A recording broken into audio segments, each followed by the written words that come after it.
Chapter 161. Dad. Mom. Looking at Qin Tianci, who was casually suppressing the monster with one hand, holding her with the other, and still had a cigarette dangling from his mouth, Han Mengjie was dumbfounded. What was this maneuver? Under Qin Tianci's suppression, the raging monster's fur bristled as it emitted a piercing scream. Golden rings, one after another, spiraled out from his hand, enveloping both monsters and forming a cage that trapped them in the middle. No matter how hard they slammed against it, the golden cage remained unmoved. At this moment, Han Mengjie, Yifeng, and all the other members present were completely stunned. Such a miraculous scene felt incredibly unreal to them. What is this? This kid. He seems to have some skills, doesn't he? Yifeng stood rooted to the spot, his heart filled with utter astonishment. Qin Tianci, whom they had initially thought of as a burden, had actually played such a crucial role. He had saved them twice now. With a light tap of his finger, Qin Tianci secured the golden light and slowly descended to the ground. Han Mengjie broke free from his embrace, her beautiful eyes filled with shock. Thank you. Qin Tianci ignored their astonishment and instead walked closer to the golden cage, carefully examining the two monsters within. A cold glint flashed in his eyes. As I suspected, these are those beasts' methods. What do you mean? Han Mengjie asked, confused. Qin Tianci took a puff of his cigarette. Among the Gu sect's evil sorcerers, there are some who are skilled in human body modification. They cultivate Gu worm samples within humans, transforming people into monstrous beings that are neither human nor ghost, known as Gu tombs. These two are their handiwork. Upon hearing this, Han Mengjie and the others were shocked and pale. Such a thing exists? Qin Tianci nodded. Once these people are cultivated into Gu tombs, they will be tormented by Gu worms for the rest of their lives, needing to drink human blood and eat human flesh to survive. If they lost their humanity, that would be one thing. They would just become mindless monsters. But if they still retain some humanity, then this kind of suffering would be endless. Han Mengjie's face darkened at these words. These people, they deserve to die. Qin Tianci didn't disagree. The Gu sect was like an anti-humanity organization. They took pleasure in tormenting others, using human bodies as research subjects to further enhance their own strength. It seemed as if the immediate crisis had passed, and Han Mengjie stepped forward, carefully observing the two monsters within the golden cage. Do they still have humanity? She asked. Qin Tianci exhaled a cloud of smoke, turned his gaze towards little Ran, who was still standing in the center of the altar, and stated definitively, yes. Han Mengjie was taken aback. Why are you so certain? Qin Tianci explained. If they had lost all humanity, then little Ran would not still be alive. What are you saying? Han Mengjie asked, shocked. Are you saying little Ran is still alive? She's not? She cannot be detected by the life detector. Is that what you're going to ask? Qin Tianci smiled. Of course, your kind of machines cannot detect her. Why? Han Mengjie was even more confused. If she was alive, how could the life detector fail to pick her up? Qin Tianci, with his hands in his pockets, walked towards little Ran and looked around. I said earlier that we needed to find the ley line to break the formation that trapped us. Little Ran, she is the ley line? What? These words sent shockwaves through everyone present, their faces showing utter terror. Little Ran is the ley line? Qin Tianci nodded. A ley line is the power source that activates the formation. Little Ran was forcibly modified as well, although this modification is minimal compared to these two monsters.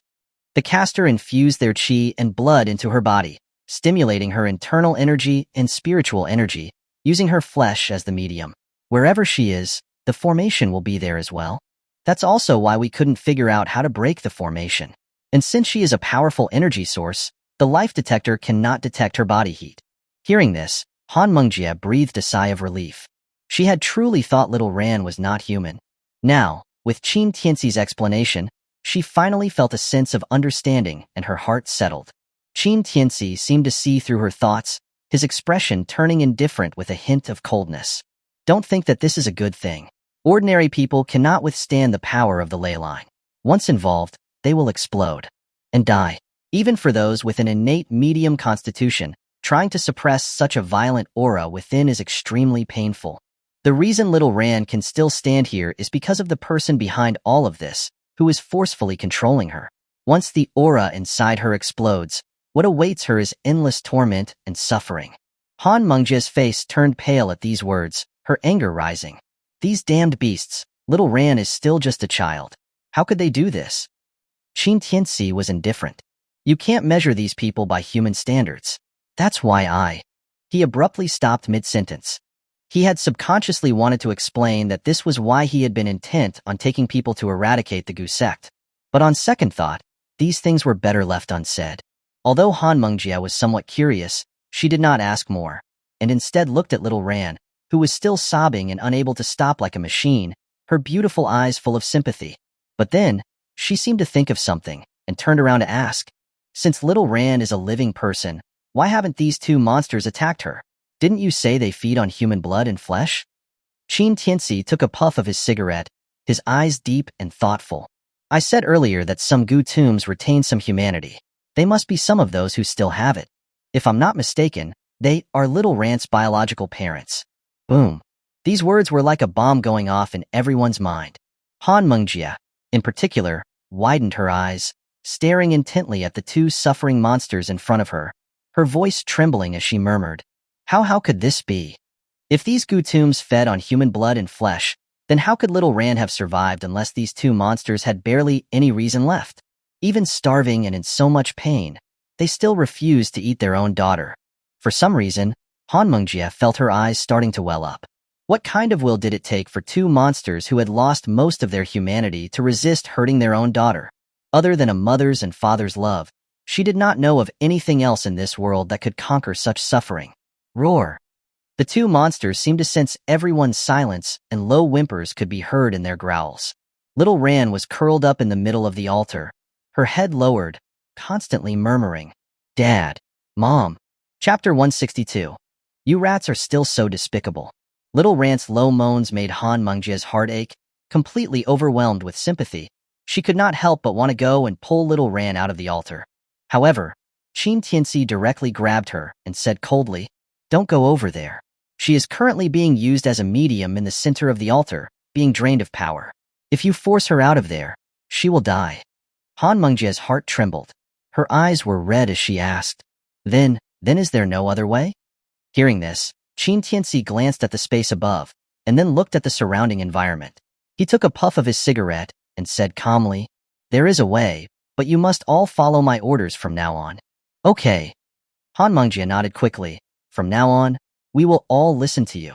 Don't worry, Captain Yi's squad is the strongest in Jiangbei's martial law police force. Our cooperation is impeccable. After finishing, she turned to Yifeng and said, Captain Yi, did you hear that? From now on, follow Mr. Qin's instructions. You must rescue little Ran and her parents. This is a strict order. However, Qin Tianci spoke again. Only little Ran can be saved.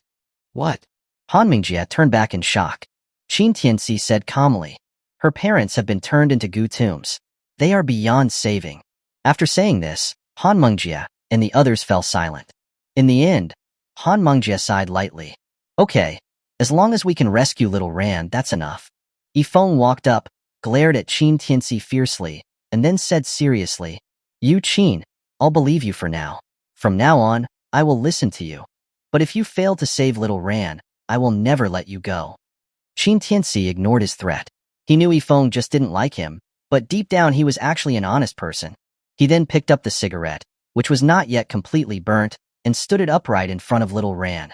The others were confused, their faces showing bewilderment. Others used incense for offerings, and he used a cigarette butt? However, Han Mengjie and the others did not ask more. Since they had agreed to trust Qin Tianci unconditionally, they couldn't have even a single doubt at this moment. You, send 4 people, positioned in the east, south, west, and north, to surround little Ran. Load your guns and aim them at her. Before they had time to recover, they heard Qin Tianci's unquestionable voice. Yifeng paused, hesitated for a moment, and still chose to believe him. He quickly brought 3 men to surround little Ran in each of the 4 directions. What now? Yifeng asked. Qin Tianci did not reply.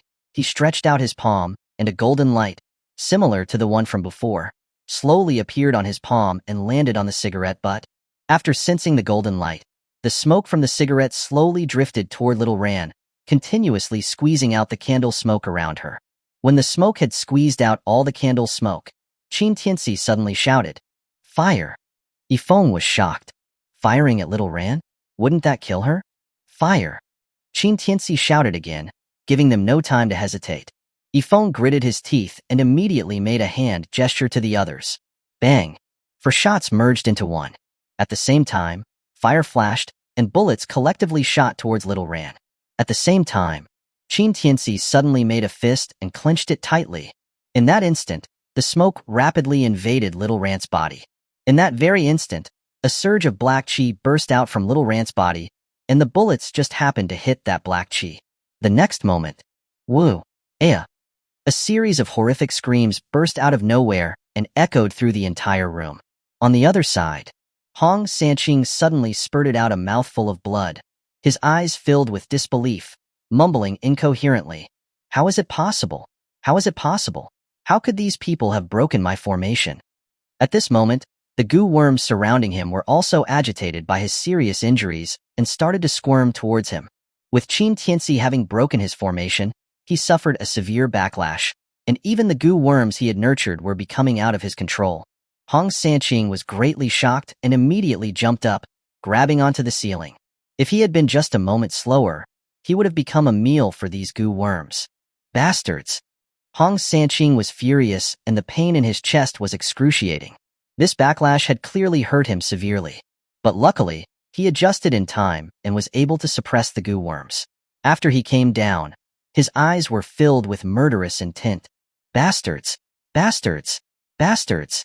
I poured so much effort into nurturing a medium, and it was destroyed just like that.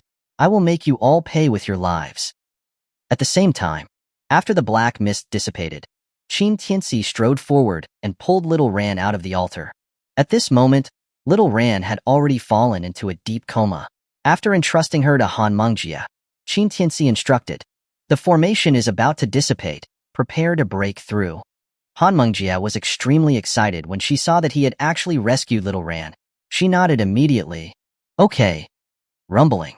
As the formation was broken, the talisman papers in the room started to scatter and disintegrate. Finally, the whole villa returned to its normal state. Little Zhou also surprisingly found that the four walls in the courtyard had disappeared as well. Captain, Police Chief Han, we can go out now? Let's go. Han Mengjia did not dare to delay. She immediately grabbed little Ran and ran out. The situation inside Dragon Mansion was too strange, and she just wanted to get back to report.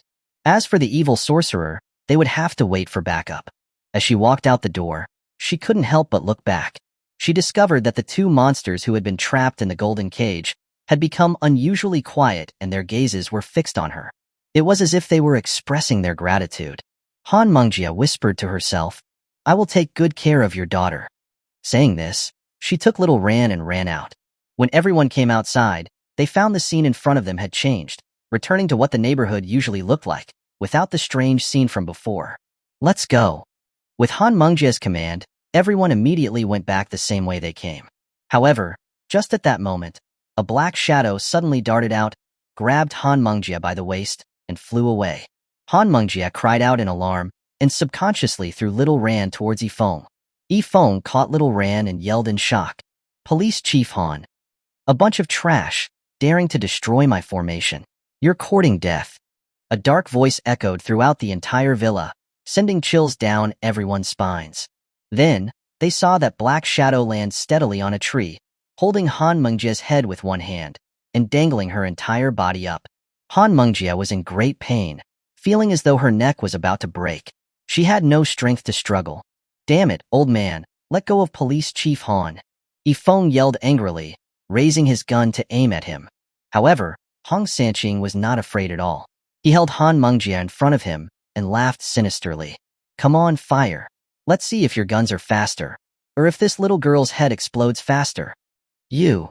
Yifeng was both startled and angry, but was hesitant to pull the trigger.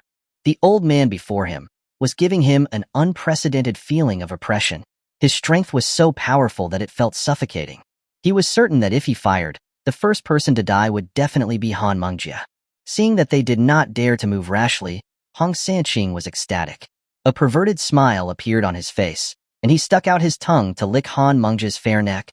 "Not bad at all. I didn't expect that after losing one medium, I would be able to obtain an even better one. Let's see what you taste like." Saying this, He used his fingernails to make a big tear down her chest, revealing an alluring scene. Beast, let me go. Han Mengjie was filled with shame and anger. Tears were streaming down her face. But her rebuke did not make Hong Sanqing restrain himself at all. Instead, it excited him even more. Little beauty, your people ruined my formation. It's only fair if I take something for it. Don't worry, I'll quickly let you experience the happiest feeling of being a woman. Ha ha ha. Saying this, he was about to do his deed in front of everyone. But at this moment, a lazy voice suddenly sounded.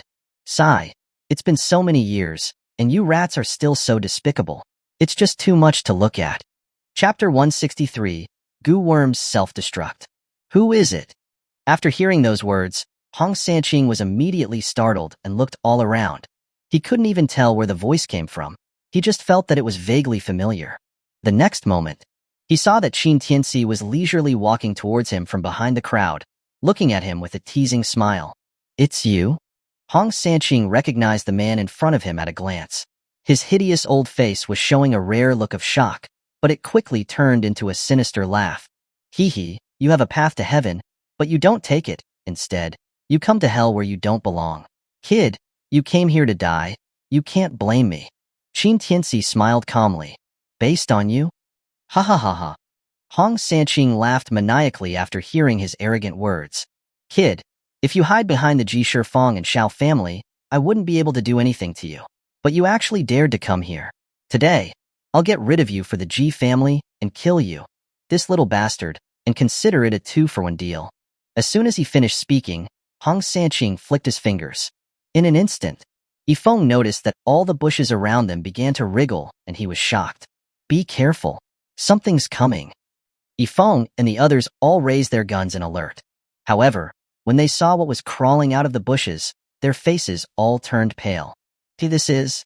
At this moment, all around them, there were actually countless worms crawling out, with their numbers in the thousands and impossible to count.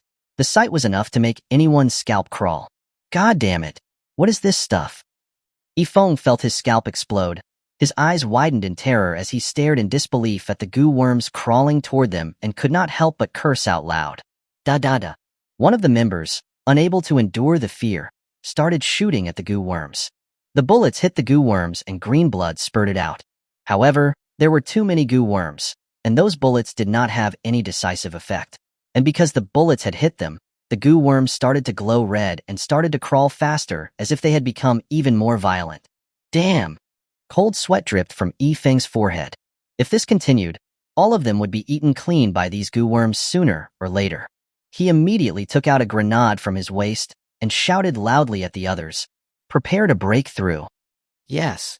However, Qin Tianci said, it's useless. These are all iron goo that this old man has carefully cultivated. Even if you blow them up with grenades, they will quickly come back together. By then, none of you will escape. Then what should we do? Yifeng's heart sank, and he could not help but ask him. Han Mengjie was being held hostage, and now they were in a desperate situation. He could only put his hopes on Qin Tianci, hoping that he had a way to defeat them. Qin Tianci smiled calmly. You guys move back? Yifeng did not know what he was going to do, but now that there was no other choice, they could only do as he said. After they had retreated, Qin Tianci casually lit a cigarette and walked straight towards the swarm of goo worms, one hand in his pocket, as if he had no intention of resisting. Hey, what the hell are you doing? Yifeng was alarmed by his actions and quickly scolded him. Are you going to die? Come back. At this time, Hong Sanqing was also very surprised by Qin Tianci's behavior. But soon, a look of excitement appeared on his face. Ha ha ha, kid. Do you think you are about to die and then give up? Don't worry, my children are very gentle when they eat people. They eat people and leave. They will leave you some bones, haha. Gah. However, halfway through his laugh, his voice suddenly stopped. His eyes were filled with disbelief and he cried out in shock. This is impossible. Yifeng and the others were all dumbfounded, rooted to the spot with terrified expressions on their faces. At this time, Qin Tianci had come to a place less than a meter away from the goo worms. But the goo worms, who were still wriggling violently just now, had suddenly stopped in their tracks at this moment. Not just in front of Qin Tianci. The countless goo worms all stopped all around. Qin Tianci, with a calm expression, took a puff of his cigarette and then stepped forward again.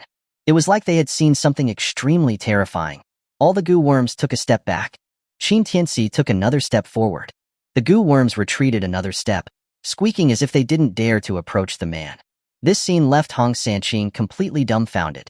These iron goo were all worms that he had carefully cultivated. They were extremely violent and ferocious, and would not even leave bones when they ate people. Even he almost suffered a counterattack from them earlier when he was injured, but now, when faced with Qin Tianci's approach, the worms didn't even dare move. This was the first time he had ever experienced such a thing. Damn it! What the hell are you all doing? Go up and bite this bastard to death. However, his angry roar had no effect at all. The goo worms seemed to have broken their connection to him and completely ignored his orders. Han Mengjia, who was being held captive, noticed this scene and her heart was greatly shaken, and she suddenly felt a glimmer of hope. It was ironic. In this mission, they had faced countless crises, but in the end, they were all resolved by this man that she had initially despised. Instantly, her impression of Qin Tianci had completely changed. Attack! Hong Sanqing roared in anger, his eyes red, wanting to control the goo worms to attack Qin Tianci. However, Qin Tianci took a deep puff of his cigarette and said one word, "Die." Bang bang bang. In an instant, all the goo worms exploded and disintegrated, leaving behind piles of green liquid. Everyone who saw this scene had their pupils completely dilated. With just one word, all of the goo worms self-destructed? Where on earth did this godlike figure come from? In just a few moments, the goo worms that had been so aggressive were all turned into corpses. And throughout the entire ordeal, Qin Tianci did not even move. He was simply standing still, smoking a cigarette. Hong Sanqing took a deep breath of cold air, stared in horror at the calm young man below, and his mind was completely blown. You are definitely not a convict. Who exactly are you? As soon as he finished speaking, Qin Tianci suddenly disappeared. Hong Sanqing's heart trembled violently. When he glanced out of the corner of his eye, he discovered that he did not know when Qin Tianci had appeared right next to him. He saw Qin Tianci swipe his hand like a blade. Crack! Hong Sanqing's arm was sliced off by him. Aya! He instantly let out a shrill scream. Han Mengjia also took the opportunity to break free and landed safely on the ground. Don't worry, I'm very sympathetic, so I'll send you to see your Goo King, Yunyao. Qin Tianci's light-hearted voice rang in Hong Sanqing's ears, making him tremble from head to toe, losing himself in terror. How do you know Yunyao Wang? Who exactly are you? Chapter 164. Stop stabbing me. Hong Sanqing's mind was reeling. He was utterly oblivious to the searing pain in his arm, his gaze fixated on Qin Tianci. His entire body began to tremble. Goo King Yunyao, a figure who had been all the rage in the Goo sect in his prime, the sole founder and leader of the Goo sect. His mastery of Goo techniques surpassed that of any evil sorcerer who had ever used them. He was arguably the most suitable man to inherit the Goo arts in the past century. His strength alone was comparable to that of millions of Goo masters. In this industry, he was a man who stood at the very peak of the pyramid. Back then, he single-handedly fought 3 grandmasters, not only without being defeated, but also severely crippling one of them for life. Note that they were grandmasters, not just masters. He remembered that the Goo King Yunyao was surrounded by 3 grandmasters and more than a dozen masters, and his achievements were the stuff of legends that were looked up to in the entire Goo world. But a Goo King with such terrifying power was ultimately killed by a single man. Moreover, he was killed by that man with a single move. This incident had shocked the entire worldwide Goo sect, chilling people to the bone, causing extreme panic. That man, he was the legendary Underworld King. Not long after, amidst the fear of the entire Goo sect, the Underworld King led his people to sweep through the Goo sect's bases all over the world. As a result, almost all of the evil sorcerers under the Goo sect at the time were killed or wounded. Because of this, not many people in the entire Dragon Country knew about this matter. But now, hearing it again from Qin Tianci's mouth, how could Hong Sanqing not be shocked? Moreover, judging from his tone, he seemed to have no respect for the Goo King Yunyao, and even full of disdain. Instantly, Hong Sanqing's heart began to tremble. The more he looked at Qin Tianci's calm expression, the more uneasy he felt. Qin Tianci heard his question and exhaled a cloud of smoke, saying slowly and deliberately, "The Goo sect deserves to be eliminated." Boom. Those words detonated Hong Sanqing's mind. His mouth opened wide, as if a scream had been caught in his throat, and his legs couldn't help but tremble as he backed away. The next moment, crack, the tree trunk under his foot snapped completely, and without another word, he fled backward, moving with great speed and haphazardly. He ran? Han Mengjie, who was under the tree, was dumbfounded when she saw Hong Sanqing's actions. She hadn't heard Qin Tianci and Hong Sanqing's conversation clearly, but she clearly saw Hong Sanqing's arrogant face gradually turn into fear. Usually, this kind of expression only appeared when someone saw a ghost. But obviously, Qin Tianci was not a ghost. Police Chief Han, are you okay? Yifeng asked as he stepped forward to check on Han Mengjie's injuries. Han Mengjie shook her head. I'm fine. They had only entered Dragon Mansion for less than 2 hours, and Qin Tianci had already saved her 3 times.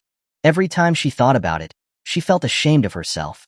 As a police chief, she was the strongest in the entire unit and was also the commander. But now she had become a liability. Han Mengjie was very unwilling. But thankfully, there had been no casualties and they had discovered little Ran, a survivor, in Dragon Mansion.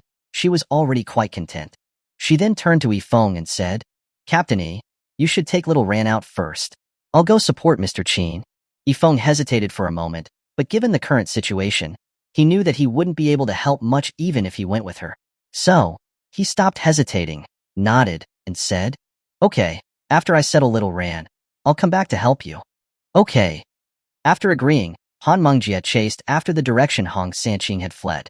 On the other side, Hong Sanqing was running frantically through the neighborhood with his bloodied, severed arm. His expression was full of fear, and his mouth was constantly muttering. How is this possible? How is this possible? How could he be the Underworld King? Wasn't the Underworld King supposed to be dead? Why? The Gu sect deserves to be eliminated. No wonder he was so out of sorts. These words were the words of a thunderous roar that the Underworld King had shouted when he led his people to destroy the Gu sect. It could be said that these 4 words had become a nightmare for all the evil sorcerers of the Gu sect at the time. After a few years, they had already become hazy memories, but now that he was hearing them again, how could he not be afraid? He dared not delay any longer. He just wanted to quickly escape this place, and after finding backup, he would investigate Qin Tianci's identity.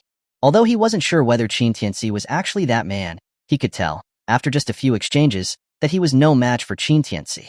Thinking of this, he quickened his pace again. But just at that moment, a silver needle suddenly flew out from behind him and pierced his calf. Ah! Hong Sanqing instantly felt a terrible, unbearable itching pain in his calf. He fell to the ground with a thud and rolled around in agony. At the same time, Qin Tianci had appeared in the distance at some unknown time, walking leisurely and looking as if he was going for a stroll, rather than chasing after someone. Little friend, let's talk it out. I can give you anything. Please don't kill me. Qin Tianci didn't bother with his pleas. Instead, he found a rock and sat down, asking with a mocking smile, I have a few questions that I'd like to ask you. Hong Sanqing was in no position to resist at this moment. He was sweating profusely and trying his best to endure the pain in his calf. He said, Ask. Why, you can ask anything. I will tell you everything. Qin Tianci took a puff of his cigarette and said, Are you involved with the disappearances in Jiangbei over the past few years? Hong Sanqing was about to hesitate when another silver needle pierced his calf, and instantly, the itching pain increased exponentially. I'll tell you. Hong Sanqing yelled hysterically, begging for mercy. It was all the Ji family who made me do it. It has nothing to do with me. Qin Tianci seemed to have expected this answer and continued, What is the Ji family trying to achieve by abducting so many people? Hong Sanqing was just thinking about it when he suddenly saw Qin Tianci with another needle in his hand. So he subconsciously answered, I don't know. I only know that Ji Tianrong has been secretly arranging for human trafficking over these past few years and making a lot of money from it. You're not being honest. Qin Tianci said calmly, and another silver needle flew out. Hong Sanqing's screams grew even louder. Qin Tianci's expression was indifferent, and his tone was as cold as an ice cellar. You have 2 chances left. By the time of the 5th needle, your heart and all your organs will be eaten by ants. Rest assured, you won't die. In other words, you won't even have the right to kill yourself. A demon. Hong Sanqing had thought that he had already lost all humanity. But now, facing this man, He realized that he was a total beginner in comparison. When it came to cruelty, who could surpass him? I'll tell you. I'll tell you. Damn it, I'll tell you. The fourth needle. Pierce through.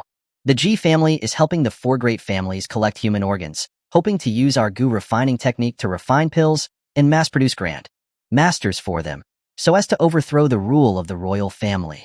We are just pawns of the four great families and don't mean anything at all. Stop stabbing me. Stop stabbing me. Please stop stabbing me. Chapter 165. The G Family's Conspiracy. Hearing Hong Sanqing's howls, Qin Tianci raised an eyebrow slightly. What did you say? Refining pills? Hong Sanqing nodded frantically. Yes, it's refining pills. It's not just the missing people in Jiangbei, but 80% of the missing people in the entire Dragon Country were abducted by us from the Gu sect. Hearing this, Qin Tianci took a deep puff of his cigarette, his eyes filled with an icy murderous intent. He hadn't expected that such unknown schemes were taking place behind the scenes. The four great families. Heh. It seemed like he hadn't taught these beasts a lesson at all. Qin Tianci then asked, why does Ji Tianrong want to take Dragon Mansion at such a high cost? What is the secret of Dragon Mansion? Hong Sanqing's face turned pale upon hearing this. The intense pain nearly made him pass out, but in order to prevent Qin Tianci from piercing the fifth needle, he chose to reveal everything. Dragon Mansion is a place with an extremely rich spiritual energy. As long as we can get our hands on this place, the Ji family can then cooperate with the Gu sect without any obstacles, cultivating Gu worms and achieving their goal of dominating the entire Jiangbei. Hearing this, Qin Tianci couldn't help but chuckle. Are you saying that Ji Tianrong wants to be the ruler of Jiangbei? That's right. Hong Sanqing nodded.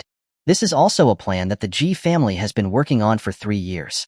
I've also secretly set up many misdirections in Dragon Mansion, so that everyone in Jiangbei thinks that this is a dangerous place, and they don't dare to get close, let alone notice the abnormality here.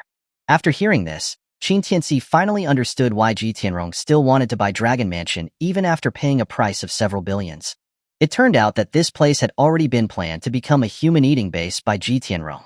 What else do you know? Qin Tianci narrowed his eyes slightly and tentatively asked Hong Sanqing again.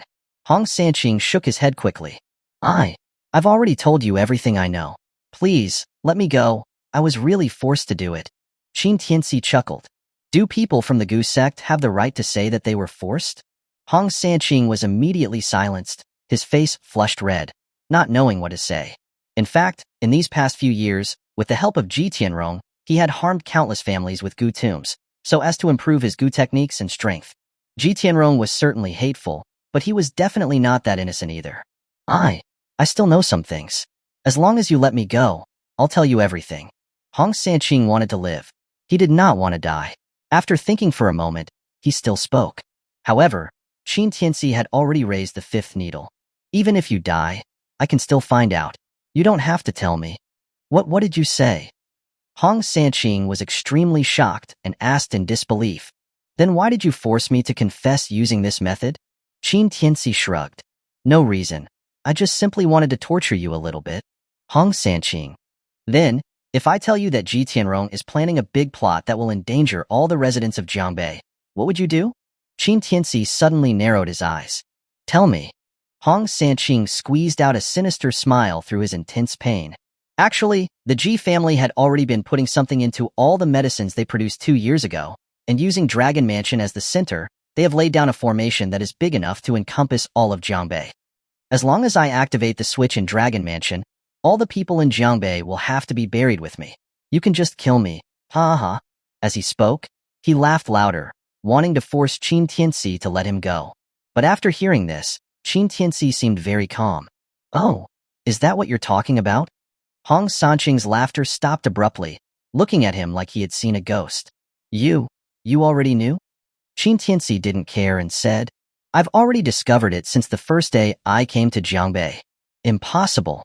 Hong Sanqing glared at him angrily. No one can discover the goo that I mixed into the medicine.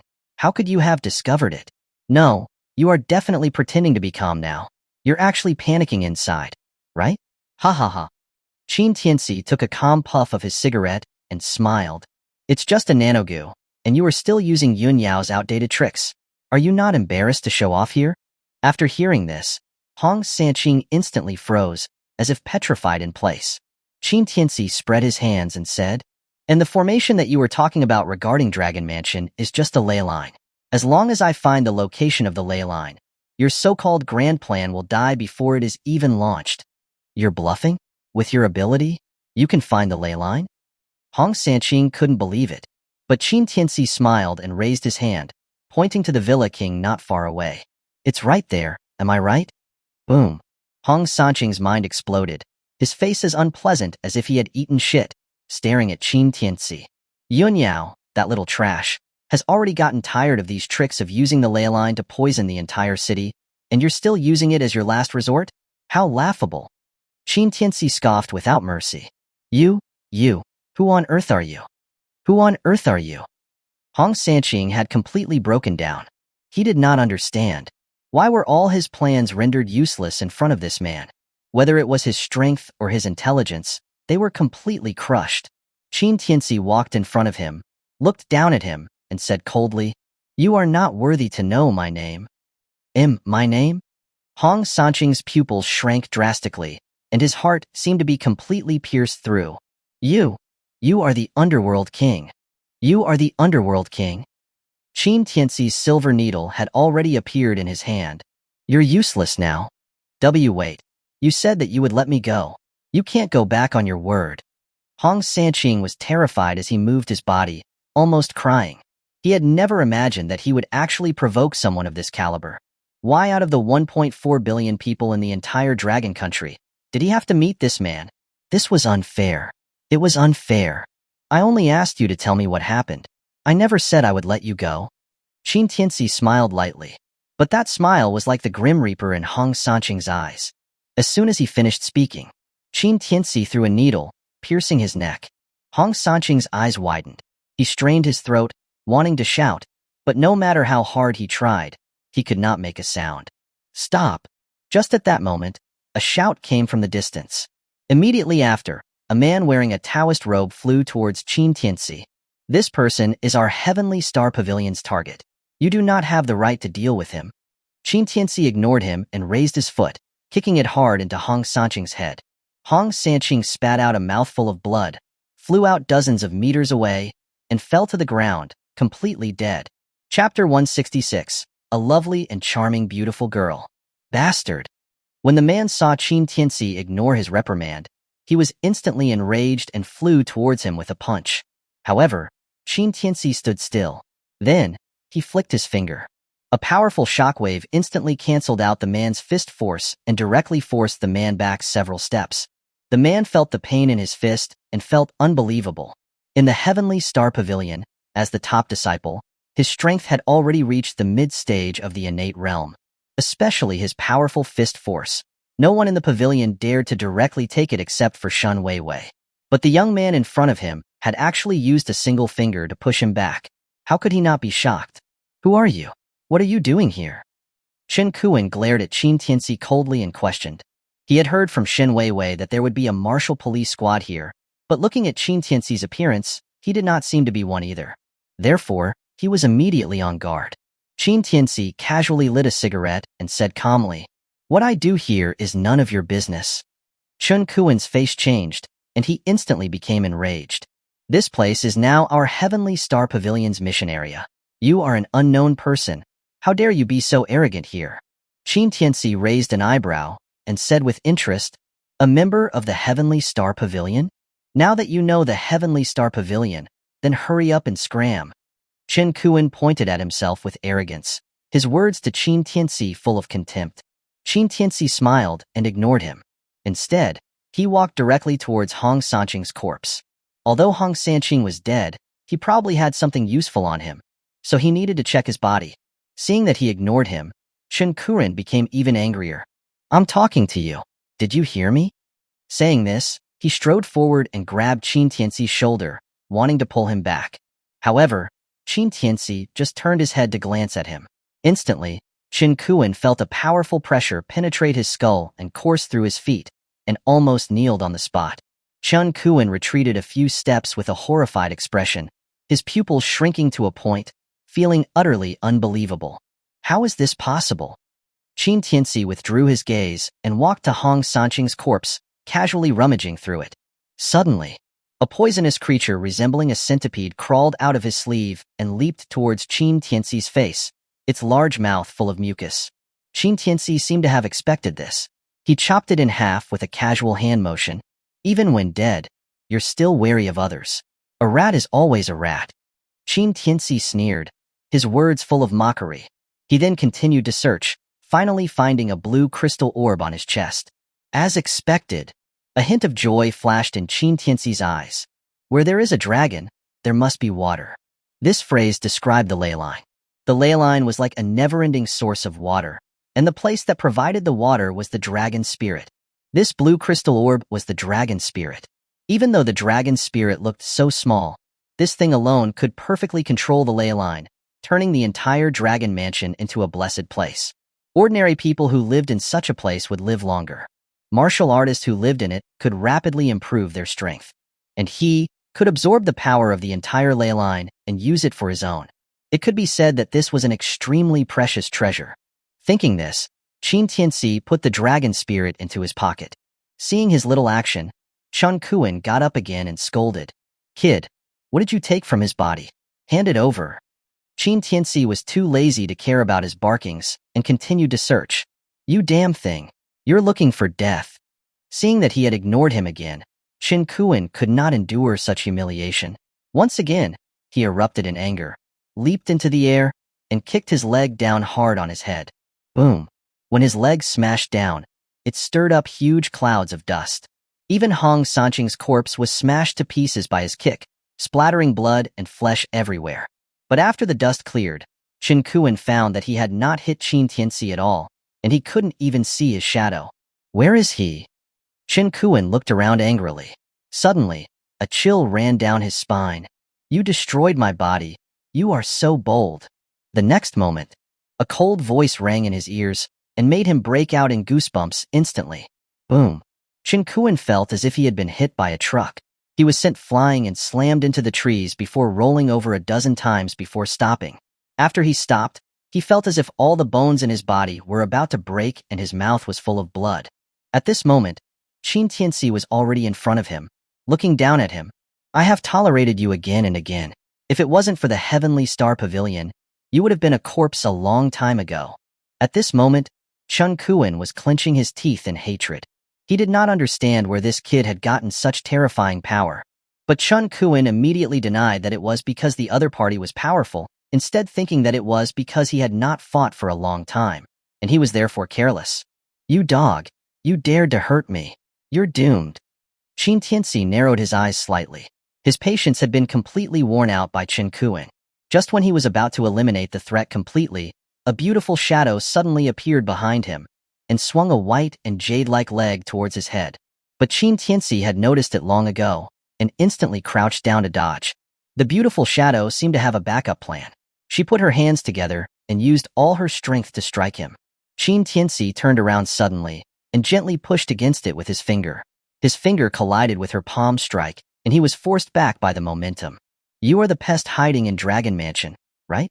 Try this. A delicate shout sounded, and the woman was relentless, chasing after Qin Tianci. Qin Tianci had not expected that this girl who had suddenly appeared was so fierce, and he immediately responded with his moves. At the same time, the other disciples in Taoist robes who had arrived immediately stepped forward to heal Chun Kuan. Brother Kuan, are you okay? Damn it, you bastard. My ribs are broken. Chen Kuan was in great pain and scolded them. Go help Wei Wei. We can't let this dog go. But, it seems we can't help at all. The disciples looked at the two who were fighting fiercely, feeling fear. Just by looking at the two's every move, they felt that they would die if they went closer. Especially Xin Wei Wei, with her grand master strength. Her moves were fierce and she did not leave any room for the other party to retreat. Damn it! Qin Kuan cursed and then looked at the two. At this moment, relying on her terrifying brute strength, every punch of Xin Wei Wei was able to create a sonic boom and force Qin Tianci back again and again. Boom! Xin Wei Wei punched the wall again, the entire wall exploding instantly and the rubble flying everywhere. Seeing this, Qin Tianci could not help but sigh in amazement. Damn, are you even a woman? Do you have to have that much strength? Stop talking nonsense. Try this. Shin Weiwei was angered. This guy had actually said she wasn't a woman? She was clearly a lovely and charming, beautiful girl. Chapter 167. Don't cry on me. Boom, boom, boom. Shin Weiwei's successive punches exploded in the air, producing a series of terrifying sounds. Qin Tianci watched her cute little face, which was full of focus, and couldn't help but chuckle. You dare make fun of me? When Shin Weiwei saw that he dared to laugh while facing her fierce attacks, she immediately felt humiliated. She raised her fist that was the size of a sandbag and smashed it hard towards his vital spot. Whoa! Qin Tianci stopped being carefree and immediately dodged to the side. Boom! The force of the fist, coupled with terrifying power, instantly pierced through the villa behind him. Qin Tianci was dumbfounded. What had this woman been fed? This brute strength was way too terrifying, wasn't it? Even he, if he were to take that punch head-on, would probably need to drink a few pots of tea. Seeing that Qin Tianci was on the defensive, Chen Kuan, with a pained expression, shouted, Weiwei, this kid is the same as those evil sorcerers. I asked him a question, and he attacked me. You absolutely can't be soft. Kill him. When Shin Weiwei heard his shout, she immediately frowned. Although she was somewhat displeased, the enemy was in front of her, so she didn't care about the way he called her and yelled, You injured my pavilion's disciple and dared to harm the people. You deserve to die. Qin Tianci snorted in his heart as he had been accused by Chen Kuan for no reason and continued to move around and evade Shin Weiwei. Shin Weiwei's attacks became even more fierce, and she was completely going for the kill. But Qin Tianci was not flustered and easily dodged all her moves. Seeing that he was only dodging and not fighting back, Shin Weiwei became increasingly annoyed after a while and yelled angrily, Kid, do you dare to take one of my moves? Qin Tianci jumped back and landed on a tree trunk. Your fist can kill an ox. Do you think I'm as stupid as you are? You. Shin Weiwei was so angry that she couldn't speak. Her small face was full of resentment. Then, her body suddenly moved, and she increased her speed to the maximum. Suddenly, she appeared in front of Qin Tianci and threw a punch at him. Boom. With a loud bang, the tree trunk shattered. The huge impact caused the towering tree to uproot and fall to the ground. However, Shin Weiwei widened her eyes, revealing an incredulous expression. Because her punch had missed again, she knew that even her father could not dodge her punch, but now she had been dodged by an unknown man. It was so unbelievable. Your strength is indeed good, but as for your speed, it's a little lacking. Soon, Qin Tianci's teasing voice rang in her ears. Shin Weiwei threw another punch with her backhand, but Qin Tianci blocked it on the spot. Shock. More shock. Shin Weiwei had never encountered such an opponent before. Even a grandmaster could not have blocked her punch so easily. Before she could think too much, Qin Tianci was already close to her ear, and he whispered, Nice figure, a little short though, face is a bit too young, but your skin is really good and very textured. It should feel great when I bump into it. Pervert. Shin Weiwei had never imagined that she, the youngest master in the dragon country, would actually be teased by a man today. She had lived for more than 20 years, and this was unheard of. Instantly, the fire of anger in her chest burned completely. The floor beneath her feet was shattered, and she slammed her other hand towards Qin Tianci's head. But such a fierce punch was once again firmly held by Qin Tianci. Shin Weiwei was restrained with both hands, unable to move. The disciples of the Heavenly Star Pavilion on the side were stunned when they saw this scene.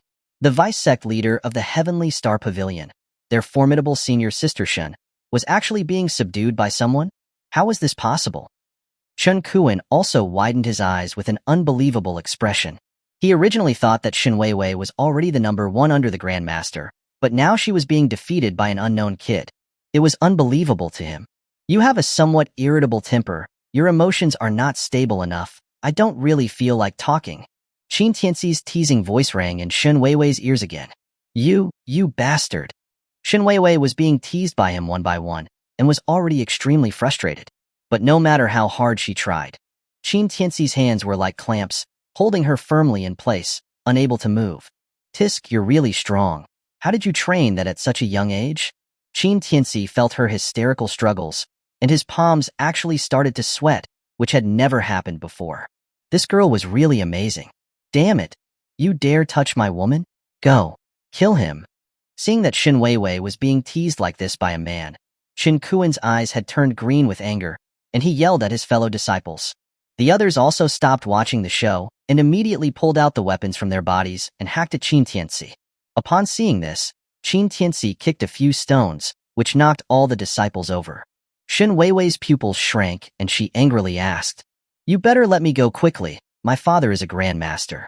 If he finds out you are bullying me, you will surely die." Grandmaster? Qin Tianci smiled after hearing this. So what if he is a grandmaster? I'm going to do it with you right here, and see who dares to stop me. Seeing how cute Shin Weiwei was, Qin Tianci's playful heart was aroused, and he intended to tease her. Saying this, he was about to tear her clothes when Shin Weiwei's face turned pale in fear. "You, stop. Stop it. Stop? I'm not using my hands. I'm using my teeth," Qin Tianci said with a smile. "Stop. Please stop. Woo. Don't do this." Seeing that Qin Tianci didn't intend to stop, Shin Weiwei actually started crying. Qin Tianci was stunned. Just like that? No, where did her arrogance just now go? Why did she start crying after losing? Even with Qin Tianci's mental fortitude, he was now at a loss because of Shin Weiwei's sudden crying. But just as he had relaxed his strength, Shin Weiwei's crying stopped abruptly. She abruptly pulled her hands out and punched Qin Tianci in the chest. Bang! With a muffled sound, Qin Tianci was knocked back several steps. "You, someone like you, dare to make fun of me? Watch how I clean you up." At this moment, Shin Weiwei was no longer crying. Her small face was full of cunning. Only then did Qin Tianci realize that he had been tricked. He immediately felt both amused and helpless. How many years had he been a player? Yet, today he had actually been played by a woman. A mistake, a mistake. He had tripped in the gutter.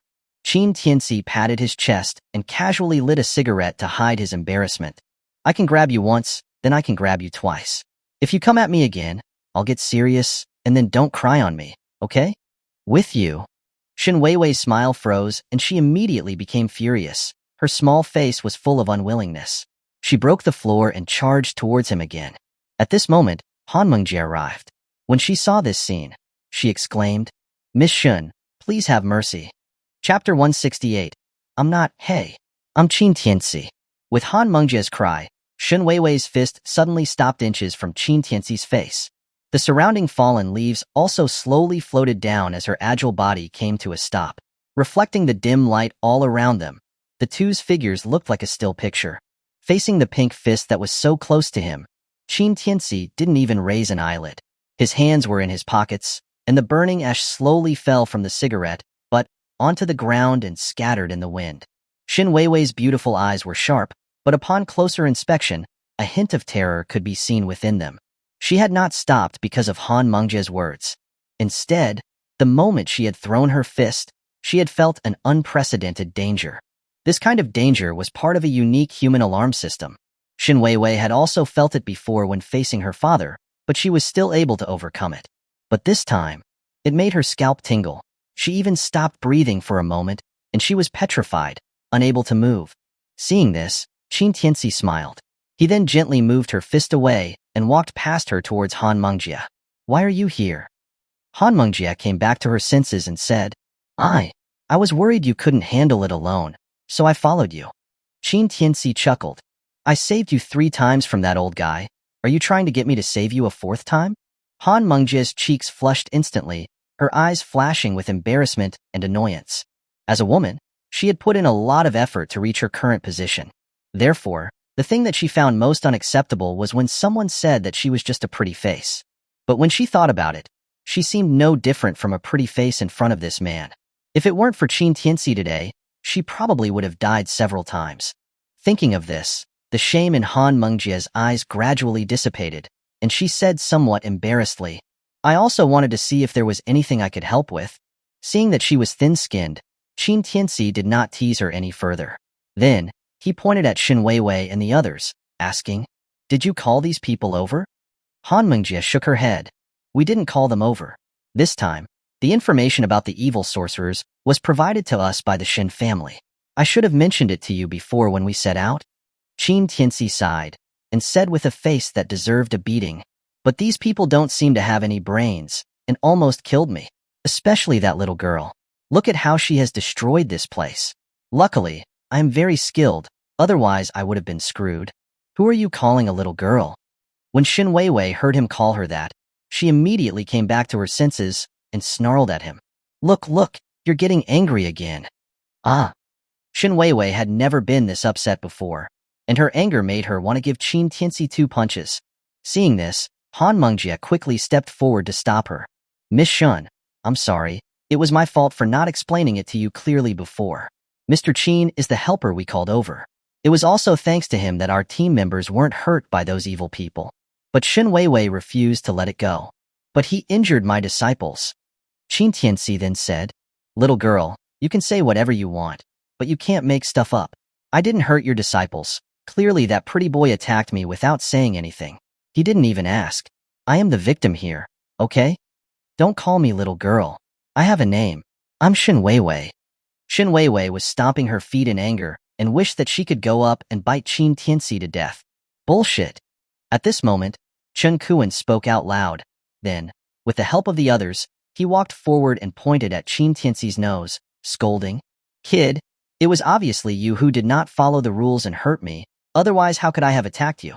Now you dare to accuse me in front of so many people. What do you think you are?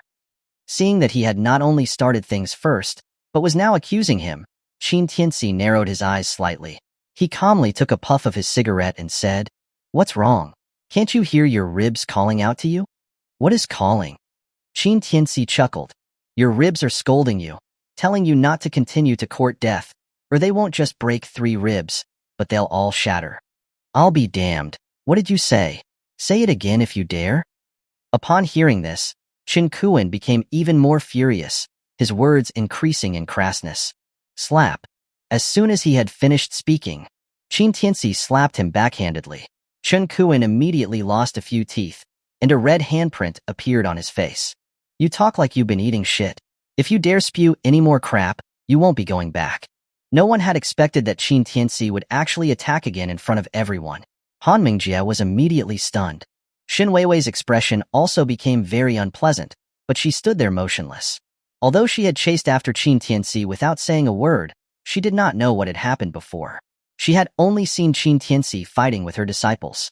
But now that the misunderstanding had been resolved, Chen Kuan was actually humiliating him, and it was only normal that he would counterattack.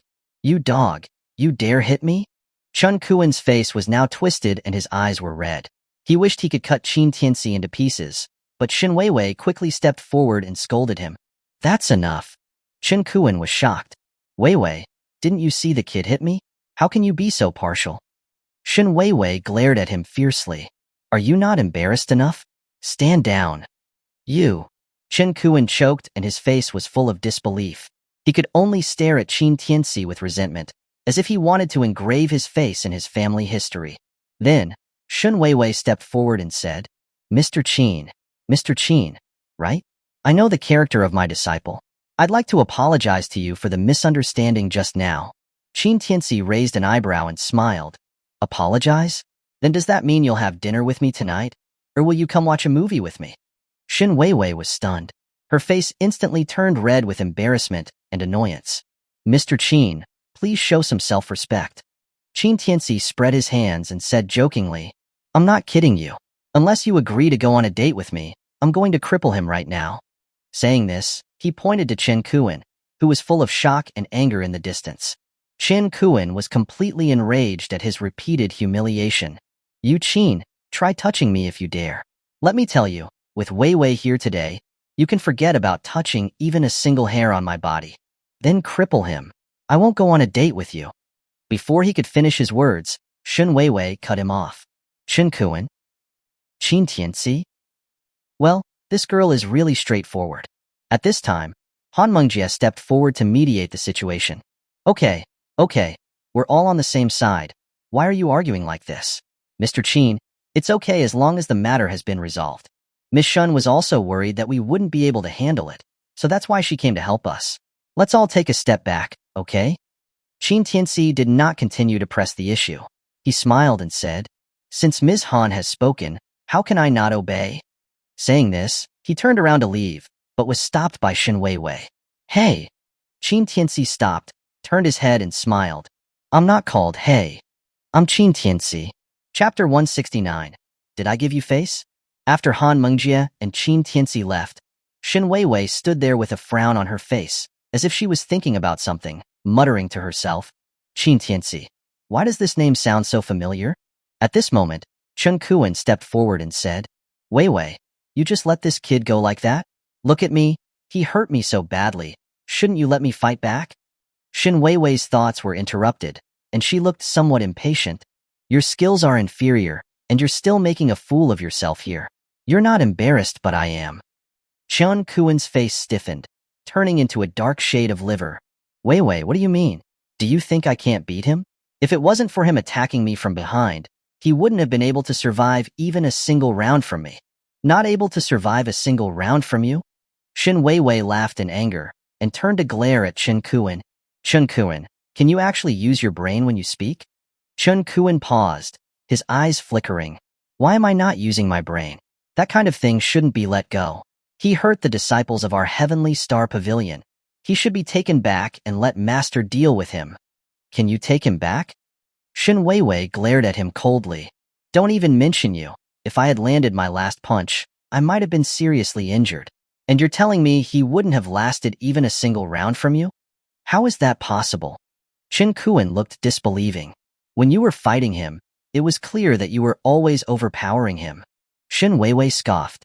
He was just playing with me, can't you tell? As soon as she said that, Chen Kuan and many of the disciples around him were stunned. Who was Shin Weiwei? She was the youngest martial arts master in the Dragon Country, as well as the daughter of the sect master of the Heavenly Star Pavilion. Her martial arts talent was unprecedented, and with her brute strength, even those at the master level rarely posed a challenge. But now, Shin Weiwei was saying that Qin Tianci had been playing with her the entire time? If anyone else had said this, they would think that the other person was crazy. But since this was coming from Shin Weiwei, it made them feel shocked and horrified. You're not joking, are you? Chen Kuan's Adam's apple bobbed up and down, his face squeezed into an ugly smile. Do you think I look like I'm joking? Shin Weiwei said coldly, her beautiful eyes revealing a hint of apprehension. Her shock and confusion was no less than Chen Kuan's. She knew almost everyone in the martial arts world of the Dragon Country. But Qin Tianci, who had suddenly appeared out of nowhere, was actually stronger than her. In these past years, she had never heard of a genius appearing. Suddenly, she seemed to remember something. Her eyes widened, and her breathing gradually quickened. Is it him? Seeing that her expression was strange, Chen Kuan couldn't help but ask, What's wrong, Weiwei? Shin Weiwei ignored him, her face becoming increasingly strange as she started walking in circles. Qin Tianci, I was wondering why that name sounded so familiar. It's him? What exactly happened to you? Seeing that her behavior today was so strange, Chen Kuan frowned. Shut up. Shin Weiwei unceremoniously scolded him. Then, she said to the others, Take Chen Kuan back to heal. I'm going to go to Jiangbei. No. Chen Kuan immediately refused. Master said that you can't run around. You have to go back with us, and I am responsible for your safety. Chen Kuan, did I give you face? Shin Weiwei was annoyed by his persistence and turned her face on him on the spot. Who do you think you are? Do I need you to be responsible for me? Do I, Shin Weiwei, need to report everything I do to you? But we grew up together, and now the situation in Jiangbei is unstable. How can I let you go to such a dangerous place alone? Chen Kuan's face became extremely unpleasant and tried to persuade her with all his might. Shin Weiwei just gave him a cold look. Chen Kuan, you're overstepping your bounds. You and I are just friends who grew up together. Other than that, there is nothing else. I have been saying this clearly and plainly to you since childhood. Do I need to continue to draw a line with you? Chen Kuan looked at the cold Shin Weiwei and felt a surge of shame and anger, but seeing her resolute look, he knew that if he continued to pester her, there would be no good result. Therefore, he could only swallow his anger and say, Then, be careful yourself. Take care of yourself. After saying this, Shin Weiwei turned around and left without looking back. Looking at her retreating figure, Chen Kuan's heart grew increasingly frustrated. Damn it, Shin Weiwei, you think you don't need my respect? Is that it? Fine, just you wait. The other disciples on the side watched the two's argument and did not dare to say a word, fearing that they would incur Chen Kuan's wrath. What are you looking at? Help me back. Chen Kuan had broken a rib. received a slap that broke a few teeth, and was scorned by his crush. He had long reached the edge of exploding. He was just cursing at anyone he saw. Those disciples who had been scolded for no reason could only swallow their anger and help him leave the place with a limp. On the other side, Qin Tianci and Han Mengjie had already left Dragon Mansion and boarded the car back to the city. On the way, he felt the temperature of the dragon spirit in his pocket and could not help but be fascinated. With the dragon spirit, the ley line of Dragon Mansion would not be able to escape. After going back and saying hi to Dong Shuqing, he would buy the neighborhood. In the future, Dragon Mansion would be the most precious real estate resource in the entire Jiangbei. There was no other place that could compare. And this so-called asset was not limited to money, but a rare spiritual energy resource. This would be beneficial for his future cultivation, and also the cultivation of his fiancées. Qin Tianci had decided that since they were his women, then they could not be useless, and he would at least teach them the ability to protect themselves. Of course, if they could cultivate the same techniques together, it would be the best. At this time, Yifeng looked at Qin Tianci with a strange expression. Before they set out, he always thought that Qin Tianci was a rich Wanku who was relying on connections, and in reality, he was just a useless person. But now after being around him for so long, he realized that the other party was much stronger than he had imagined. Just relying on his ability to suppress evil alone was far beyond the realm that he could reach. Thinking of this, Yifeng took a deep breath. It seemed that he could no longer judge people by their appearance. And not just Yifeng, Han Mengjie's gaze would occasionally glance at Qin Tianci, her eyes surging with an inexplicable affection. They were quiet the whole way. The car drove to Dong Shuqing's yard. After Qin Tianci got out of the car, he said to Han Mengjie, "Okay, the matter has been resolved. You guys can go and report. I still have things to do, so I'll head back first." Wait. Han Mengjie suddenly called out to him. Qin Tianci was taken aback. What else is there?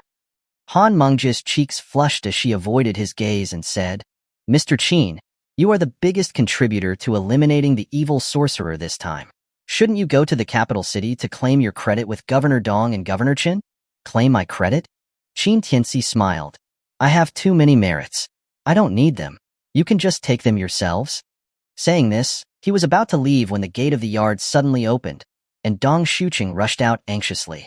When he saw Qin Tianci, he exclaimed, "Oh no, Mr. Qin, Jiangbei, something has happened."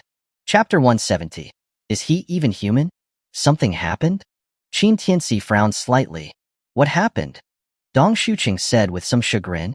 Ji Tianrong, with the support of the Ji family's martial artists, has taken control of the entire Jiangbei. He himself will also announce that he has become the new commander of Jiangbei at the Tianbei Hotel. Upon hearing this, Han Mengjie's face changed drastically. The commander of Jiangbei has always been Qi Chun. He is still there. How could he let Ji Tianrong take over the commander position? Qi Chun has already betrayed us. He has been bought off by Ji Tianrong and has now become his lackey.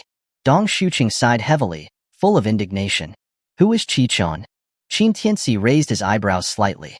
Qi Chun is Qin Yi's right-hand man, and also his only disciple, serving as the deputy governor of Sanjiang province. Dong Shuqing explained. Their plan this time must have been in the works for a long time. Governor Qin's hands were crippled by you before, Mr. Qin, and his strength has declined. He was ambushed by Qi Chun and has been seriously injured. The entire Jiangbei defense system has also been turned against him and is now under the control of Qi Chun. Upon hearing this, Qin Tianci could not help but chuckle. A grand master, with this kind of power? But Han Mengjie was explaining at the side. Although Qi Chun is Qin Yi's disciple, his strength was only one step away from reaching the Grand Master level 3 years ago. There hasn't been any news of him breaking through in these 3 years. He probably hid his strength, waiting for this moment.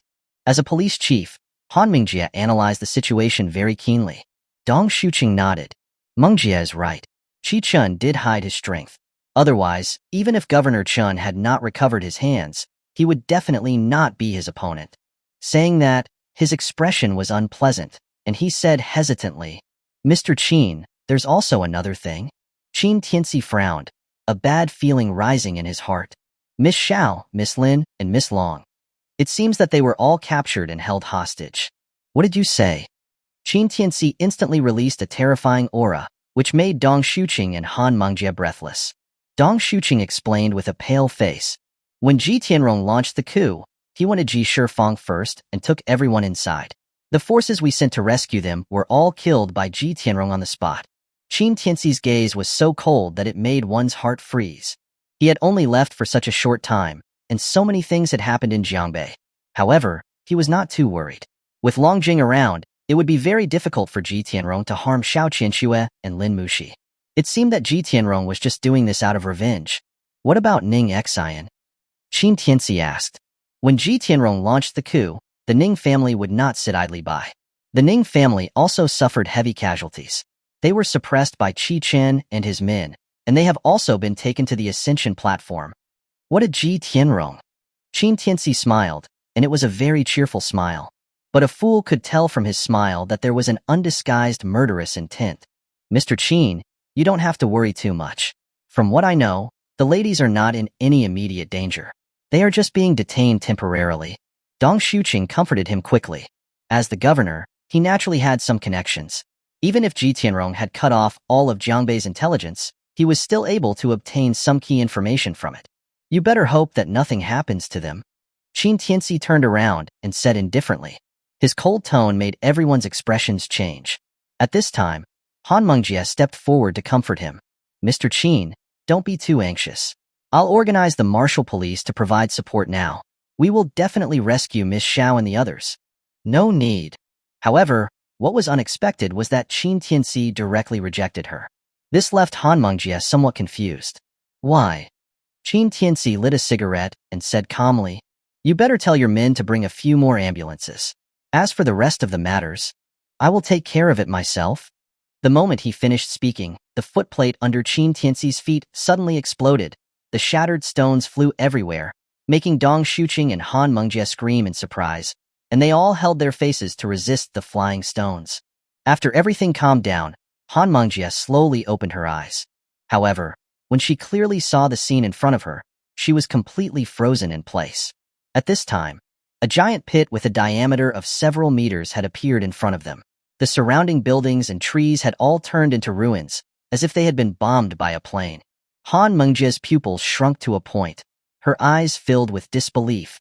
Yifeng was even more shocked, his face pale, and he stood in place like a statue, mumbling, Is this kid even human? Just by stepping his foot, he could create such power, which was something that no human could achieve. Unless a Grand Master. Wait, a Grand Master? Yifeng's mind exploded. He suddenly thought of something extremely terrifying. A Grand Master in their 20s? Are you kidding me? Even if you had been cultivating since you were in your mother's womb, you would not be able to cultivate into a Grand Master in your 20s, right? Yifeng felt as if his perception had been completely subverted, and he was unable to calm down at this moment. He had thought that Qin Tianci was just a martial artist with extraordinary talent, and that he was not that unusual to have such a strength at this age. But now, he felt that this man could not be judged with common sense at all. Dong Shuqing came back to his senses and smiled wryly. Sigh, what's going on? This Jiangbei is really going to face a catastrophe. Han Mengjie came back to her senses and said, Uncle Dong, don't be so pessimistic. With our martial police here, Ji Tianrong's conspiracy will not succeed, and Jiangbei will definitely be safe. However, Dong Shuqing shook his head and snorted. I'm not worried about what Ji Tianrong will do to Jiangbei. I'm worried about what Mr. Qin will do. Han Mengjie? What do you mean? Dong Shuqing sighed.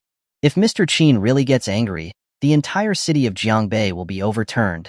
At the same time, Ascension Platform. This was the throne that was built to commemorate the merits of the Underworld king after Jiangbei successfully resisted the invasion of the foreign Eastern Ocean martial artists.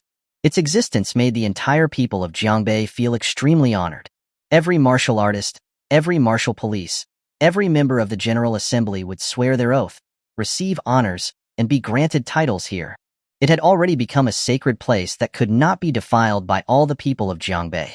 But now, Ji Tianrong was standing below the platform, his eyes full of undisguised ambition, staring at the throne.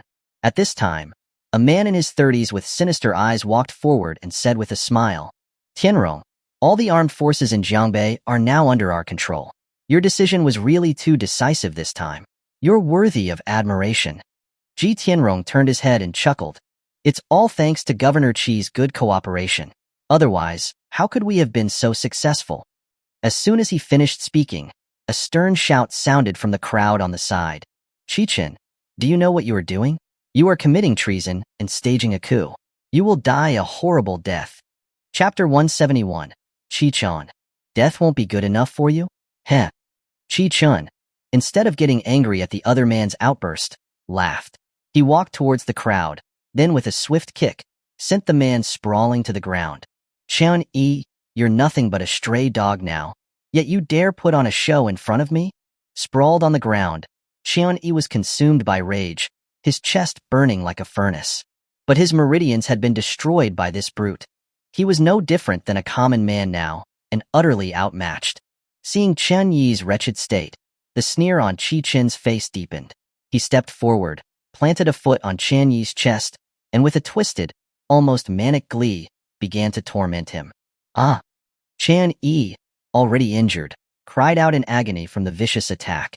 His screams didn't elicit any sympathy from Qin. On the contrary, they only spurred him to press down harder. Ha ha ha, Chen Yi, you always acted so tough, didn't you? Always barking orders at me. For years, I did whatever you told me, like a dog on a leash. The people in the governor's council call me governor to my face, but when you're around, they never see me, ignore me, disregard me. Tell me, what kind of deputy governor am I?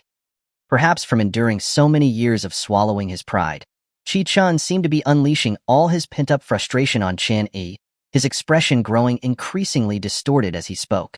Chen Yi, in unbearable pain, still glared at him, his teeth clenched tight.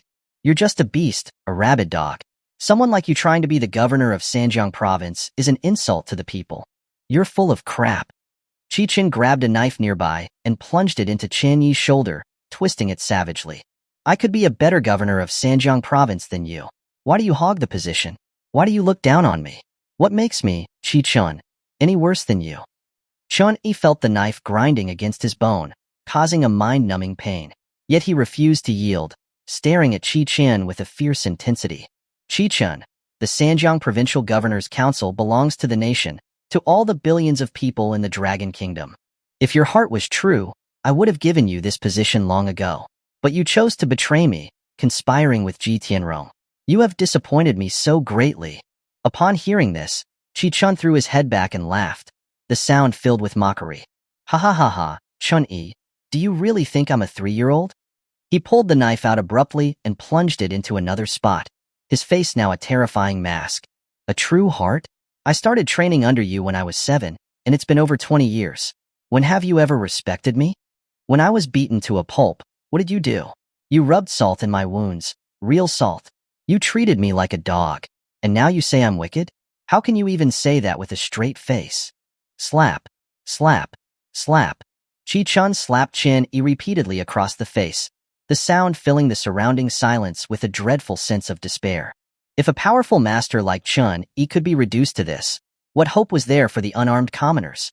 Instantly, the hostages fell silent, not one daring to challenge Qin. Enough. Just then, a clear, sharp voice cut through the silence. Everyone watched as a stunningly beautiful woman stepped forward from the crowd, her gaze coldly assessing Qin and Ji Tianrong. Ji Tianrong, I know why you brought us here. You want revenge against Ji Shifeng and the Shao Corporation, right? I, Shao Qinxue, will stay here.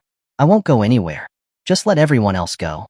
Seeing a woman exhibit such courage while they all cowered in fear, shame flickered in their eyes, quickly suppressed. If one woman could trade her life for all of theirs, they would gladly accept it. Even if that woman was breathtakingly gorgeous. Qin was stunned by Shao Qinxue's sudden appearance. An uncontrollable lust flickered in his eyes. He turned to Ji Tianrong and asked, Tianrong, who is she? Ji Tianrong sneered. An enemy of mine. His woman. I see. Qin was practically trembling with excitement, his eyes raking over Shao Qinxue's body as if he wanted to devour her. She's beautiful.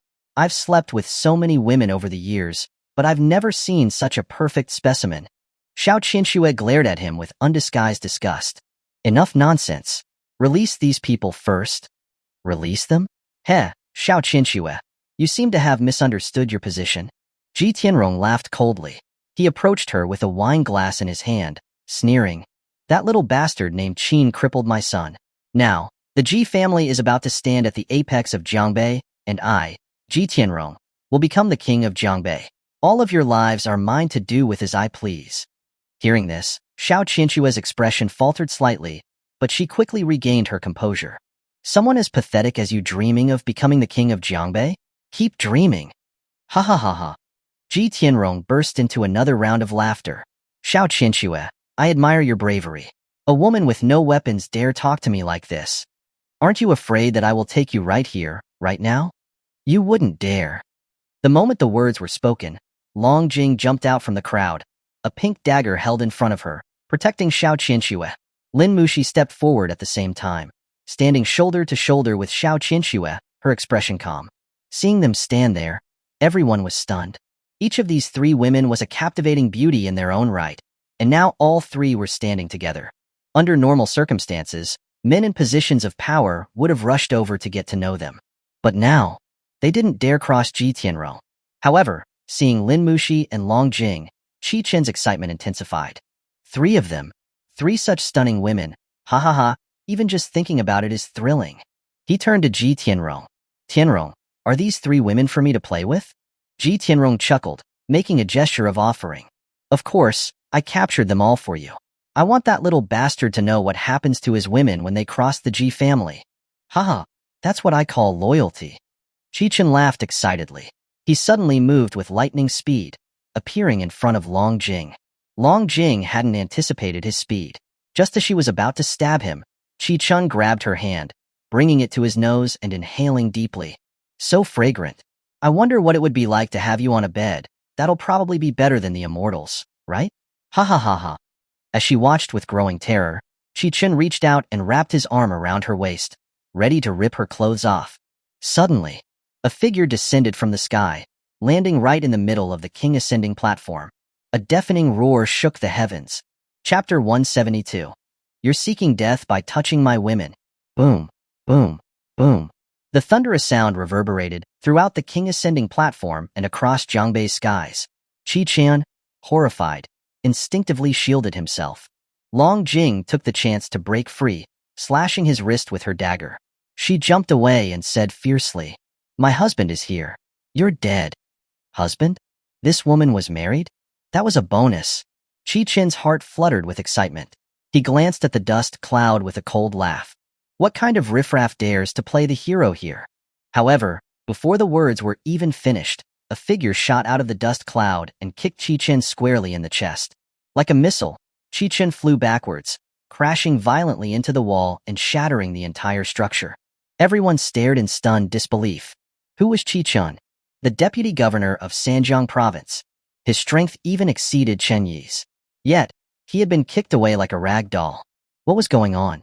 They turned their heads and saw that a man in his 20s, with a cigarette dangling from his mouth, hands in his pockets, and a cold expression, had appeared next to Long Jing. Was this the thing that had fallen from the sky? But when Long Jing, Xiao Qianque, and Lin Muxi saw Qin Tianci, their previously pale and desperate faces immediately lit up with excitement. They blurted out, "Husband, Tianci." Looking at the unharmed women, Qin Tianci's murderous expression softened slightly, and he smiled. "Are you all right?" "Of course, we're not all right." Long Jing immediately pointed to Ji Tianrong, whose face was dark with rage. She sobbed as she complained. "This Ji person imprisoned us here without any food or water. He threatened to rape us. We were heartbroken. Husband, if you didn't come, we would have, lost our purity. You have to avenge us." Lin Muxi. Xiao Qianque. Only you can pull off such theatrics. Seeing Long Jing trying to squeeze out tears, Xiao Qianque and Lin Muxi were torn between laughing and crying. Qin Tianci, watching Long Jing act so pitiful, seemed unfazed, his expression blank. He only glanced at the scratch marks on her wrist. "Did he grab you?" Long Jing shivered. She looked down at the marks and instinctively replied, "Why yes, I understand." Qin Tianci didn't say anything more. He turned and began walking slowly towards Qi Chen, who was just climbing out of the rubble. After Long Jing stepped back, she looked at Xiao Qianque and Lin Muxi, confusion evident on her face. I feel like my husband has changed. It seems that way. I feel like Tianci is different than before. I feel like a coldness coming off of him. Who cares? My husband is the most handsome. He is handsome even when he is cold. At the same time, Zhang Honghua and Ai Ying, who were in the crowd, also saw Qin Tianci. Their faces wore different expressions. Master is here. Now we're saved. Saved, my ass. He's just another hostage. What can he do? Ai Ying's expression soured. Qin Tianci's dramatic entrance had only made matters worse. They could have gathered reinforcements, but now he had just walked into the lion's den. Meanwhile, Ji Tianrong finally regained his composure. His eyes widened as he glared at Qin Tianci and demanded, "You're not dead?" Qin Tianci stopped and looked at Ji Tianrong with disdain. "You wanted me dead?" Ji Tianrong's face was consumed by a venomous rage. "You little bastard! You killed my son and ruined my family's plans of so many years. Not only do I want you dead, but I want your whole family dead. What is Hong Sanqing, that trash, doing?" Qin Tianci scoffed, taking a drag of his cigarette. "The Hong Sanqing you speak of, is he the rat hiding in Longxian Manor? You saw him?" Ji Tianrong's pupils shrank. He had received news that Qin Tianci had entered Longxian Manor with Wu Yujing. He had specifically called Hong Sanqing and ordered him to kill Qin Tianci and bring his body back. Seeing Qin Tianci here, he had assumed that they hadn't met. But from his words, it seemed that they had already faced each other. An ominous feeling settled in his heart. He asked coldly, "If you met him, how are you still alive?" Qin Tianci smiled again with derision. "That rat? Do you think he could harm me? You must overestimate him." "Impossible." Ji Tianrong refused to believe it. "I know Hong Sanqing's strength better than anyone. There's no way you could have escaped him alive." Qin Tianci shrugged. "If you don't believe me, why don't you try contacting him?" Ji Tianrong's pupils constricted. He pulled out his phone and dialed Hong Sanqing's number, but the next moment, the phone in Qin Tianci's pocket started to ring. Qin Tianci took out the phone. Ji Tianrong's breath hitched. He recognized that phone as Hong Sanqing's. Qin Tianci laughed. "For an old codger, he sure has an expensive phone. You're very generous to him." Hearing the subtle mockery in his words, Ji Tianrong's head began to spin. If Hong Sanqing's phone was with Qin Tianci, then that meant he had failed? How was this possible? Ji Tianrong's heart was shaken. The formation that Hong Sanqing had set up in Longxian Manor was the most important part of his plan. How could he fail? "You goddamn beast. You dare to ruin my plans again and again. You're seeking death." Ji Tianrong's face twisted into a mask of rage. He could barely contain his fury. Qin Tianci simply ignored him. He pointed a finger at Ji Tianrong and said, his words clipped, "Your matter, I'll deal with you later. Now, be quiet." Ignoring Ji Tianrong's furious face, he turned his attention towards Qi Chun, who was climbing out of the wall. "Little bastard, you dare to ambush me?" Qi Chun felt like his body was falling apart. Even with the physique of a grandmaster, this blow had taken a toll. And to be slammed into the wall in front of so many people was humiliating. Before he could react, Qin Tianci had vanished from where he stood. Qi Chun's eyes widened. Instinctively, he turned his head and saw Qin Tianci appearing behind him. "Die!" Qi Chun, consumed with rage, lashed out with a punch aimed squarely at Qin Tianci. If that fist connected, anyone would be instantly pulverized. But Qin Tianci didn't dodge. Instead, he caught the incoming fist and with a crack, twisted Qi Chun's arm. "Ag!" A blood-curdling scream echoed through the platform. The sound of cracking bones followed. "You dare touch my women. You deserve death." Chapter 173, King Ascending Platform. "Let go. Let go of me." Qi Chun's right arm was broken by Qin Tianci. He was completely pinned to the ground, unable to escape no matter how much he struggled, only capable of screaming in fury. Those who witnessed this scene were all dumbfounded. Qi Chun was a grandmaster. He could easily single-handedly face half of Jiangbei's defenses. But now, he was like an ant, pinned under Qin Tianci's foot. Where did this expert come from? Even Ai Ying was stunned, muttering in disbelief. "This kid, when did he become this strong? Little beast. You're done for. You're finished. You dared to hurt me. I'll take every one of your women. I'll rape them 10, 100, 1,000 times. I'll make you wish you were dead." Qi Chun roared, his face contorted with rage, as if he was about to tear Qin Tianci to pieces. But in the next instant, crack, Qin Tianci raised his other foot and crushed his other arm. Qi Chun was in agony, writhing on the ground. "Since you touched my women, You don't need those 2 hands anymore. And that third leg. Qin Tianci's tone was chilling, without a trace of warmth. Then, he raised his foot slowly and brought it crashing down on Qi Qin's groin. A massive thud, accompanied by a sickening sound. Qi Qin's body sunk into the ground, foam leaking from his mouth, and he lost consciousness. Silence. Complete silence. The whole scene was so quiet that even a pin drop would have sounded like thunder. Nobody had expected that a grandmaster could be so helpless in Qin Tianci's hands. Was this even real? He was a grandmaster. Chen Yi watched the brutal beating that Qi Qin received, his eyes wide with trepidation. He was incredibly grateful for not having looked down on Qin Tianci and not having used his influence to support the Jiang family.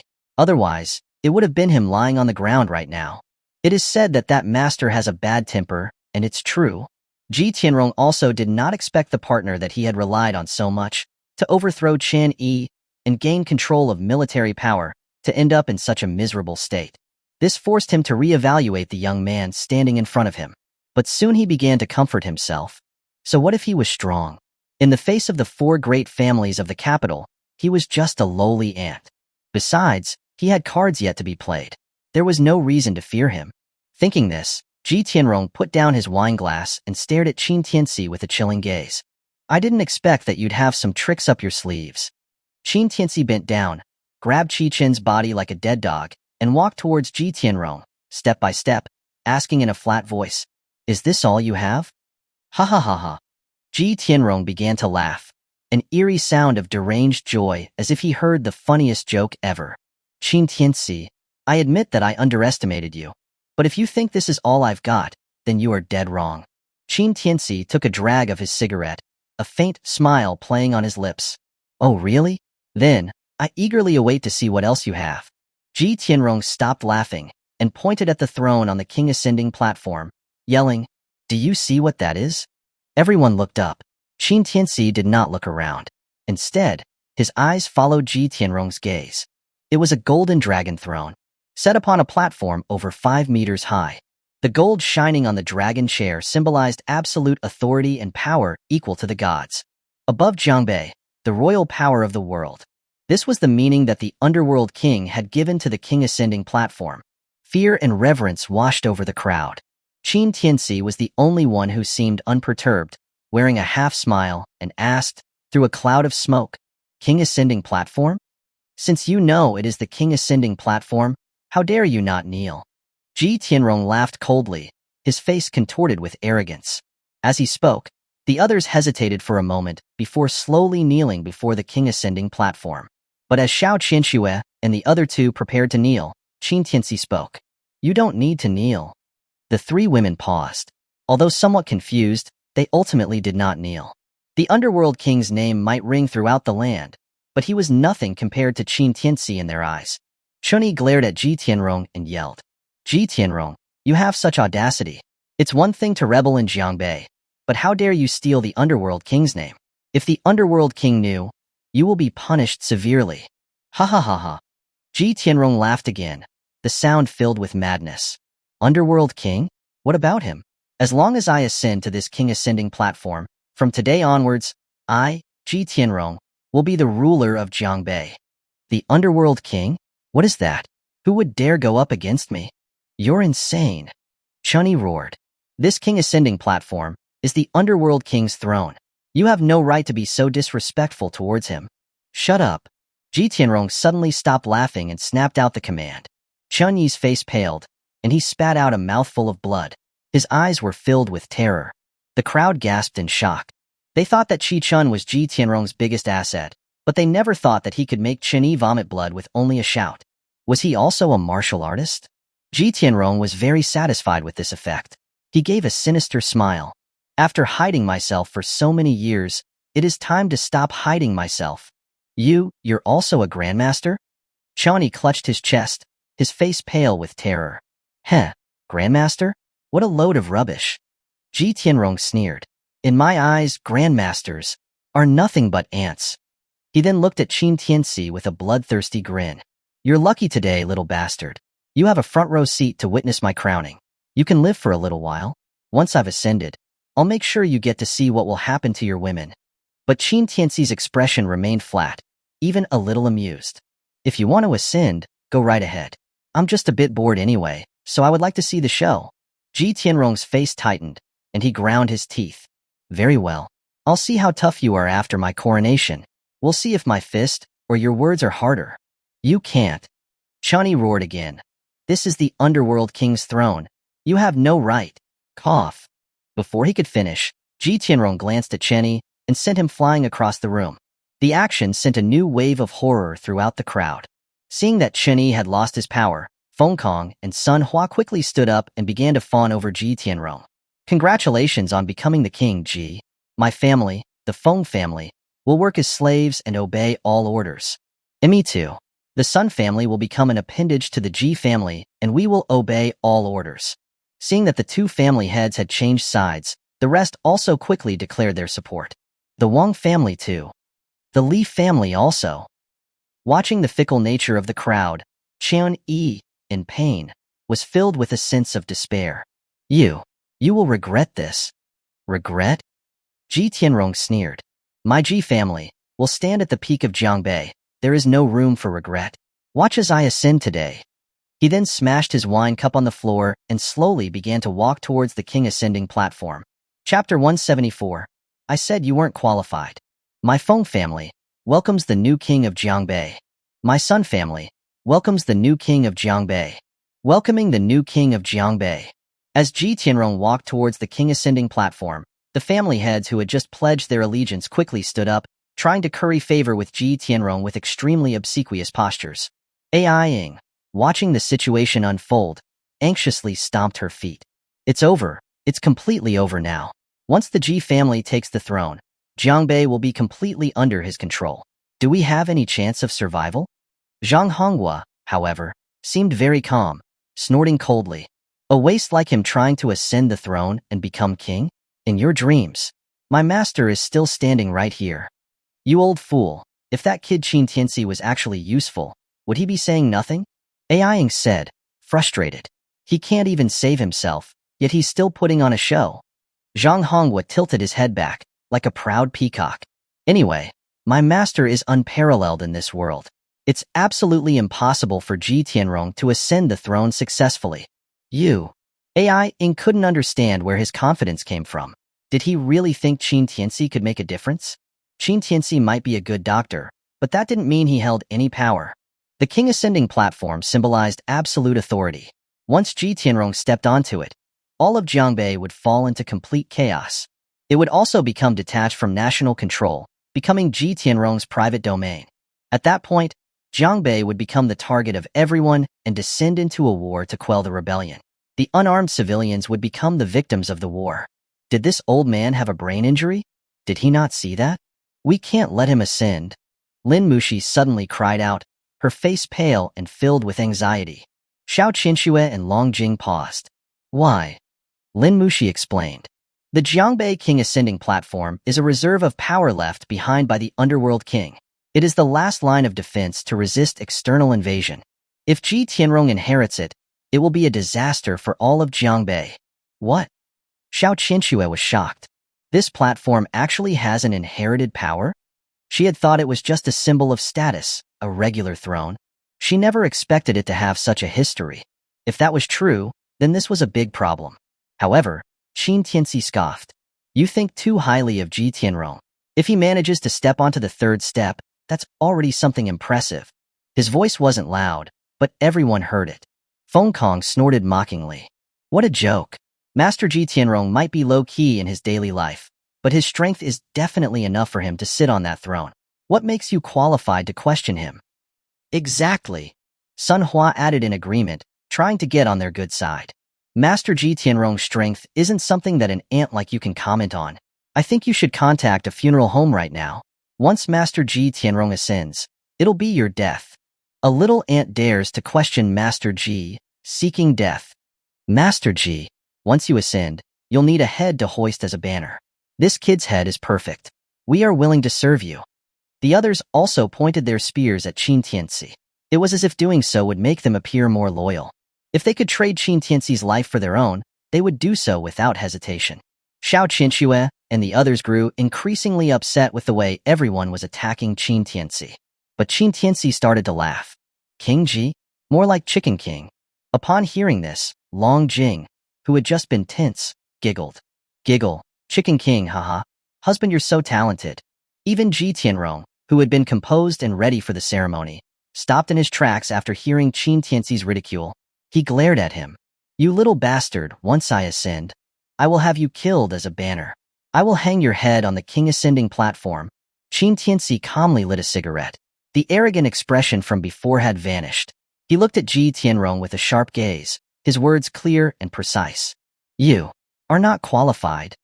Then you should open your eyes wide and watch how I ascend. Having said that, Ji Tianrong turned away from Qin Tianci. He was done with the banter. He immediately reached the steps, looking up at the dragon throne covered in golden scales with a burning passion in his eyes. Today is the day I, Ji Tianrong, become king. All of Jiangbei will bow down at my feet. With a roar that echoed in the sky, Ji Tianrong stepped onto the first step. Rumble, rumble. The moment his foot touched the floor, the entire king ascending platform began to tremble. Then, the sky was covered with dark clouds, and the wind began to howl. Everyone was stunned by this phenomenon. Nobody had expected such a magical place to exist in a place like Jiangbei. Master Di is going to ascend. Feng Kong was ecstatic. It was as if he was the one ascending the throne. Xiao Qinxue and the others had varying expressions. Their faces grew darker. But Qin Tianci stood on the side, acting as if it was none of his concern. Rumble, rumble. The second step. With another earth-shattering sound, the crowd was amazed to see that Ji Tianrong had stepped onto the second step. He was now surrounded by visible lightning, a spectacular sight to behold. This magnificent sight filled everyone's hearts with disbelief. Chen Yi stared at Ji Tianrong with widened eyes. If Ji Tianrong really did become king here, all of Jiangbei would be plunged into misery. The consequences would be unimaginable.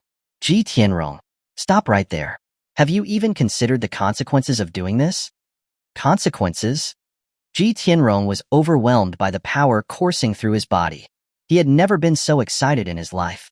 He believed that as long as he inherited the power of the throne, he would break through to the Grandmaster level. At that point, not only Jiangbei, but the entire Dragon Kingdom would have to bow down before him. From today onwards, Ji Tianrong's rules are the rules. I am the only one who gives out consequences to others. No one can judge me. With that, he raised his foot with great effort and stepped onto the third step. But at that moment, his crazed face suddenly froze. The next moment, he felt a fear he had never experienced before. Suddenly, bang!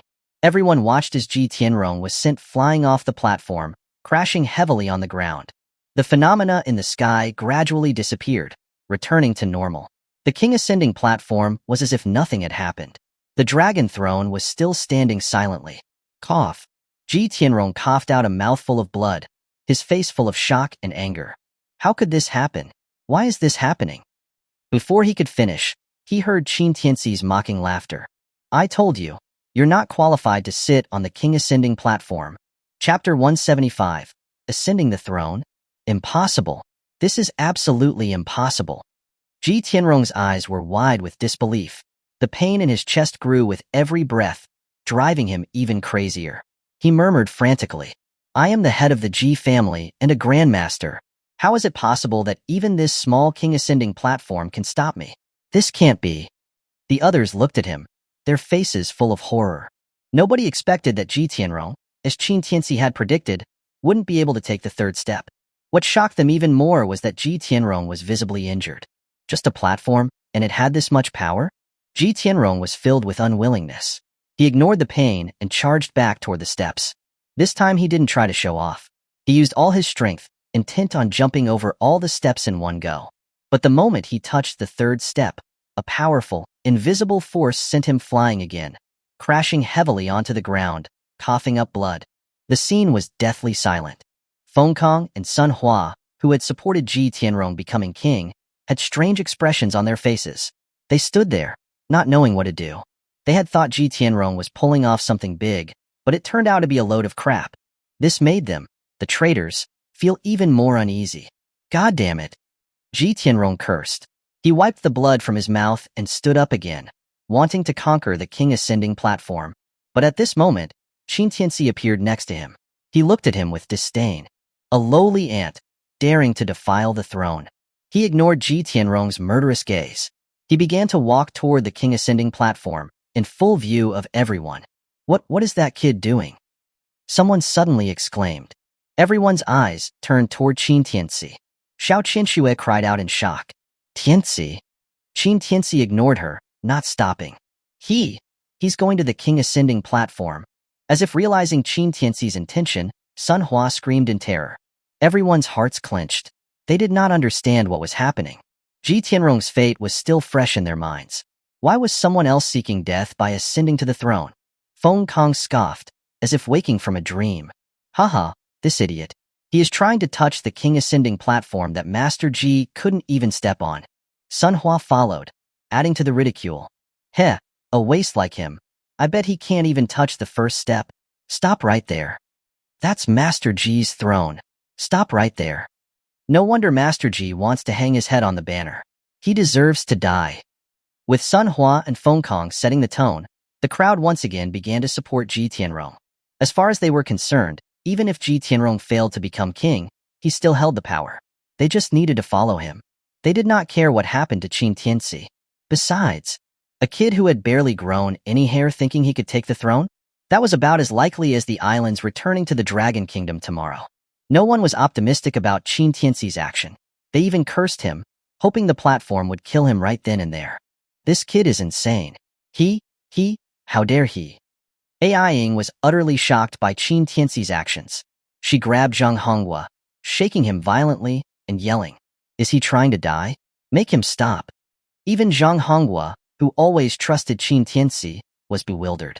He never expected Qin Tianci to dare to ascend to the throne. Ji Tianrong's tragic state was a warning. But Ji Tianrong, seeing this, didn't stop him. His face was full of cold disdain. Little bastard, trying to scare me like this? Do you think I'm easily intimidated? If you manage to step onto the first step, I will? He stopped, his sneer vanishing. His expression became frozen with shock as if he had seen a ghost. That was because Qin Tianci had just placed one foot on the first step. At the same time, the sky trembled again. But this time, it was even more violent than before. It was daytime, yet the sky turned completely black. The air was filled with raging thunder, and the wind howled, knocking everyone to the ground, their faces filled with terror.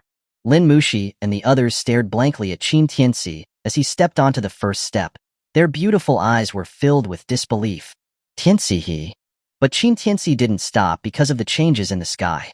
Immediately, he stepped onto the second step. The thunder became even more violent. Even the golden scales on the dragon throne started to emit a faint golden light. It was interwoven with the lightning as the power continued to rush out. Crackling. Boom. He's about to step on the third step. Someone cried out. Everyone stared at the scene.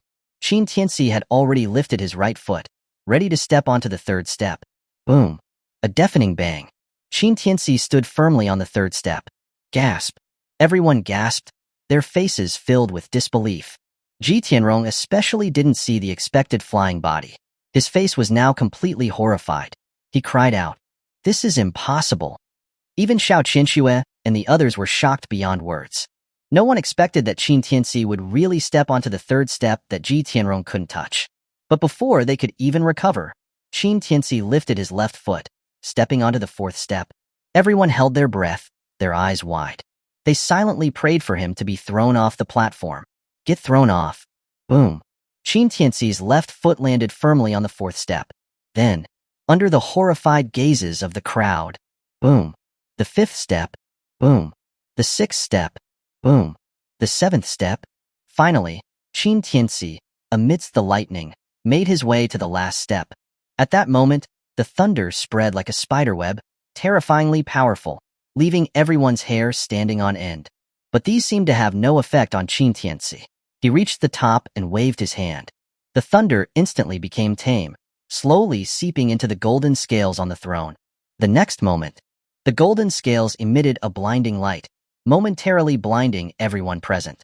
When everything settled down, everyone struggled to open their eyes and saw a figure sitting on the throne. They heard a majestic voice that shook their very being. The Underworld King, control life and death. Will you surrender? Chapter 176. Today in Jiangbei. The Ji family ceases to exist. Everyone was stunned by the sudden voice, feeling dizzy and lightheaded.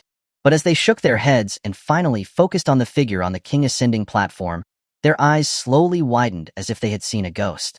The person sitting on the golden dragon throne was none other than Qin Tianci. He sat with a nonchalant look, crossing his legs. A lit cigarette dangled from his mouth. He rested his hands on the handles of the dragon chair. He exuded an aura so powerful that it was suffocating, sitting there like a god. That kid ascended the throne. Someone exclaimed. The sound pulled everyone back to reality. They turned their gazes back to the platform. Xiao Qianxue covered her mouth, her eyes wide with disbelief as she looked at Qin Tianci on the throne. She was incredibly shocked.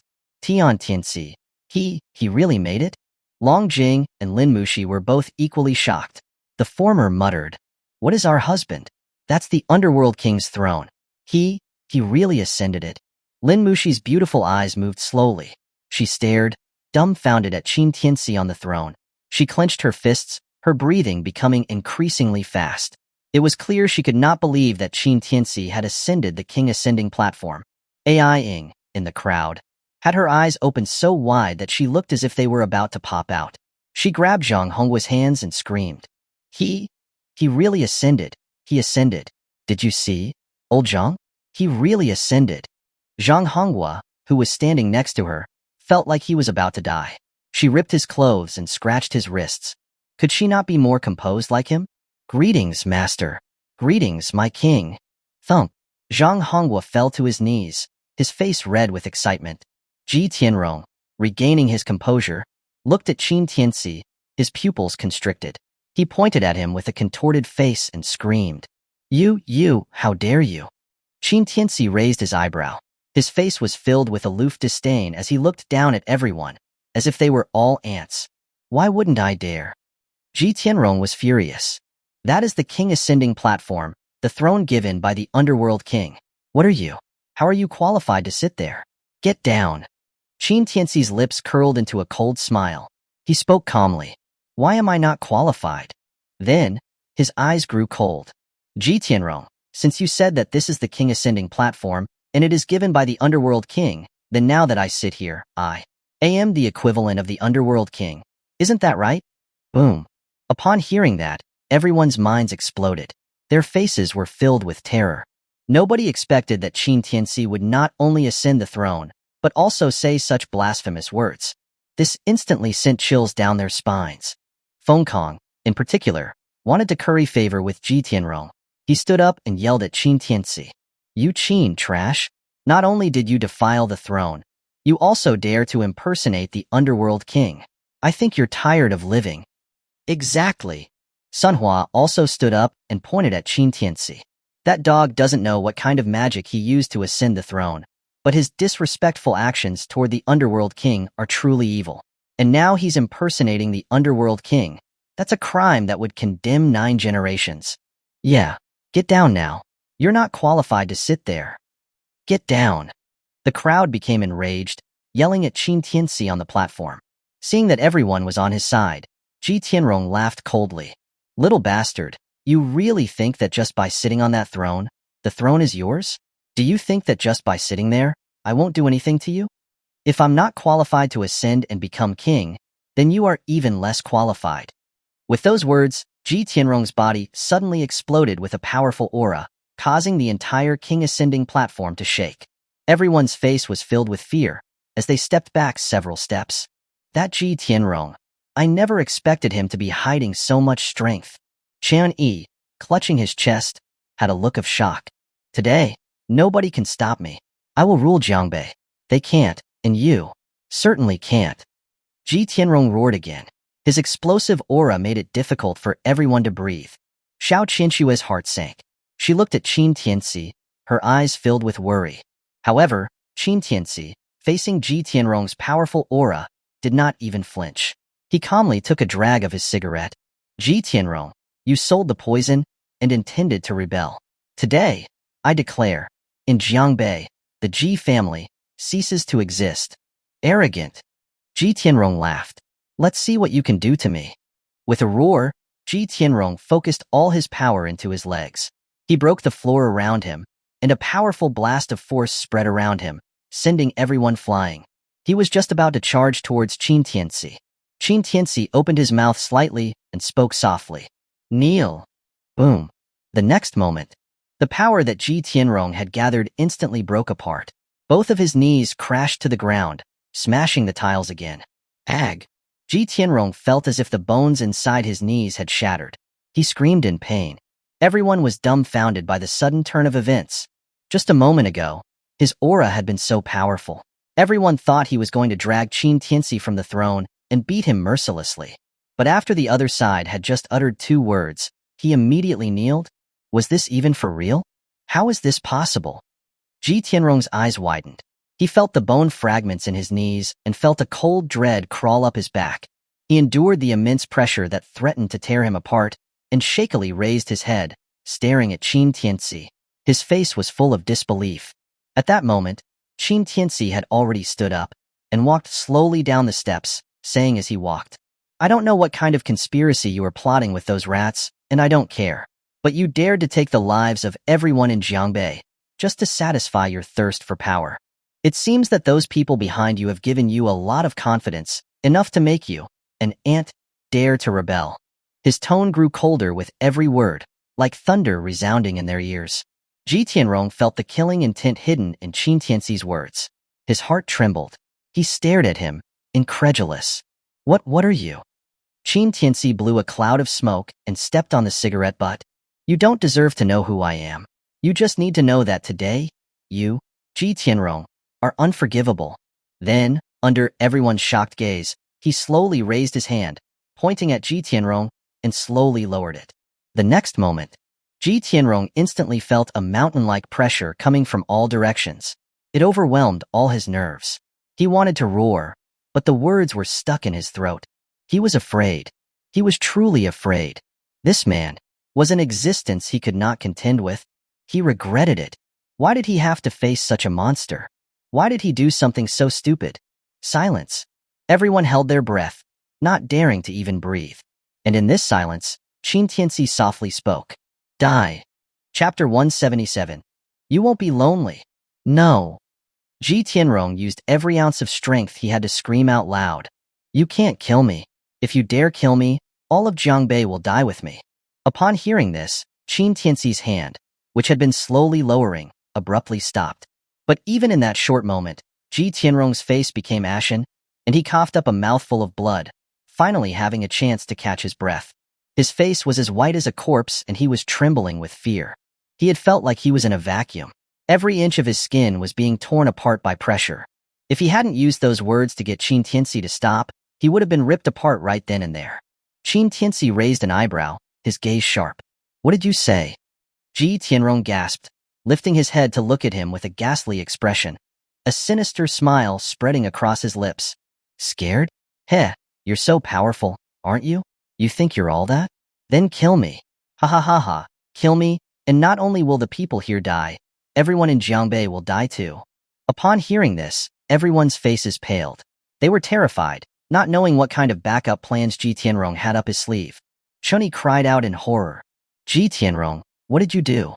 Ji Tianrong smiled coldly, proudly, and arrogantly. Nothing much, hee. Just a little trick with the medicines that my Ji pharmaceutical company has been making these past few years, ha ha ha. A trick? Chunyi was furious. What did you do? Tell me. Ji Tianrong ignored his hysterical yelling, turning to look deeply at Qin Tianci. Qin Tianci, I admit I underestimated you. But did you think you could judge me just because you're powerful? You don't have the qualifications. As he spoke, a cold light flashed in Qin Tianci's eyes, and he waved his hand. Crack.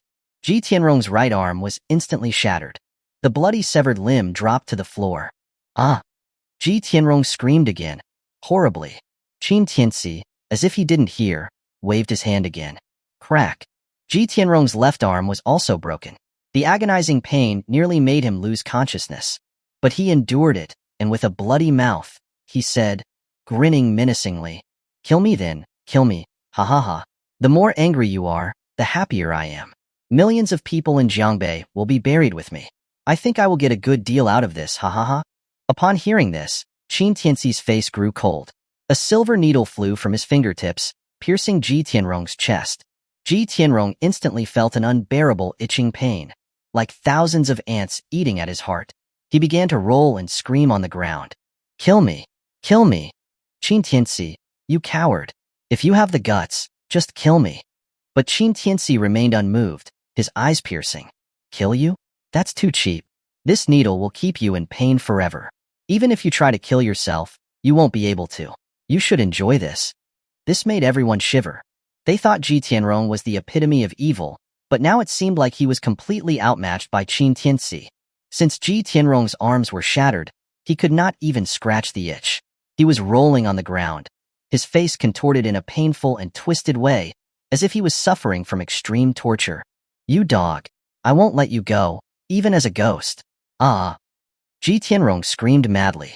The stuff that we put in those drugs from the Ji pharmaceutical company is incurable. All of you should just wait to die. Bastard! You bastard! Chunyi lost it completely.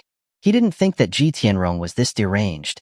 Not only did he tamper with the new drugs at the World Expo, but he also added unknown substances to all of the normal medicines over these past few years. He knew that over the years, Ji Pharmaceutical Company was the largest pharmaceutical group in Jiangbei. Almost every citizen had used the company's drugs. If what Ji Tianrong was saying was true, then 30 million Jiangbei residents were doomed. At that moment, everyone panicked and started checking their bodies for any problems. Ha ha ha, useless. Ji Tianrong roared menacingly. Those poison worms, not even the most advanced scientific instruments can detect them. Once I'm dead, they will eat your organs, drain your blood, and turn you into rotting and stinking corpses, completely disappearing from the world. Ji Tianrong's words were like a bomb that exploded in their ears, filling everyone with despair. But just then, Qin Tianci spoke. Is this your trump card? Upon hearing that, Ji Tianrong's mad laughter abruptly ceased. He turned to look and saw that Qin Tianci, after hearing all those words, had no reaction at all. He gave a painful smile. Don't pretend to be calm. Hee, Qin Tianci, those were given to me by a poison immortal. I know you are a great doctor, but can you save everyone? There are 30 million of them. Ha ha ha ha. Qin Tianci smiled calmly, then squatted in front of him and whispered, let me tell you a secret. Actually, on my first day in Jiangbei, I already saw through your little tricks. Ji Tianrong's smile froze again. He looked at Qin Tianci's face, his expression filled with disbelief. Impossible. Are you lying? Qin Tianci shrugged, looking as if he didn't care at all. Otherwise, why do you think I gave Ji Shifeng the drug formula? If I didn't guess wrong, Ji Shifeng and the Shao Corporation have already produced enough medicine for everyone in Jiangbei. Then, he turned to Xiao Qinxue and smiled. Qinxue, am I right? Xiao Qinxue sighed in relief and stepped forward, smiling faintly. Thanks to you warning me in advance, I secretly sent orders to Jiangling after the new medicine was released, for secret production. Now, there should be almost 50 million doses, enough to distribute to every citizen in Jiangbei. Boom. Hearing that, Ji Tianrong's mind exploded. Even the intense pain that he was suffering was forgotten.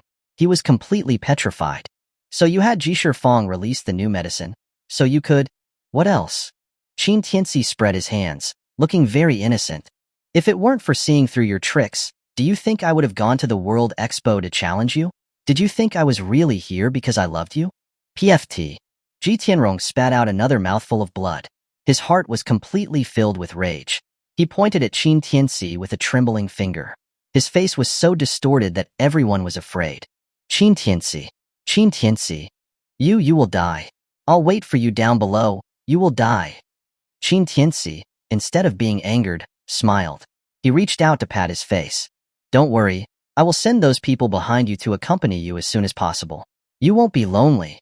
Then, the smile on his face suddenly vanished, and his eyes grew cold. He grabbed Ji Tianrong's neck and, in a flash, he twisted it. Chapter 178. I'll buy you milk when we get back. Looking at Ji Tianrong's body, which was now lifeless and lying limply on the ground, the scene was deathly silent. Everyone's eyes were filled with horror, and their faces were pale with fear. And Master Ji is dead? He killed Ji Tianrong? Feng Kong and Sun Hua murmured, their spines chilling. Nobody had expected that Ji Tianrong would die at the hands of an unknown kid, and in such a humiliating way. What kind of rebellion was this? What shocked everyone the most was that a young man in his 20s had been so ruthless, without even a hint of emotion on his face. It was as if he had killed a chicken. Even AI-ing couldn't help but shiver. She swallowed, her face filled with an indescribable expression. It seems like she needed to be nicer to the kid. Maybe one day the kid would lose it, and she would end up like Ji Tianrong. At that moment, Xiao Qianxue snapped out of her daze and went to Qin Tianci. Tianci, are you okay? Qin Tianci smiled faintly and shook his head. He's the one who should be worried. Xiao Qianxue followed his gaze.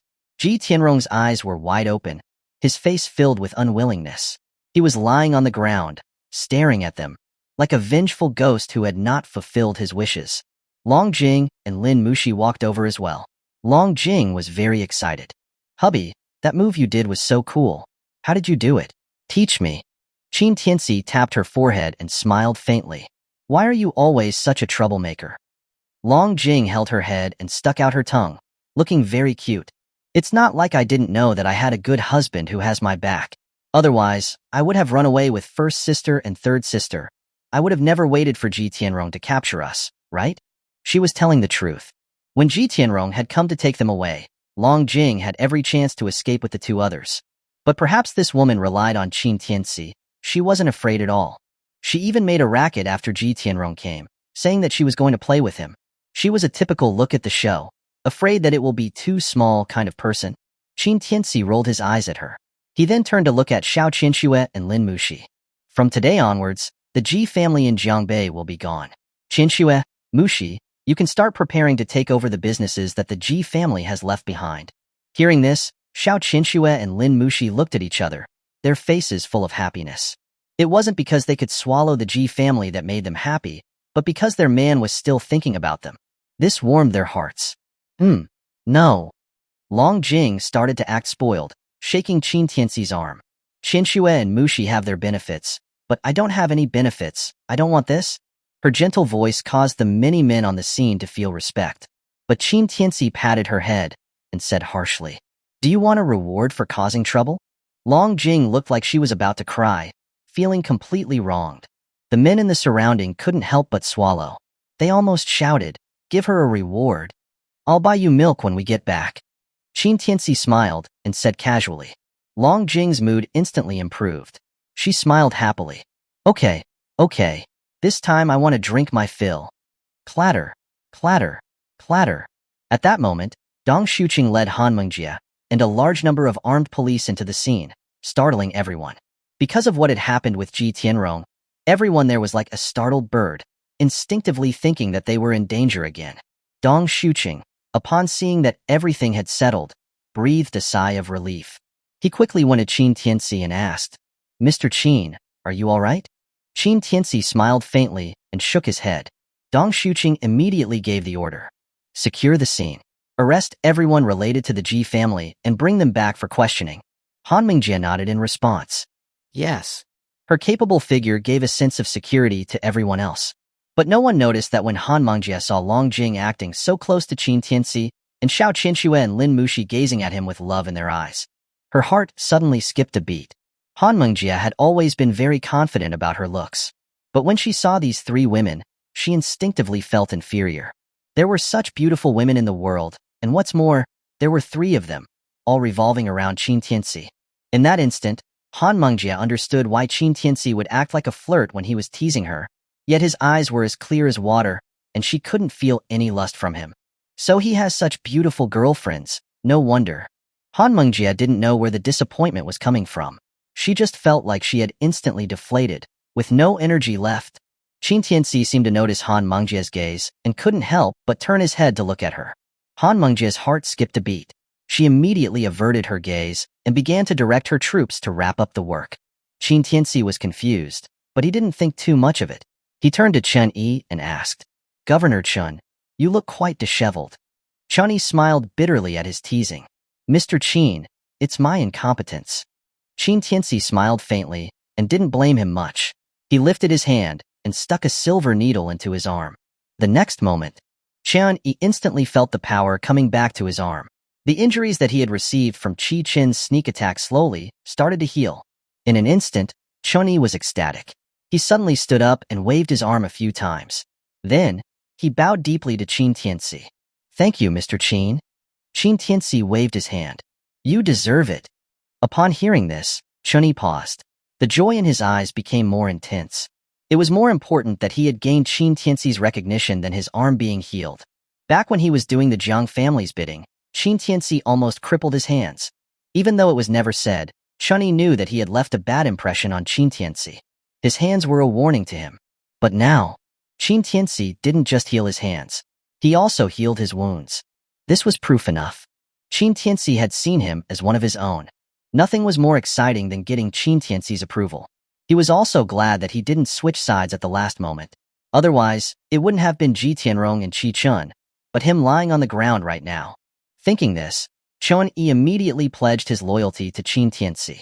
"Mr. Qin, starting tonight, my life is yours." Qin Tianci frowned and said with a disgusted tone, "What would I want with your life? Just give the Ji family's assets to Qinchua." Chunyi? Before he could even speak, a voice of objection was suddenly heard. "No. Why should you get to distribute the Ji family's assets? What are the rest of us going to eat?" Chapter 179. He is the law. Huh. Qin Tianci raised an eyebrow, surprised that someone actually dared to object. He turned to look and saw that the people who had spoken were Manhwa and Fengkong. The two men were no longer acting like cowards, as they had been when they were in front of Ji Tianrong. After walking out of the crowd, they pointed at Qin Tianci and shouted, "Everyone knows that the Ji family's businesses are all over Jiangbei. Our family businesses rely on the Ji family to survive. If you let that woman, who is surnamed Xiao, take over the Ji family, are we supposed to drink the north wind?" "Exactly," Sun Hua added. "In Jiangbei, the Ji family is a whale. When a whale falls, everything thrives.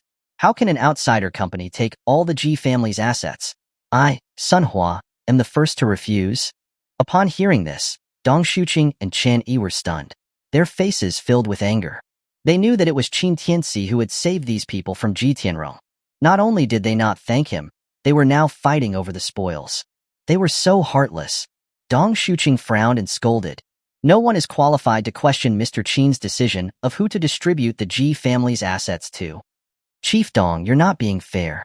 Fengkong was not afraid of Dong Shuqing. He was determined to get a piece of the pie. He chuckled coldly. "The Ji family's businesses belong to Jiangbei. We, as local businesses, should receive help. What is he? How dare he try to occupy the Ji family's assets by himself?" Sun Hua was not going to be outdone.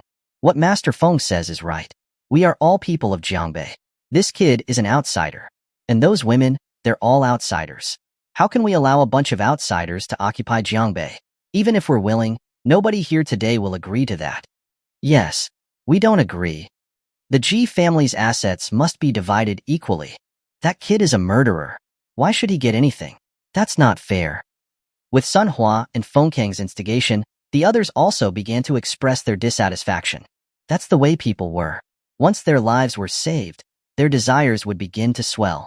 Moreover, Qin Tianci was just a lone wolf. They were certain that he wouldn't dare to go against so many people. He was not Ji Tianrong. He had no guts to rebel. Listening to everyone's demands, Xiao Qianchua's expression changed slightly. She was just about to say something when Qin Tianci spoke first. "So you all have an objection?" "Of course we have an objection." Fengkong pointed at him angrily. "What's your status? How dare you order us around here? This is our Jiangbei, not yours." Sun Hua continued to lead everyone, and they followed up by yelling, "Get out of Jiangbei! Get out of Jiangbei!"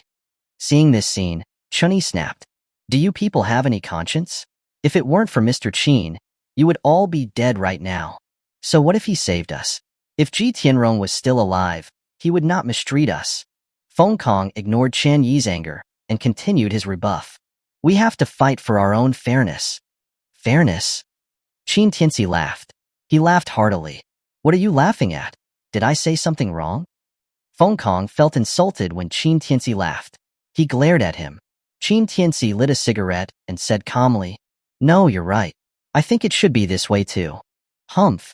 If you understand, then hurry up and distribute the Ji family's assets." Sun Hua thought that Qin Tianci was chickening out. His tone grew even more aggressive. But Qin Tianci shook his head and turned to walk over to the platform. He sat on the throne, his face still bearing that calm smile. He looked down at them. You're all right, but I, the king, will not accept it. The commotion instantly went silent. Everyone stared at Qin Tianci in disbelief. Qin Tianci crossed his legs, his eyes burning like flames as he surveyed everyone on the platform.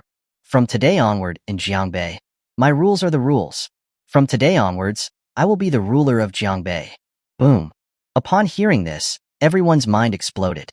Just now they got rid of Ji Tianrong, and now Qin Tianci? What was this? Qin Tianci looked at the stunned crowd and continued to smile. Don't worry. I'm very democratic. I will listen to everyone's opinions.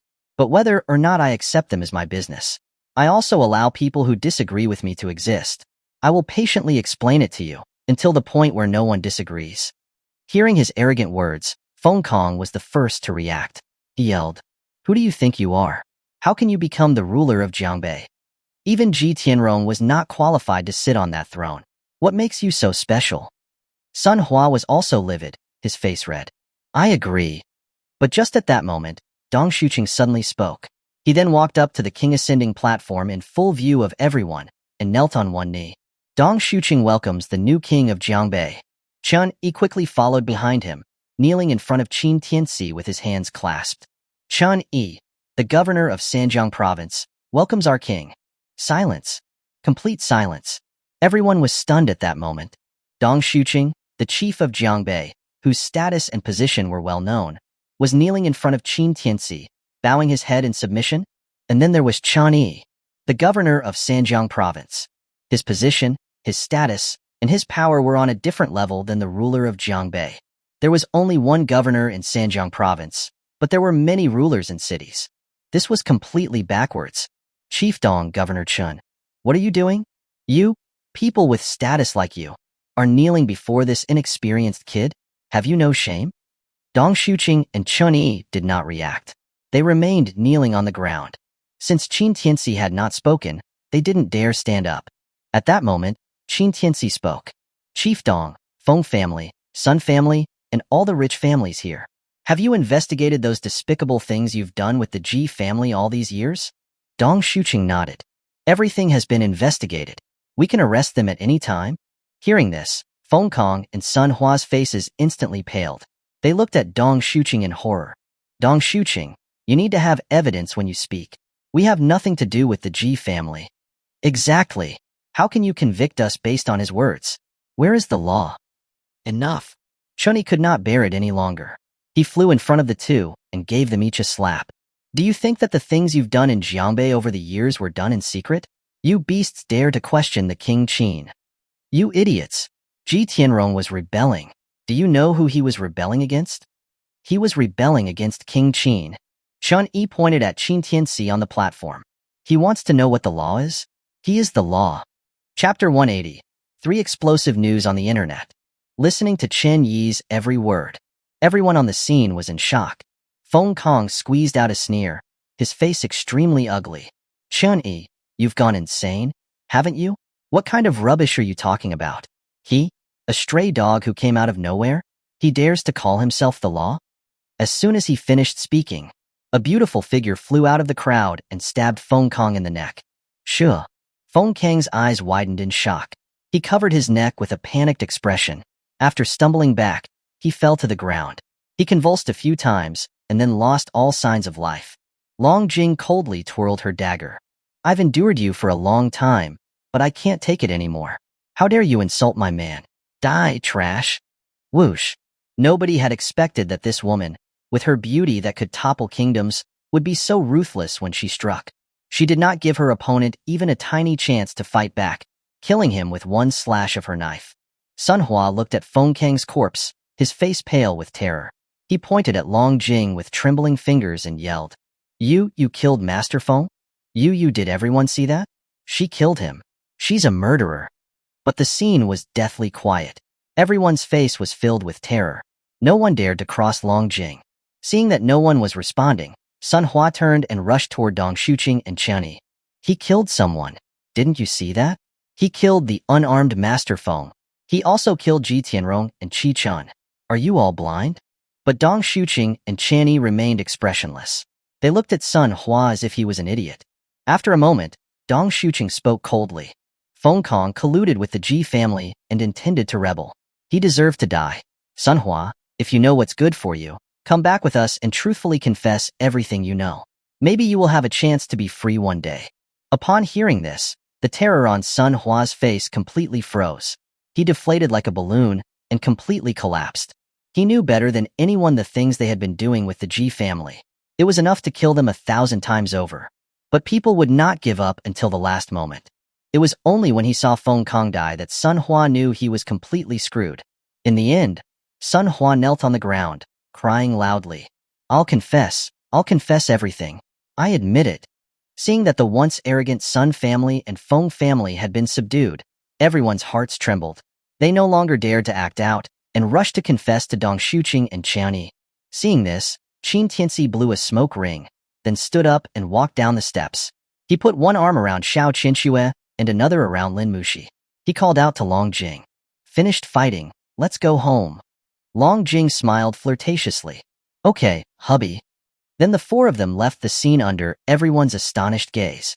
Dong Shuqing watched Qin Tianci's leaving back and took a deep breath. His eyes became deep and resolute. Chunyi walked up to him and teased him with a smile. Old Dong, what are you thinking? Dong Shuqing looked at him and smiled. For so many years, Jiangbei has always been criticized for being the Ji family's territory. Even I, as the chief, have had to endure Ji Tianrong's threats and suppress myself. But today, we have finally cleared away all the fog and seen the blue sky. I can finally give an account to Xiaoyu's mother. Hearing that, Chunyi patted him on the shoulder. I heard a little about what happened to your wife. The Ji family really is scum. They have gotten their retribution. This time they kicked a steel board. Ah. However, Dong Shuqing only sighed. His eyes were filled with worry. Although the Ji family has fallen, those people behind Ji Tianrong will not give up so easily. Humph. An ant that's a little bigger is still an ant. Chunyi scoffed, his eyes filled with disdain. Seeing Dong Shuqing's worried expression, Chunyi smiled faintly. Old Dong, have you ever heard a saying? What saying? Under the heavens, all land is the king's land. Dong Shuqing widened his eyes and looked at Chunyi in disbelief. Chunyi continued. You have underestimated that great man's strength. After that day, Dong Shuqing led the police, Chen Yi led the governor's council, and Lu Daorong's martial arts association. All three forces joined forces and completely cleaned out the Ji family's businesses in Jiangbei. Because the medicines produced by Ji Pharmaceutical Company had been tampered with, the news caused panic in Jiangbei. Luckily, Xiao Qianxue and Lin Muxi had been prepared. They worked with the Xiao Corporation and Ji Shifang to distribute free medication to the people of Jiangbei. As soon as the news came out, the entire Jiangbei internet exploded. Ji Shifang and the Xiao Corporation's fame spread throughout Jiangbei overnight. It even reached all parts of the country. The Xiao Corporation's stock price had been on the rise. Ji Shifang was even hailed as a branch of the Holy Medical Hall. The two women were extremely busy during this time. It took them a full month to distribute this batch of free medicine to every resident in Jiangbei. Although the Xiao Corporation and Ji Shifang had donated a lot of funds because of this, the returns they received were incalculable. The Ji family's name had been completely ruined because they tampered with the medicine. On the contrary, the Xiao Corporation and Ji Shifang became famous overnight and became rising stars above Jiangbei. They had perfectly replaced Ji Pharmaceutical Company. Besides the Xiao Corporation and Ji Shifang, two other things shocked the citizens of Jiangbei this past month. The Jiangbei commander, the new king of Jiangbei. The fact that Qin Tianci had ascended the king ascending platform was suppressed by Chen Yi and Dong Shuqing. But nothing can be hidden forever. Even though his name had been hidden, someone had still leaked that a new king had appeared in Jiangbei, and he had officially appointed the Jiangbei commander. Every citizen was very curious about the new king. They all wanted to find out who he was. But without exception, all they had found was elusive news. They couldn't get past the information that Chen Yi and Dong Shuqing had concealed. Everyone only knew that there was a new king in Jiangbei who did not want to reveal his name. Another piece of news was even more explosive. The Longxian Manor was about to be opened for sale. It was one of Jiangbei's cursed lands. Everyone feared it. But nobody expected that this land would be put up for sale again. Wasn't that going to harm people? The advertisements were also a little mysterious, saying that Longxian Manor was about to be completely renovated and become the most luxurious neighborhood in Jiangbei. At the same time, Qin Tianci was standing in front of the Longxian Manor, smoking, with a faint smile on his face.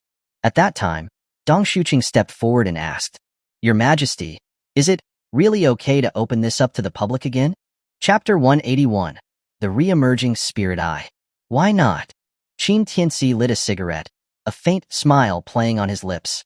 Dong Shuqing, his face etched with worry, glanced around at the desolate surroundings and couldn't help but swallow nervously.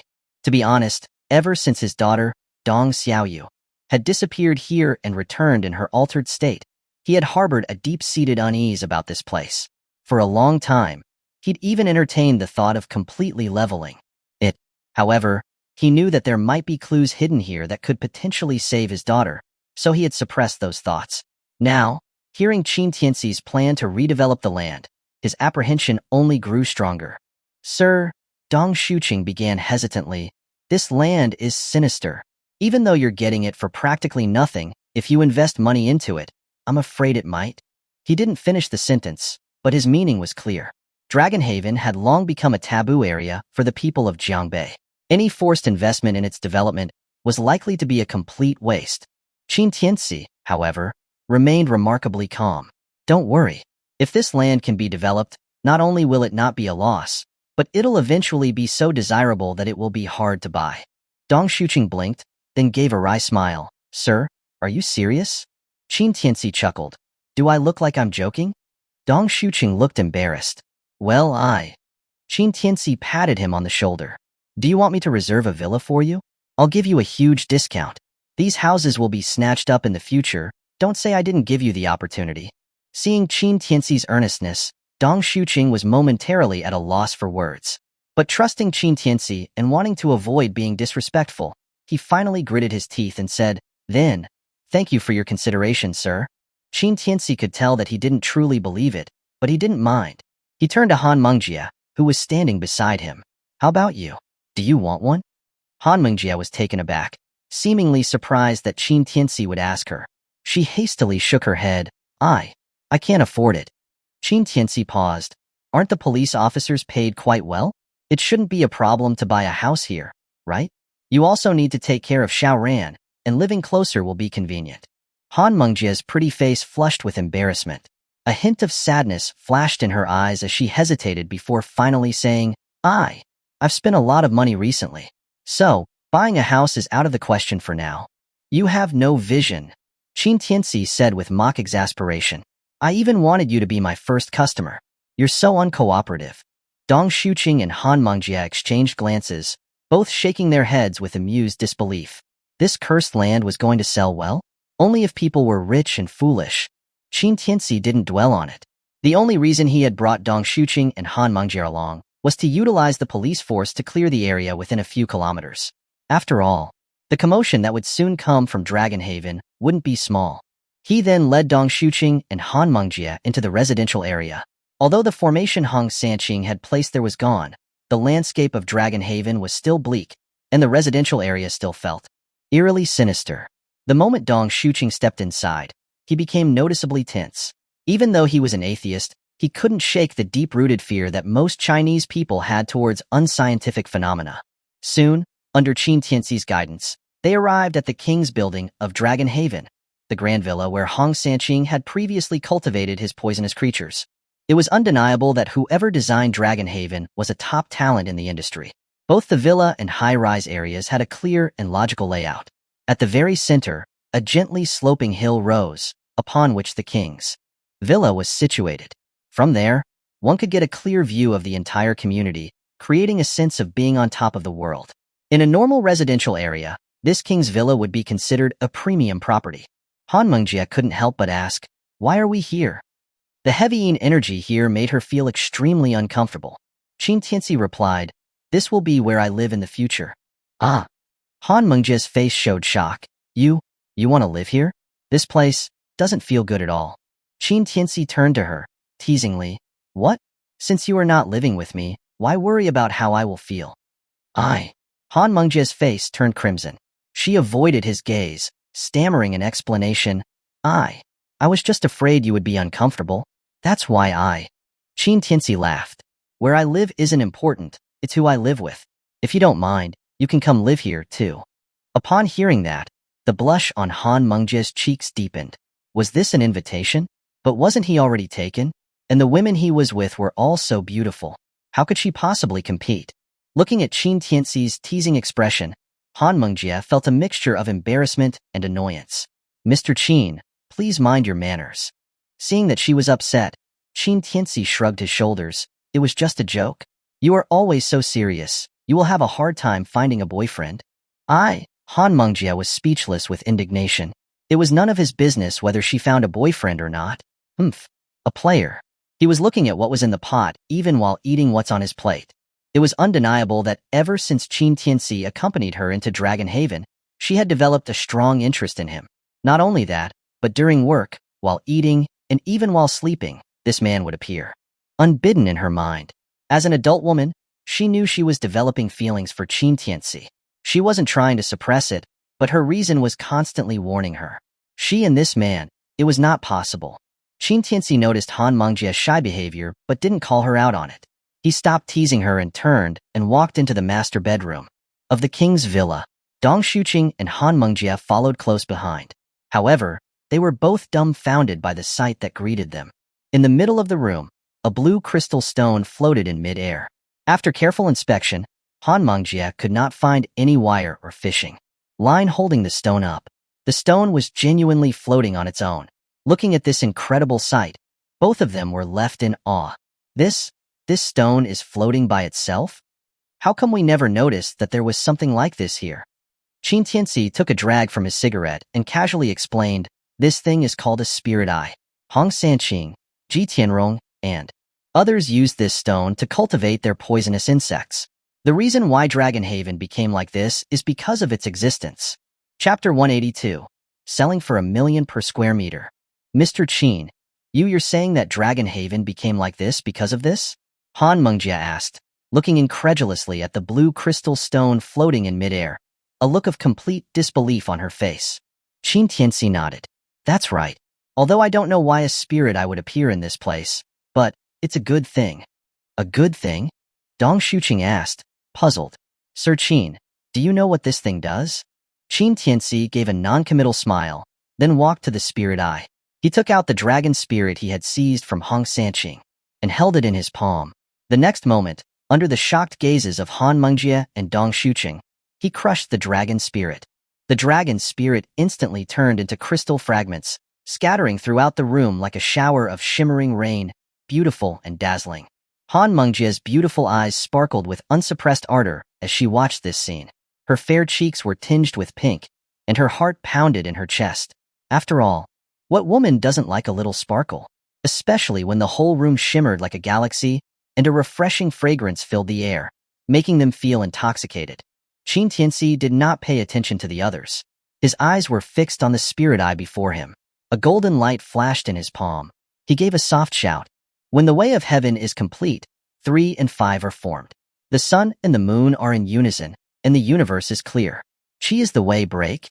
Cling. The moment Qin Tianci finished his incantation, the crystal stone of the spirit eye emitted a clear bell-like sound. Crack, crack. The main body of the spirit eye began to shatter, and blinding golden light shot out from the cracks, so intense that Han Mengjie and Dong Xuqing could not keep their eyes open. Qin Tianci, however, his pupils constricted, his expression gradually becoming excited. He murmured involuntarily, "It's a golden spirit eye." In his understanding, spirit eyes were categorized into white, blue, green, gold, and red, with white being the worst and red being the best. This one he had found was, indeed, the golden spirit eye, second only to the red spirit eye. This was, for him, an unexpected surprise. No wonder Hong Sanqing could cultivate so many poisonous insects here. Without such a spirit eye, with such a strong aura, it would have been absolutely impossible. Qin Tianci cleared his mind and, once more, changed his hand seal, creating a spell-like posture. The golden light of the spirit eye became more dazzling at this moment. Warn the police around the area, and do not let anyone else approach. Qin Tianci shouted. Dong Xuqing, enduring the blinding light, grabbed his walkie-talkie and barked a few orders. Seeing this, Qin Tianci focused his mind, and with a thought, the spirit eye suddenly released rings of light. Boom, boom, boom. The light circles expanded more and more rapidly as the golden light enveloped everything. The entire Dragon Haven was revitalized, completely devoid of its previous gloomy appearance. Trees and plants grew exuberantly, and the water sources, which had been dried up for years, slowly flowed with clear water, meandering through various landscaping areas. Qin Tianci squeezed his hand into a fist. The spirit eye abruptly surged upward, broke through the ceiling, and stood in mid-air. He followed it into the air, standing alongside it. The next moment, with the spirit eye as the central axis, a layer of golden mist spread out in all directions, extending across the entire residential area like a thin veil. Slowly, it descended, and the amazing energy gradually calmed down. It was done. A smile curved on Qin Tianci's lips.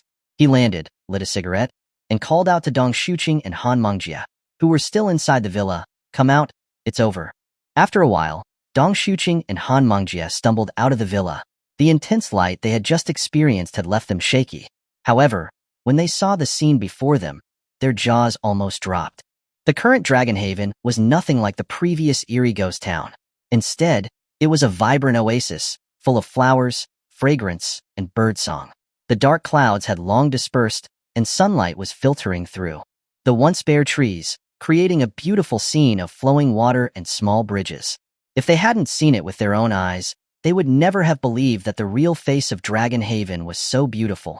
They couldn't help but remember what Qin Tianci had told them before they entered the residential area. "This place will be snatched up in the future." Qin Tianci, looking at their shocked expressions, couldn't help but laugh. "Well, is it okay?" Dong Shuqing stared blankly as he looked around, then asked, Sir Qin, how did you do this?" Han Mengjia was also completely stunned as she stared at Qin Tianci, her beautiful eyes filled with surprise. Do you know magic?" Qin Tianci took a drag from his cigarette and smiled. "I don't know magic. I just know a little about formations." Qin Tianci wasn't lying. He had simply added a protective spiritual formation to the spirit eye. With this formation, Dragon Haven would become a place where spiritual energy gathered. All the spiritual energy around would be absorbed by the spirit eye, becoming nutrients for the entire community. With this formation, ordinary people would prolong their lifespan while living there. People with illnesses would recover without any warning after living there for a year or so. As for cultivators like him, their power would continue to improve, especially under the formation at the king's villa, where he would receive a constant flow of spiritual energy. This, for him, was an immense source of wealth. After all, his fiancées would need to cultivate in the future. Formation. Han Mengjia was overwhelmed by his words. She had never imagined there would be something so magical in the world. Her eyes shone with curiosity, and she discovered that, with every breath, a sense of ease and comfort washed over her. The fatigue she had accumulated over the years instantly vanished, and she felt a sense of unprecedented lightness. Dong Shuqing felt the same way. His high blood pressure, a problem he'd had for years, was now incredibly stable here. He felt no discomfort whatsoever. Immediately, Dong Shuqing stepped forward, excitedly saying, "Sir Qin, about that villa you promised me. You're not going to break that promise, right?" Haha.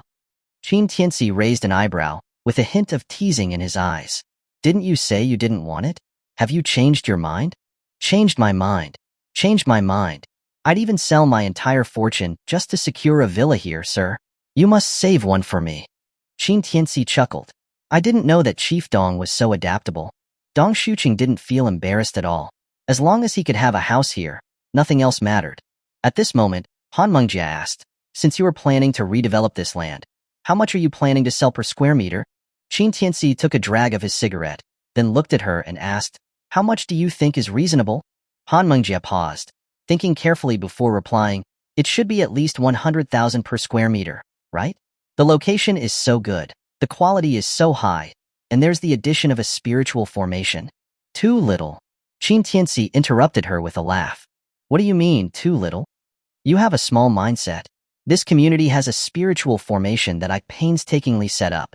100,000 per square meter? Isn't that selling it at a bargain? It has to be at least 1 million per square meter." Chapter 183, Priceless Luxury Homes. Oh, 1 million per square meter? Dong Shuqing and Han Mengjia were instantly stunned and speechless at Qin Tianci's sudden statement. Dong Shuqing, regaining his senses, twitched his eye and asked, "Sir Qin, you must be joking, right? 1 million per square meter? then a single house would cost at least 300 to 400 million. Han Mingjie was even more incredulous. The most expensive homes in Jiangbei are already at 100,000 per square meter. 1 million per square meter? Who can afford that? Qin Tianci smiled nonchalantly. You underestimate the purchasing power of China's wealthy. Even if I set the price ridiculously high, not only will Dragonhaven not be left unsold, but you will have to enter a lottery to purchase. Do you believe me? How is that possible? Han Mingjie said, instinctively denying it. A house for hundreds of millions? Who would buy something like that on a whim?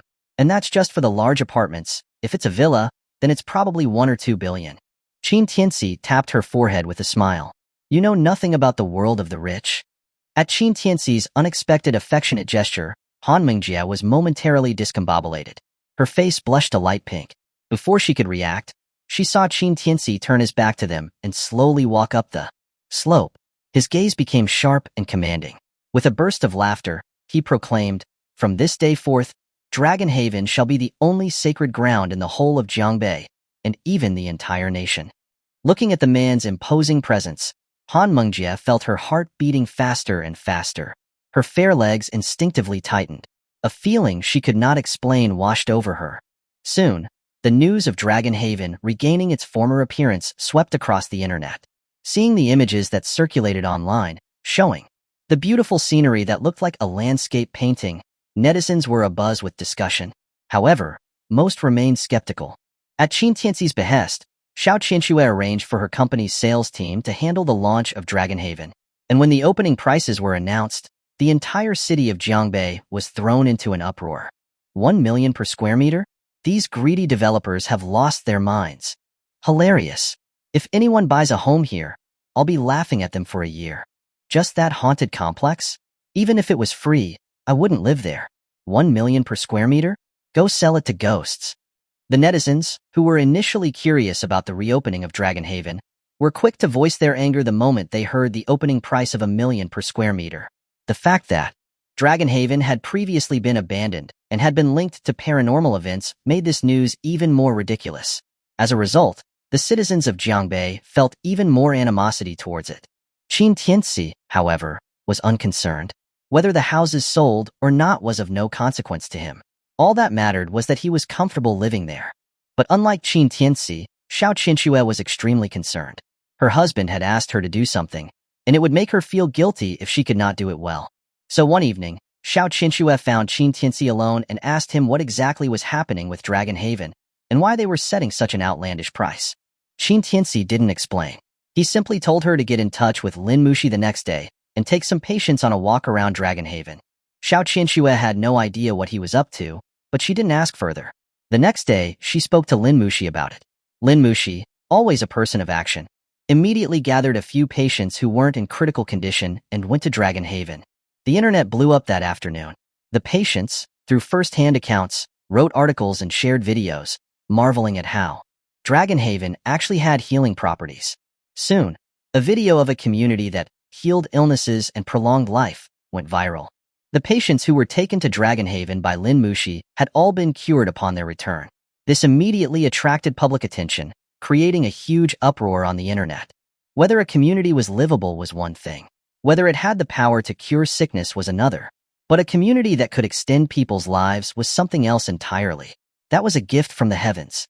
At first, people were skeptical, thinking it was a scam. But the more people went to Dragonhaven, the more the doubts disappeared. The number of people who believed in Dragonhaven gradually increased. Soon, almost half the residents of Jiangbei believed that Dragonhaven had made a complete turnaround, from being the most sinister place to the most auspicious. In just one afternoon, the 100 or so houses that had been released by Dragonhaven were completely sold out. The sales team had no choice but to implement a lottery system. But even then, the sales office was filled to capacity every day. With this triple-layered boost, school district homes, Seaview homes, and scenic luxury villas all paled in comparison to Dragonhaven. Han Mingjie, on patrol one day, accidentally passed by Dragonhaven's sales office. She was completely stunned. If it hadn't been for the words Dragonhaven Marketing Center above, she would have thought that a leather factory owner had run away. These weren't houses worth a few million, or even a few dozen million. These were super luxury villas that went for hundreds of millions. When had the wealthy people of Jiangbei become so numerous? She could not help but think back to the words Qin Tianci had spoken to her. You know nothing about the world of the rich. Han Mengjie swallowed nervously, her eyes filled with shock, and she murmured, turns out, there's no product that can't be sold, just products that aren't recognized. The unique power of Dragon Haven caused search engines to crash several times in succession. Many wealthy businessmen and entrepreneurs from other provinces also came to see if they could buy a home in Dragon Haven. But, unfortunately, because of the purchase restrictions and the fact that Qin Tianci didn't want to sell to people from other provinces, these wealthy people could only watch with envy as the number of available houses dwindled. While Qin Tianci was busy counting his money, he suddenly received a phone call. Is this Tianci? Qin Tianci was lying on the sofa, and at the sweet voice on the other end of the phone, he was surprised. Tang Shinro? Yes, it's me. Tang Shinro sounded a bit reserved, her voice a little nervous. I heard that you're in Jiangbei? Qin Tianci paused, puzzled. You came to Jiangbei too? Yes. Tang Shinro whispered. She was silent for a moment before finally mustering her courage and saying, Can you come out for a bit? I have something I need your help with. Qin Tianci looked at Tang Shinro's hesitation and agreed readily. Okay, give me the address, and I'll be there. Chapter 184. Re-encountering Tang Shinro. Following the address Tang Shinro had given him, Qin Tianci quickly arrived at a street corner. Soon, in the bustling crowd, he spotted Tang Shinro wearing a white dress. Today she had put on light makeup. Her pure and beautiful face had a slight blush, and she carried a small LV bag. She stood at the side of the street like a blossoming lily, looking around. Passers-by, men and women alike, couldn't help but glance at her, their eyes full of admiration. When Tang Shinro saw Qin Tianci walking towards her, she excitedly raised her hand. Tianci, over here. People around her followed her gaze, noticing a man dressed simply with a cigarette hanging from his mouth, looking like a complete hoodlum. They all sighed at once. Such a pure and beautiful girl had been taken by a loafer. How unfair the world was. Qin Tianci ignored their stares and smiled as he walked up to her. Have you been waiting long? Tang Shinro chuckled lightly and, looking at the boy she liked, her blush became more prominent. No, I just arrived too. How have you been recently? Looking at her youthful innocence, a gentle ripple ran through Qin Tianci's heart. No matter when or where, Tang Shinro seemed to always be like the white moonlight in people's hearts, beautiful and pure. Nothing could taint her essence. It was said that white moonlight's greatest power was that even the white moonlight itself was irreplaceable. But Tang Shinro seemed to perfectly demonstrate that real white moonlight didn't need anything to embellish it, and nothing could ever replace it. For this girl, with whom he had shared beautiful college days, Qin Tianci always felt a little guilty. Otherwise, he wouldn't have rushed to help her when he heard her family was in trouble after his release from prison. Tang Shinro and Lu Jiasin were different. Lu Jiasin was more of a comrade in arms, someone with whom he had fought side by side. Tang Shinro, however, was more of a source of tranquility for his soul. Seeing that Qin Tianci was staring at her, Tang Shinro felt her breathing quicken. She subconsciously tucked a strand of hair behind her ear and lowered her head, not daring to meet his gaze. Is something strange about me today? Why do you keep staring at me? Qin Tianci came back to his senses and teased, No. It's just that I'm surprised that our campus belle has started wearing makeup. Time really flies. It's already been a few years since we graduated. No, Tang Shinro pouted cutely. I don't look that old, do I? It's called a mature charm. Qin Tianci nodded seriously. Tang Shinro's face fell deeper and deeper, the shyness on her fair face hard to hide. Qin Tianci laughed and changed the subject. Campus belle, didn't you take a job at Chinchua Company? How did you end up in Jiangbei? Tang Shinro's expression gradually darkened. She was silent, not offering any explanation. Qin Tianci paused, sensing her discomfort. He smiled slightly. It's okay if you don't want to talk about it. I'll help you solve it. Tang Shinro, however, raised her head and stared at him with bright eyes. I haven't said what the matter is yet. How can you be so sure you can solve it? Qin Tianci casually waved his hand, speaking with confidence. Now, in Jiangbei, there's nothing I can't solve. Giggle. Tang Shinro was immediately amused by Qin Tianci's boastful words. Qin classmate, you haven't changed? You still like to brag like before? Qin Tianci feigned anger. What are you talking about? What do you mean bragging? Your boy is a man of true power. Tang Shinro's face displayed a rare playfulness as she poked his chest. As long as you're down to earth, that's all that matters. Qin Tianci, however, shrugged his shoulders, then said something shocking. Have you ever seen a down-to-earth person who is happy with being a gigolo? Tang Shinro paused, a hint of panic flashing in her eyes as she fell silent once again. After a moment, she asked cautiously, You and President Xiao, how are things going? Actually, since the last class reunion, Qin Tianci's image had often appeared in her mind. But when she thought about his extraordinary relationship with her boss, Xiao Qianxue, Tang Shinro had always tried to restrain her feelings. She kept thinking that, as long as Qin Tianci was doing well after his release, and he found a woman who loved him, then everything would be worth it. But she couldn't help but call Qin Tianci after arriving in Jiangbei. She simply couldn't close off her heart. She just wanted to see him. It was like seeing Qin Tianci brought a long-lost sense of peace to her heart. However, the current state of their relationship made her feel very guilty towards Xiao Qianxue. A profound sense of guilt gnawed at her heart. It made it impossible to directly face her feelings for Qin Tianci, but she could not avoid or reject them either. She didn't know whether she should end contact with Qin Tianci, nor did she know whether she should let go of the past entirely and start a new life. Tang Shinro was torn and in great pain. However, Qin Tianci, a veteran of the dating scene, could easily read Tang Shinro's feelings. He smiled. It's good. Qianxue and I have already finalized a house in Jiangbei, and we plan to move in soon. I see.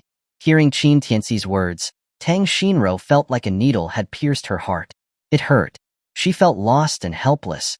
Looking at her fair face gradually losing color, Qin Tianci took a step forward and took her hand. That house is big. Qianxue and I will have too much space for the two of us. Why don't you move in with us? Tang Shinro did not expect Qin Tianci to be so bold. She instinctively tried to pull away, but found that Qin Tianci's grip was strong, or perhaps she didn't truly want to pull away. In the end, she could only bite her lip and say somewhat aggrievedly, This is not appropriate, Tianci. You and President Xiao are such a good match, and she takes such good care of me. How can I put her through such humiliation? Qin Tianci smiled noncommittally. What does it matter? The house is so big. She's probably bored anyway. She'd be thrilled to have another person to talk to. This was the first time that Qin Tianci had openly expressed his feelings to Tang Shinro, but he didn't plan to force her. He knew that Tang Shinro was a rather conservative girl, and the love they had for each other had grown from the time they were in college. It was very pure and very beautiful. Qin Tianci didn't want to see this beauty shattered between them. As he expected, Tang Shinro hesitated after hearing his words, but finally broke free from his hand. Lowering her head, she said, That's not realistic. Tianci, don't say such things again. Looking at her sad and distraught expression, Qin Tianci knew that today was not the right time to discuss the matter any further. Haste makes waste. Even Xiao Qianxue, who was such a magnanimous woman, had been in a huff for several days after learning he had other fiancées. What more with Tang Shinro? This would take time, patience, and gentle persuasion. Just as the atmosphere between the two was becoming awkward, Tang Shinro's phone rang. After she answered, a woman's nagging voice came through the phone. I'm telling you, you dead girl. Why haven't you come yet? Mr. Shan is getting impatient. If you dilly-dally any longer, see how I deal with you when you get back. Chapter 185. Tang Shinro's Mother. With a snap, the phone call ended. Tang Shinro's face became extremely pale. Qin Tianci, who had heard everything on the phone, lit a cigarette and smiled. Auntie called to hurry you? Tang Shinro nodded and explained. My mother arranged for me to go on a blind date. She said the other party's status would help the family business, so she insisted that I come. I didn't have a choice, so I had to call you. Qin Tianci couldn't help but chuckle. Am I acting as a shield again? Ever since he had left prison, he had been used as a shield countless times. Had blind dates become that common these days? What do you mean, again? Tang Shinro said with a mock glare, her eyes fixed on him. Qin Tianci chuckled. It's nothing, let's go. Your mother forcibly separated us back then. I wonder how she's doing all these years. I guess she's gotten even younger, huh? Tang Shinro. Why did that sound like an insult? However, she didn't say anything in protest. After all, what her mother had done to Qin Tianci back then was indeed excessive.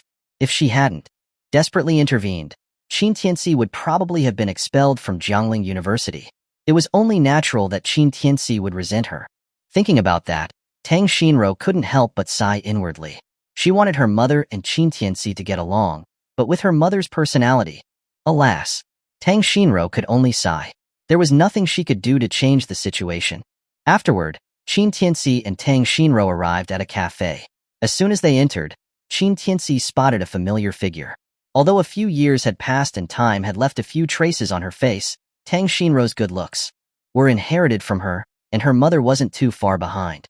However, looking at the woman, who was decked out in gold and jewelry, exuding an air of wealth, Qin Tianci couldn't help but feel a deep sense of disgust. It was this woman, Wu Lihua, who had made him a laughingstock back in college. It was also because of her that Tang Shinro had no choice but to keep her distance from him. They had missed out on many wonderful memories because of her. A man wearing designer clothes and an expensive watch, looking about 30 years old, sat in front of Wu Lihua. He must be Tang Shinro's blind date for today. Tang Shinro hesitated for a moment, but finally mustered her courage and led Qin Tianci forward. "Mom, I'm here." "Shinro, you're here? Hee, come sit down. This is Mr. Shanhe. Come, let me introduce you." When Wu Lihua saw Tang Shinro, the nasty tone she had used on the phone vanished. She looked like a loving mother. Tang Shinro, however, only nodded politely to the man. "Hello, Mr. Shan. I'm Tang Shinro." The moment he saw Tang Shinro, the coffee in his hand stopped halfway to his mouth. He stared at her, dumbfounded. In his 30-odd years, he had never seen such a pure and charming girl. She was completely different from the flirtatious women who usually hung around him. Entirely different. Tang Shinro felt uncomfortable under his direct gaze. She turned to Wu Lihua. "Mom, I want to see a friend, so I'm late." "A friend?" Wu Lihua was taken aback. "I don't remember you having any friend." However, before she finished speaking, she turned around and saw Qin Tianci, who was smiling at her with an expression that was both mocking and amused. The smile on her face instantly froze. Qin Tianci smiled faintly. "Auntie Wu, long time no see." Clang. Wu Lihua abruptly stood up, her face as dark as thunder. She stared at Qin Tianci, wanting to tear him apart. Qin Tianci? Tang Shinro didn't expect her mother to react so strongly. She quickly stepped forward to try to calm her down. "Mom, sit down first. There are a lot of people here. I'll explain later." "Explain what?" Wu Lihua ignored the strange looks people were giving them in the cafe. She exploded like a powder keg. "I spent a long time convincing Mr. Shan to come and meet you. I'm asking you, what's the meaning of bringing a rapist here?" The words, rapist, coming from her mouth, caused even more people to look at Qin Tianci with disdain. Wu Lihua naturally knew about Qin Tianci's imprisonment. At that time, she was extremely proud. She had told Tang Shinro that she knew that boy was not a good person and did not hesitate to hit Tang Shinro, further breaking her heart. Now, seeing Qin Tianci here made her feel as though she had eaten a fly. Qin Tianci raised an eyebrow slightly. He didn't like Wu Lihua, but he didn't expect that the woman hadn't changed at all, even after so many years. She was as arrogant as ever. At that moment, the suppressed anger in his heart began to stir. But he quickly calmed down and smiled faintly. "Auntie Wu, it's been so many years since we last met. You haven't changed at all. You still embody the word shrew perfectly." "Who are you calling a shrew?" Wu Lihua's face twisted as she pointed at him. "I told you, you were never a good person. Thank goodness I kept my daughter away from you, or she would have suffered greatly." Then, she turned around and shouted, "What's going on with this cafe? Don't you know you have a rapist here? What about the safety of your customers?" Tang Shinro's face became extremely pale. She tried to stop her mother. "Mom, what are you doing? Tianci isn't like that. Can't we all just talk calmly?" "Talk calmly? What is there to talk calmly about?" Wu Lihua angrily pushed her away. "Tang Shinro, do you even have a brain? How many times have I told you? Don't associate with a rapist like him. Why do you never listen? Are you trying to make me angry?" At that moment, Shun He, who had been silent the whole time, stepped forward to calm her down. "Auntie Wu, don't be so angry. Miss Tang probably didn't mean to. Anyone who has been to prison has a tough time making it in life. Miss Tang probably had no choice but to ask him to come." Although he tried to sound calm, his words were full of insults towards Qin Tianci. As he spoke, he casually turned the face of his Bulgari watch so that the light would hit it, and everyone would be able to see that he was a man of means. Tang Shinro's brows furrowed at the insult. "Mr. Shun, even though this is our first meeting, you have no right to insult my friend. Even if he has been to prison, That doesn't mean he's a bad person. Shut up, Wu Lihua said with an angry yell, then pointed at Qin Tianci. Are you going to leave or not? If you don't, I'll call the police. I'll make sure you'll never get close to my daughter again. I'll send you right back to prison. Chapter 186. You should be grateful. Qin Tianci stood there impassively, the coldness in his eyes undisguised. Tang Xinro, seeing how badly her mother was treating Qin Tianci, looked extremely pale, especially after seeing the cold and emotionless look in Qin Tianci's eyes. She immediately stood in front of him and said to Wu Lihua, Mom, Tianci is my guest. If you chase him away, I'm not staying either. Wu Lihua glared at her with wide, furious eyes. Tang Xinro, are you insane? Have you forgotten whom you're supposed to be here to meet? Mr. Shan is standing right here. What are you trying to do by protecting a rapist? What are you trying to do? Shunhee then stepped forward to try to calm things down. Okay, Andy Wu, calm down. Xinro is still young and doesn't understand the dangers of society. Since Mr. Qin has already come, let's all chat together. While he appeared to be trying to defuse the situation, the words he used were full of contempt for Qin Tianci. He even made a point to turn his Bulgari watch as he spoke. Qin Tianci stared at Shunhee. He noticed that the man was also glancing at him, a hint of mockery in his eyes, as if to say, Boy, you're still too green to steal my woman. Shunhee was a seasoned socialite. From the moment he saw Tang Xinro and Qin Tianci appear together, he knew their relationship. Tang Xinro was the white moonlight, while Qin Tianci was her teenage crush or pursuer. Either way, they had a history that went beyond just being friends. But due to this shrew in front of them, they had not been able to progress any further. As an expert in the dating game, Shunhee knew exactly what to do. The best move was not to argue with a worthless man like Qin Tianci. Doing so would only lower his status. Instead, he had to act like a mature and understanding man. This would create a sharp contrast with Qin Tianci and make him seem much better in Wu Lihua's eyes. Seeing Shunhee take this approach, Wu Lihua immediately calmed down, her anger diminishing by half. She glared at Tang Xinro and said, Look how classy Mr. Shun is. And look at that ex-con behind you. What a waste of space. Why are you glaring at me? Want to kill me? Go ahead, try, and I'll make sure you go back in. Hearing her continuous insults, Tang Xinro's face was extremely pale. She turned to Qin Tianci, who had been silent the entire time. His indifference made her feel as if she didn't know him anymore. She felt a sinking feeling in her heart. Then, Tang Xinro mustered her courage and grabbed Qin Tianci's hand. She said softly, I'm sorry. That apology pulled Qin Tianci back from his icy detachment. He took a deep breath and smiled. It's okay. Tang Xinro knew that Qin Tianci had been wronged because of her, but with one being the boy she liked and the other being her mother, she was truly at a loss as to what to do. Let go of his hand. Wu Lihua saw how intimate the two were and became furious. She went up to them and separated their hands, then dragged Tang Xinro to the seat next to Shunhee. Shunhee smelled the sweet fragrance of Tang Xinro's body. He was immediately enraptured. This was the smell of a young woman. So sweet. Shunhee quickly extended a gentlemanly hand to Tang Xinro. Miss Xinro, it's a pleasure to meet you. I'm Shunhee. Tang Xinro ignored him and pulled Qin Tianci to sit next to her. She retorted to Shunhee, Mr. Shan is so magnanimous. You don't mind if I have my boyfriend sit with me, right? Boyfriend? Shunhee quickly turned his gaze towards Wu Lihua, pretending not to understand. Wu Lihua immediately stepped forward and explained with a smile, Mr. Shun, don't listen to this girl's nonsense. She doesn't have a boyfriend. That ex-con is just an old classmate from college. She then yelled at Qin Tianci, go sit on the other side. Don't make a fool of yourself here. Qin Tianci looked at her with a smile that didn't quite reach his eyes, then leaned back in his chair with a cocky attitude. He even lit a cigarette and completely ignored her. Do you have any manners? How can you smoke in such an upscale cafe? Shunhee pretended to realize the situation and laughed. Oh, so he's just a classmate of Miss Xinro's. Hee, Miss Xinro, it's normal to have made bad friends when you're young. Some people are just born with bad habits. Even if they try to make a change, they can't hide their inferior character. You really have to be careful. That's not your concern, Mr. Shun. Tang Xinro snuggled up close to Qin Tianci, looping her arm with his. I don't care what kind of person he is, as long as I like him. Hearing that, Shunhee's smile stiffened. He didn't expect Tang Xinro to be so protective of Qin Tianci. What made this loafer so attractive to such a beautiful woman? Qin Tianci laughed and said, Shinro, he's right. Some people are just born with bad habits. Even if they're flashy, they can't hide the ugliness in their hearts. Puffed. Tang Shinro couldn't help but laugh. Shun He's face darkened. Wu Lihua scolded angrily. You're a rapist and ex-con. Who do you think you are to talk about Mr. Shun like that?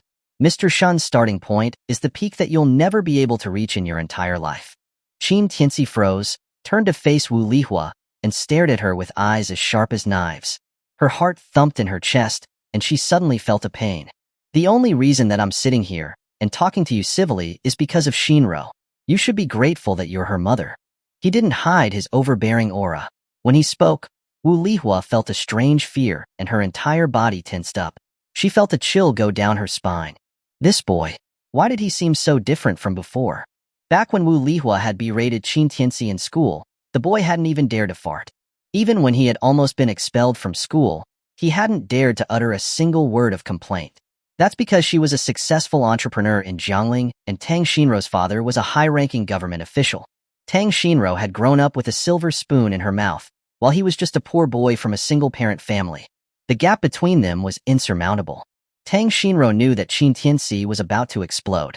She could only change the topic. All right, Mom, the coffee is finished. Tianci and I have something to do. We'll leave now. Stop right there.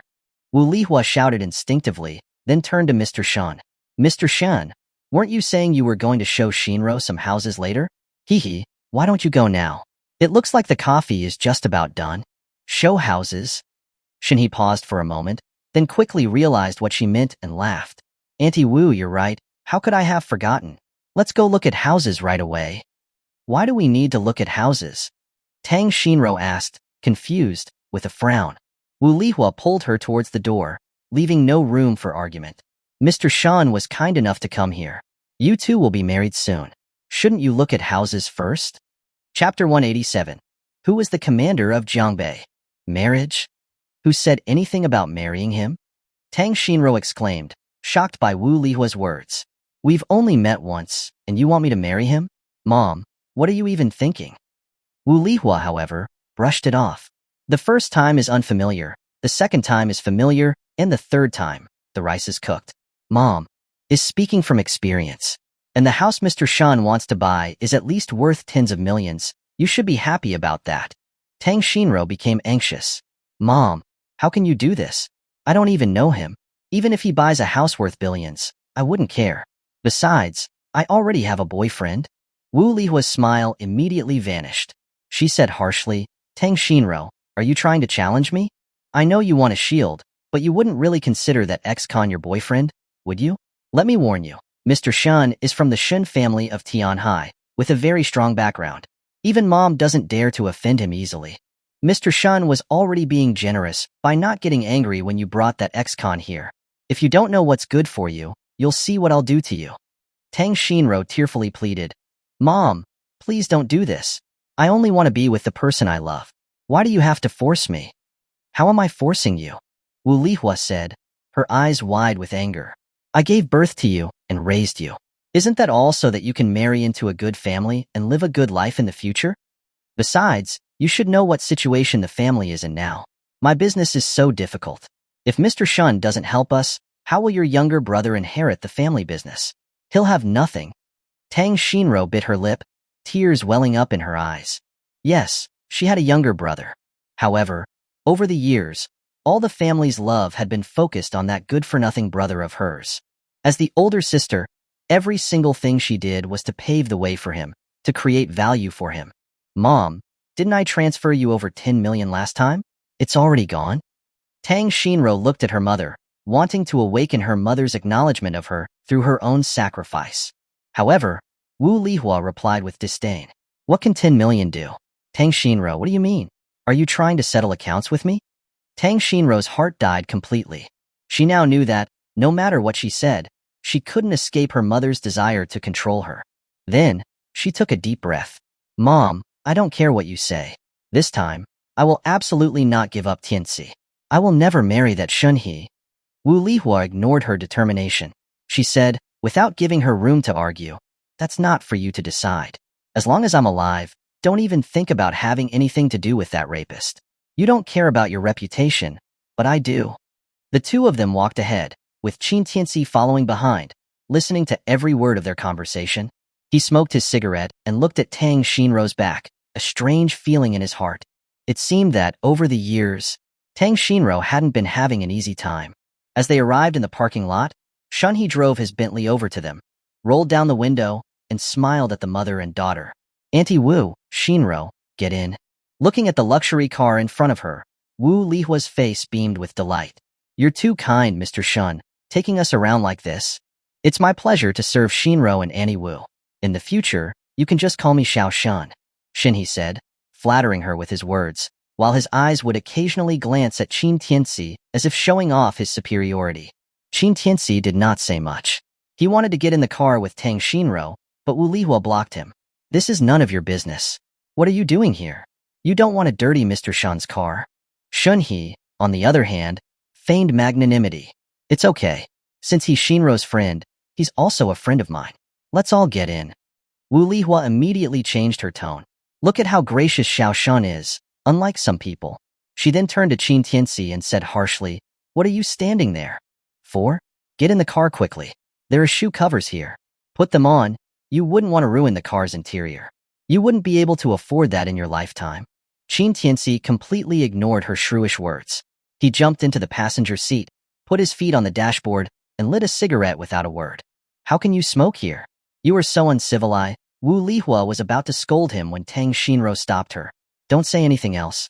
It's getting late. Let's get going. He was also very annoyed by Qin Tianci's smoking in the car. But, in order to maintain a good impression in front of Tang Xinrou, he could only force a smile.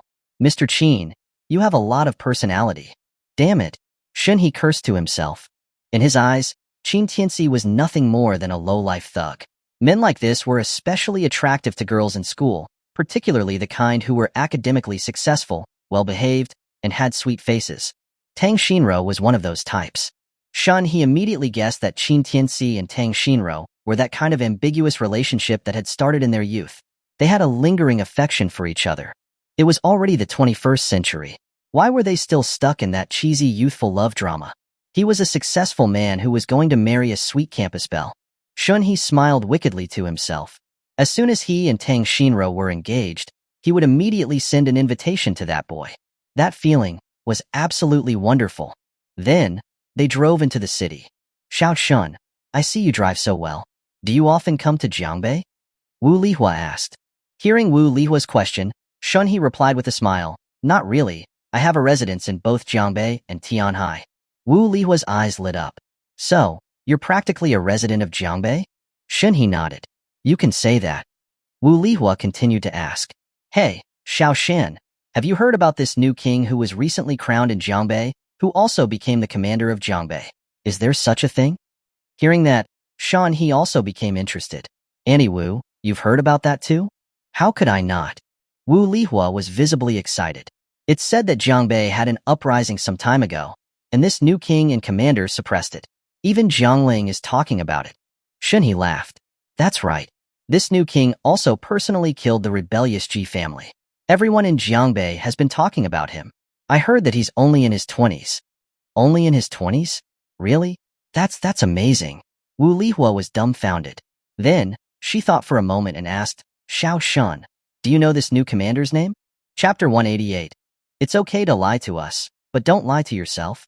Hearing Wu Lihua's question, Shunhee was momentarily stunned, then shook his head with a laugh. Auntie Wu, you think too highly of me. How would I possibly know the name of the commander of Jiangbei?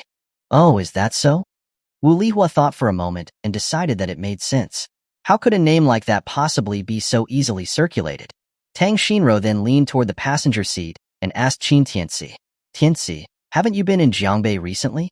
Do you know the name of that commander? She wasn't really curious about the commander's name. She just wanted to use Wu Lihua's question as an excuse to strike up a conversation with Qin Tianci to make their relationship feel less strained. However, Qin Tianci turned to her with a smile. Of course I know. You know? Tang Xinrou, Wu Lihua, and Shunhee, who was driving, were all momentarily stunned by Qin Tianci's sudden answer. Even someone like Shunhee didn't know. How could a hoodlum like him know? Qin Tianci, seeing their surprised faces, pointed at himself. I am the commander of Jiangbei. His words were followed by an abrupt silence in the car. After a moment, Wu Lihua rolled her eyes.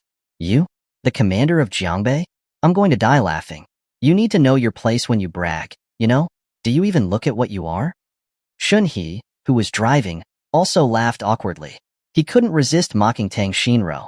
Shinro, your friend sure is funny. Qin Tianci, however, looked at them as if they were idiots. I'm not lying.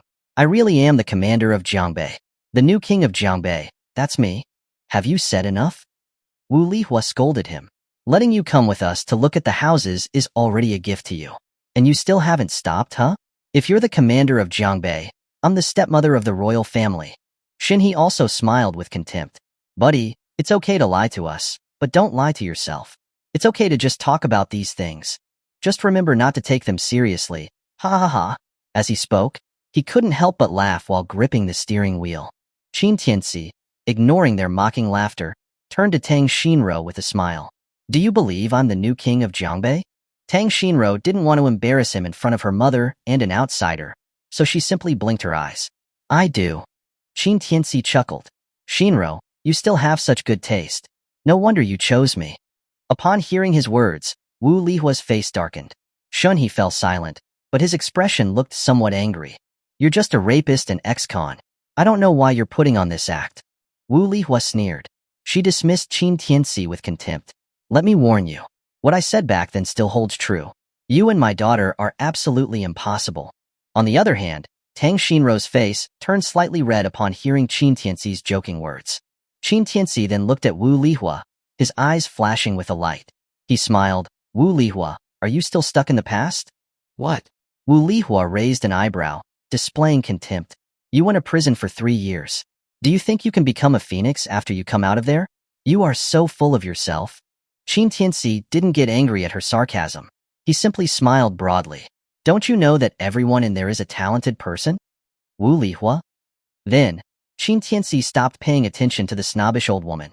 He turned to Tang Shinro and asked, Where are we going? Tang Shinro shook her head. I don't know either. She now just wanted to quickly get rid of Shunhe and then go out and have a good time with Qin Tianci and Jiangbei without any constraints. Wu Lihua then said, Xiao Shan.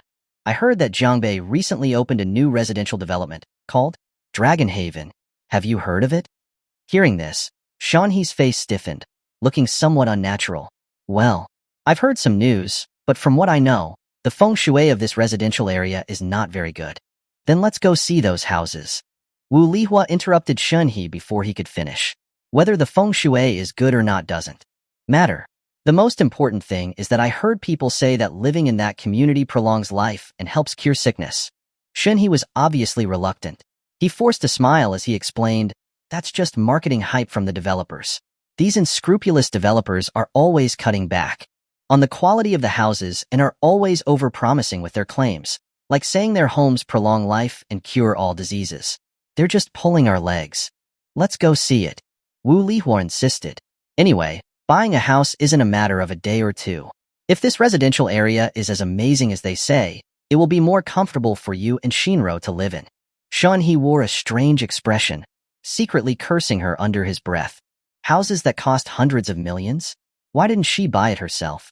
Was she really treating him like a sucker? Are the houses really that magical? Tang Shinro asked Qin Tianci curiously. Tianci, have you been to see the houses? What are they priced at per square meter? She knew that Qin Tianci and Xiao Qianxue had a close relationship. She had also heard Xiao Qianxue mention that she was going to Jiangbei with Qin Tianci to buy a house.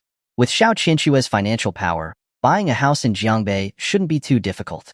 Qin Tianci didn't expect Wu Lihua to be so greedy. She was asking Shunhe to go see the houses in Dragon Haven on their first meeting. Judging from the woman's assertive tone, he knew that she must have already known the price. Shunhe probably knew it too, but he was likely trying to put on a show in front of Tang Shinro, so he didn't dare to refuse. It's actually not that expensive. The cheapest ones are about $1 million. $1 million? Tang Shinro thought that was the total price.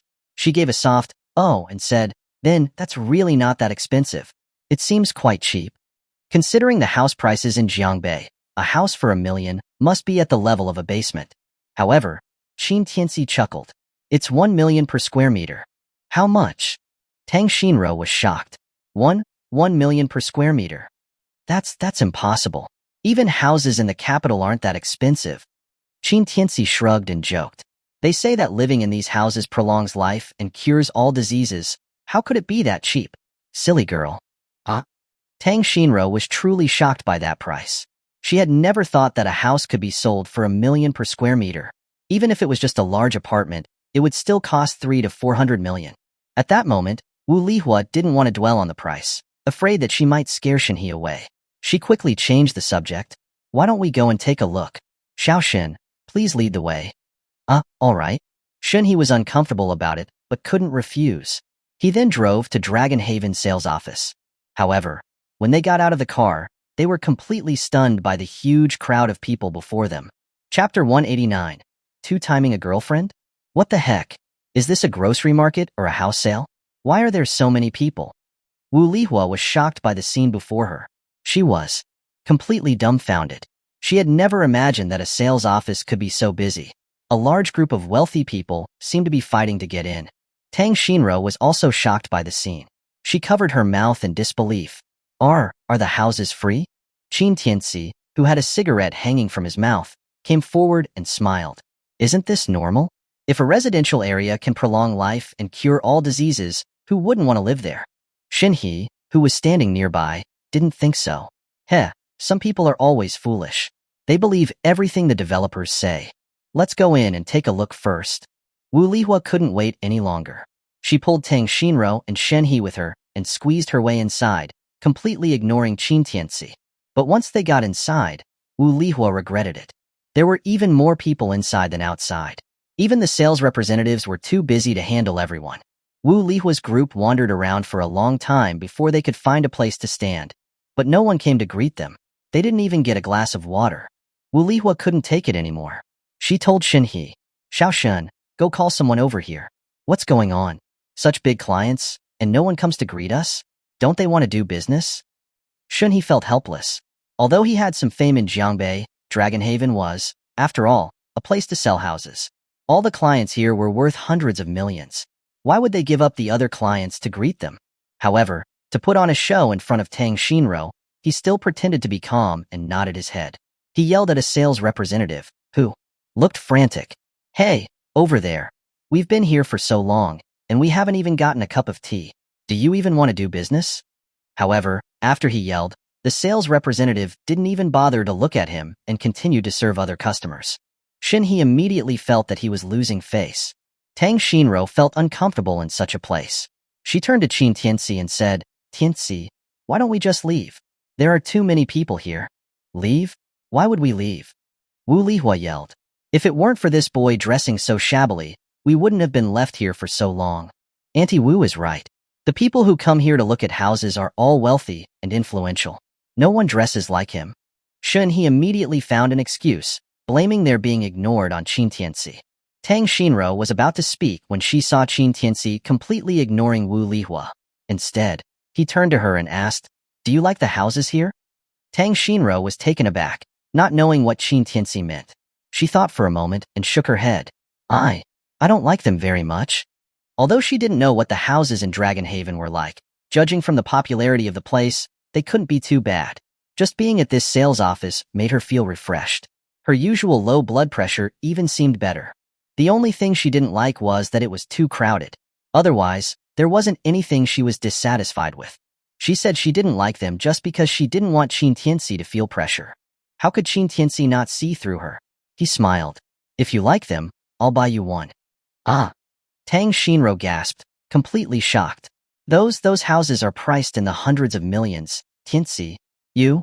She didn't directly say that Qin Tianci couldn't afford it, but her meaning was clear. Shinhe, who was listening on the side, immediately scoffed. You? Can you even afford a single brick here? Do you really think Shinro is an 18-year-old girl? Would she fall for such empty words? Wu Lihua also yelled.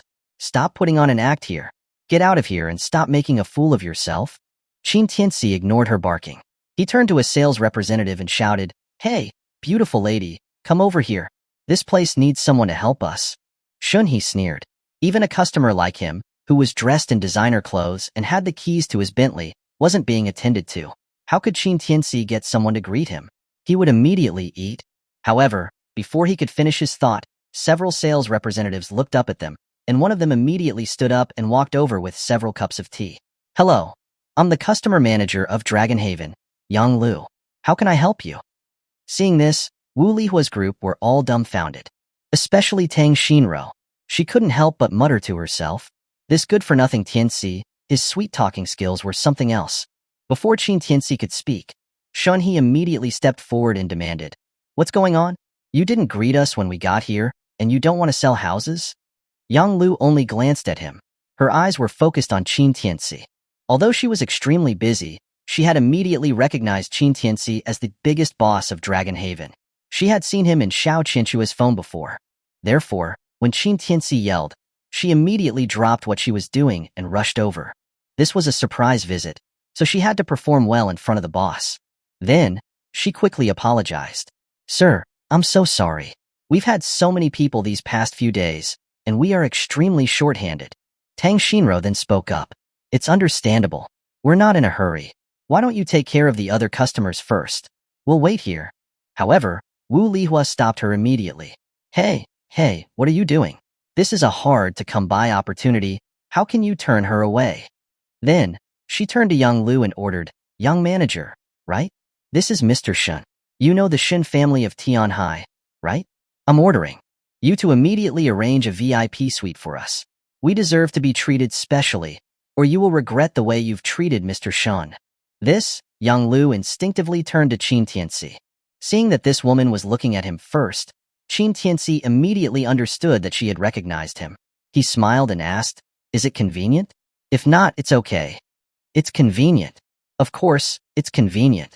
As soon as the boss spoke, Yang Lu immediately agreed. Then she led them to a private VIP suite. Yang Lu was a veteran salesperson. Her 30-year-old face looked capable and efficient. Combined with her work attire and the stockings around her legs, she was full of charm. Along the way, she casually chatted with them and had already figured out everyone's situation. It seemed that her boss had been underestimated. Tang Xinro in the crowd was probably the person he liked, but her parents didn't seem to think very highly of him.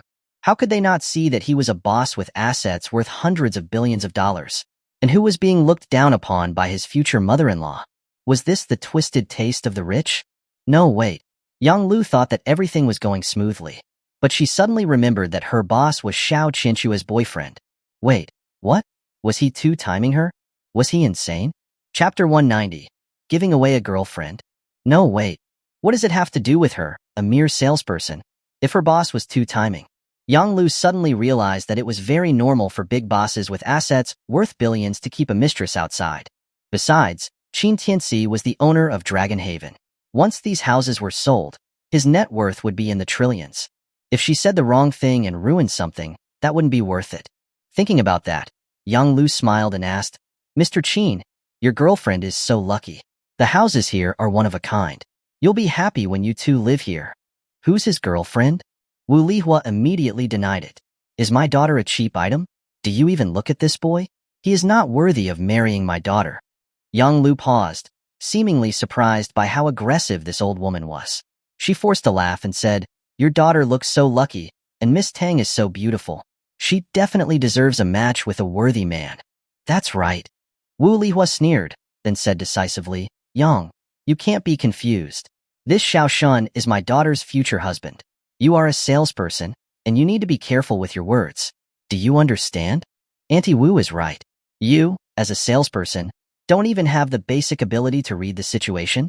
Xinhe also chimed in. In his opinion, the salesperson had clearly seen his purchasing power, which was why she had arranged for them to use the VIP suite. Otherwise, what was the reason? Did she really just do it because of what Qin Tianci said?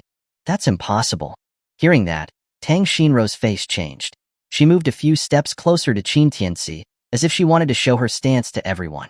Yang Lu, seeing this, smiled more knowingly. What an eye this old woman had. She was trying to get her daughter to marry that old man with the surname Shun instead of letting her be with a boss worth trillions. But she already knew that Qin Tianci was trying to hide his identity, so she didn't continue the topic. Instead, she turned to Shunhe with the materials about the houses. Since you wanted to put on an act, let's see what you were capable of. Mr. Shun, the products we are currently selling are mainly the large apartments and villas. Take a look. Yang Lu began to introduce the houses to Shun, according to the usual procedure. Wu Lihua became excited when she realized they were getting down to business. She quickly came over and asked, "What are the sizes of the houses?" Yang Lu then introduced them. "We're mainly focusing on large apartments right now. Their size is approximately 340 square meters." But before she could finish, Wu Lihua interrupted her. "Who wants to buy large apartments? Are you looking down on us?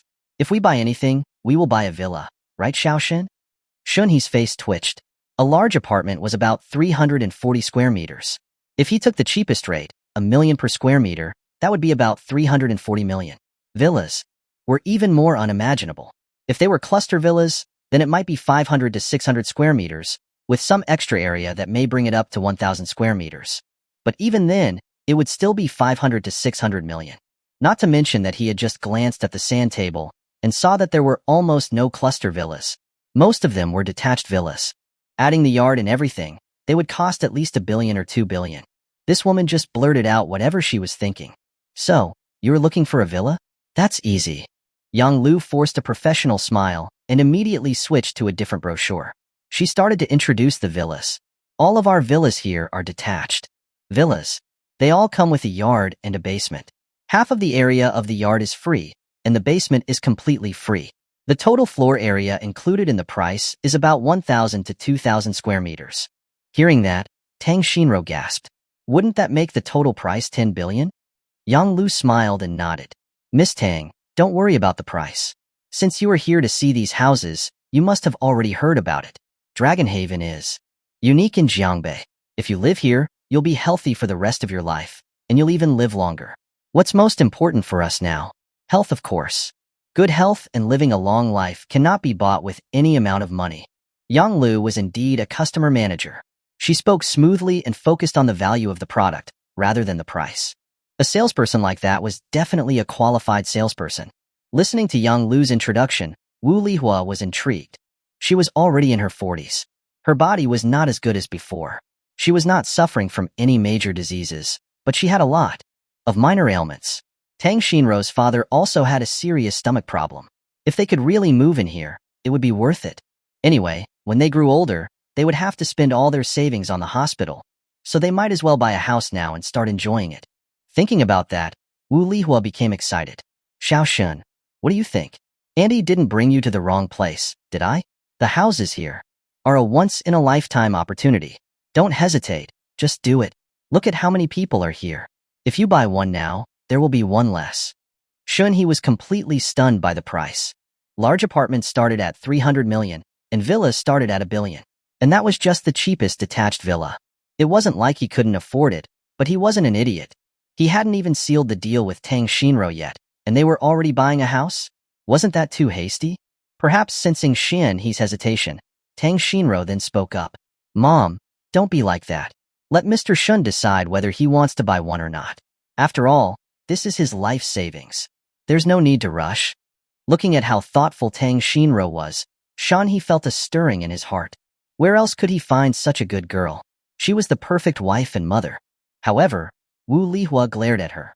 "Stop talking nonsense. Even if Xiaoxun does buy one, it will be your marital home.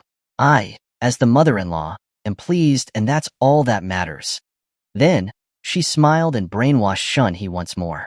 "Xiaoxun, you see, since you and my daughter are so compatible, a house is nothing.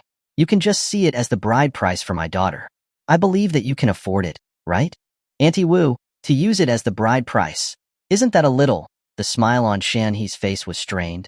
He had seen bride prices worth a few million or tens of millions, but he had never seen one worth hundreds of millions. What's more, Wu Lihua wasn't just looking at something worth a few hundred million. She wanted a villa. "What do you mean, Xiaoxun?" Seeing him hesitate, Wu Lihua immediately frowned. "Do you think my daughter isn't worthy of you?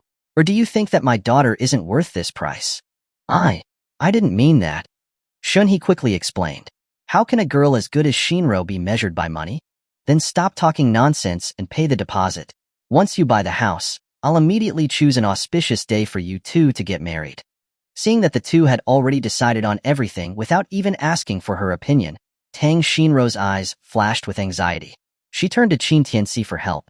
However, Qin Tianci looked at her and patted her hand with a smile. "That sounds great. Shinro, they are being so sincere. Why don't you just marry him? Hearing those words, Tang Shinro's face instantly turned pale. Chapter 191. A Heartbroken Tang Shinro. Tang Shinro looked at Qin Tianci in stunned disbelief. She couldn't understand it. Just moments ago, Qin Tianci had seemed determined to fight Shun He to the end. How could he have changed his tune so quickly? Could it really be this astronomically expensive house that made him back down? Or perhaps, had he only ever wanted to maintain an ambiguous relationship with her from the start? A pang of inexplicable pain shot through her heart, and her eyes began to well up with tears. She knew that Qin Tianci had Xiao Qinxue by his side, and not just her alone. To convince herself to accept Qin Tianci, she had spent countless sleepless nights. She had finally managed to move forward, ready to embrace a new version of herself and a new version of him. But their relationship had ultimately fallen victim to reality. It seemed that she had been overthinking things. Tang Shinro couldn't help but laugh self-deprecatingly, a laugh that was ugly and strained. Like a withered flower, it was a pathetic beauty. However, Qin Tianci seemed oblivious to Tang Shinro's terribly pale face. Turning to Shun He, he smiled and said, "Brother, I've given you my girlfriend. It's your time to really show off now." Seeing this, Shun He and Wu Lihua were both taken aback. Wu Lihua hadn't expected this young man to finally know when to quit. Immediately, she scoffed coldly. "It's good that you know your place. A rapist like you is not worthy of my daughter, understand? Heh, Shun, look, now your rival is gone. My daughter will be yours from now on." Seeing Qin Tianci so readily deliver his daughter into his arms, Shun He felt his vanity swell. He had been hesitating before, but now there was no question. He had to buy it. "Don't worry, I will definitely take good care of Shinro. In the future, just stay out of our lives." Now, his tone was arrogant, his eyes filled with boastful pride. Yang Lu, standing to the side, was completely bewildered. What the hell was her boss doing? Why had he just given his woman away? But then something clicked, and a knowing smile appeared on her face. Her boss was truly wicked. Just as expected, Qin Tianci spoke up at this moment. "It's okay. If you can't give Shinro the life she wants, remember to give her back to me."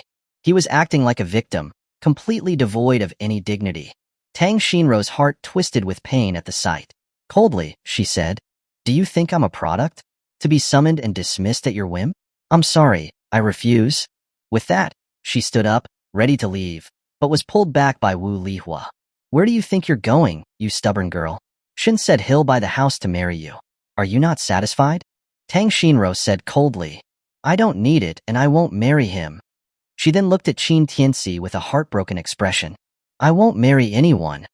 Those words were intended for Qin Tianci's ears, but to him, it seemed like nothing had happened. He was utterly nonchalant. "Stop making a scene." Upon hearing her words, Wu Lihua looked startled and quickly covered her mouth. She then spoke coldly. "I'm telling you, don't embarrass yourself here. It's not every day someone offers to buy a house on the first date. Go over there, or I'll disown you as my daughter. And, when you sign the contract for the house later, you will write your brother's name on it, understand?" Listening to her mother's increasingly outrageous demands, Tang Shinro's eyes widened. "Mom, are you crazy? Setting aside the fact that I don't want to marry this Shin guy, even if we were to buy a house, why would it be in my brother's name?" But Wu Lihua ordered her sternly. "I don't care. He's the only son in our family. Who else would inherit the assets? What does a woman need such an expensive house for? Once married, you'll be part of the Shin family." Watching her utterly biased mother, Tang Shinro felt like her heart was shattering. She couldn't understand what she had done wrong. Both the person she loved the most and the person she was closest to were treating her like this.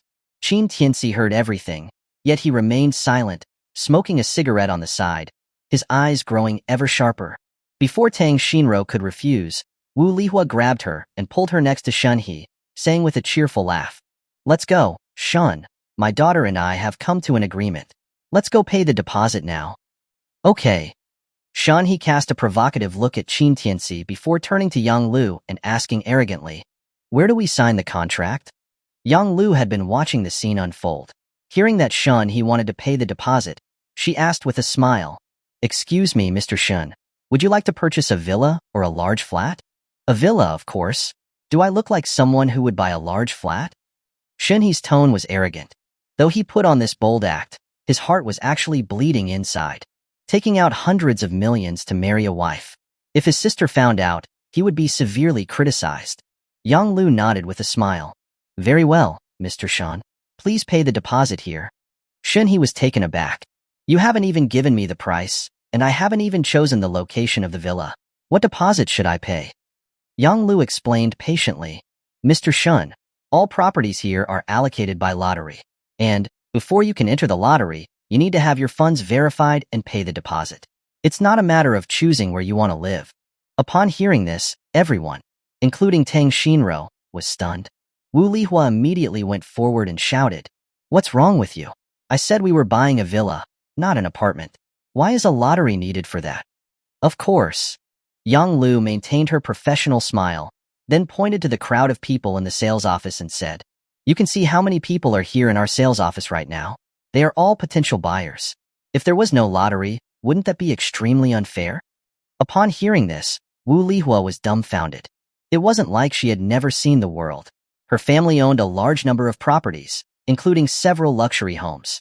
She had always thought it was normal for high-end flats to require a lottery. After all, they were relatively cheaper, and securing one would be a good thing. But she had never heard of villas requiring a lottery. She was momentarily flabbergasted. Tang Xinro came back to her senses from her shock and suddenly turned to look at Qin Tianci. Could it be that he had known about the lottery all along? Is that why he? Qin Tianci sensed her puzzled gaze, took a drag of his cigarette, and winked at her with playful intent. Lottery. Wu Lihua gritted her teeth. I refuse to believe that there are that many people fighting over a villa. You must be engaging in some form of artificial scarcity. All right. Yang Lu walked up to Shun He and said politely, Mr. Shun, please provide your ID card. Without a word, Shun He gave his ID card to her. Having finally made the decision to buy, he now had to go through a lottery. He felt like ants were crawling all over him. However, after only one look, Yang Lu said with a helpless tone, I'm sorry. Our boss has a rule that non-local residents are not allowed to buy property here. Chapter 192. The word elder implies virtue. What did you say? Non-local residents aren't allowed to buy property here. Wu Lihua's eyes bulged as she glared at Yang Lu, her face looking like a demon. What kind of stupid rule is that? Tianhai and Jiangbei are both in Sanjiang province, right? Shouldn't you be grateful for my money? Why are you making things so complicated? Be careful, or I'll file a complaint against you. Yang Lu wasn't at all intimidated by her threats. With a sigh of helplessness, she replied, I'm sorry, Ms. Wu. This is a rule set by our boss. We employees have no power to change it. Shun He's face turned dark. I have dual residency, both Tianhai and Jiangbei.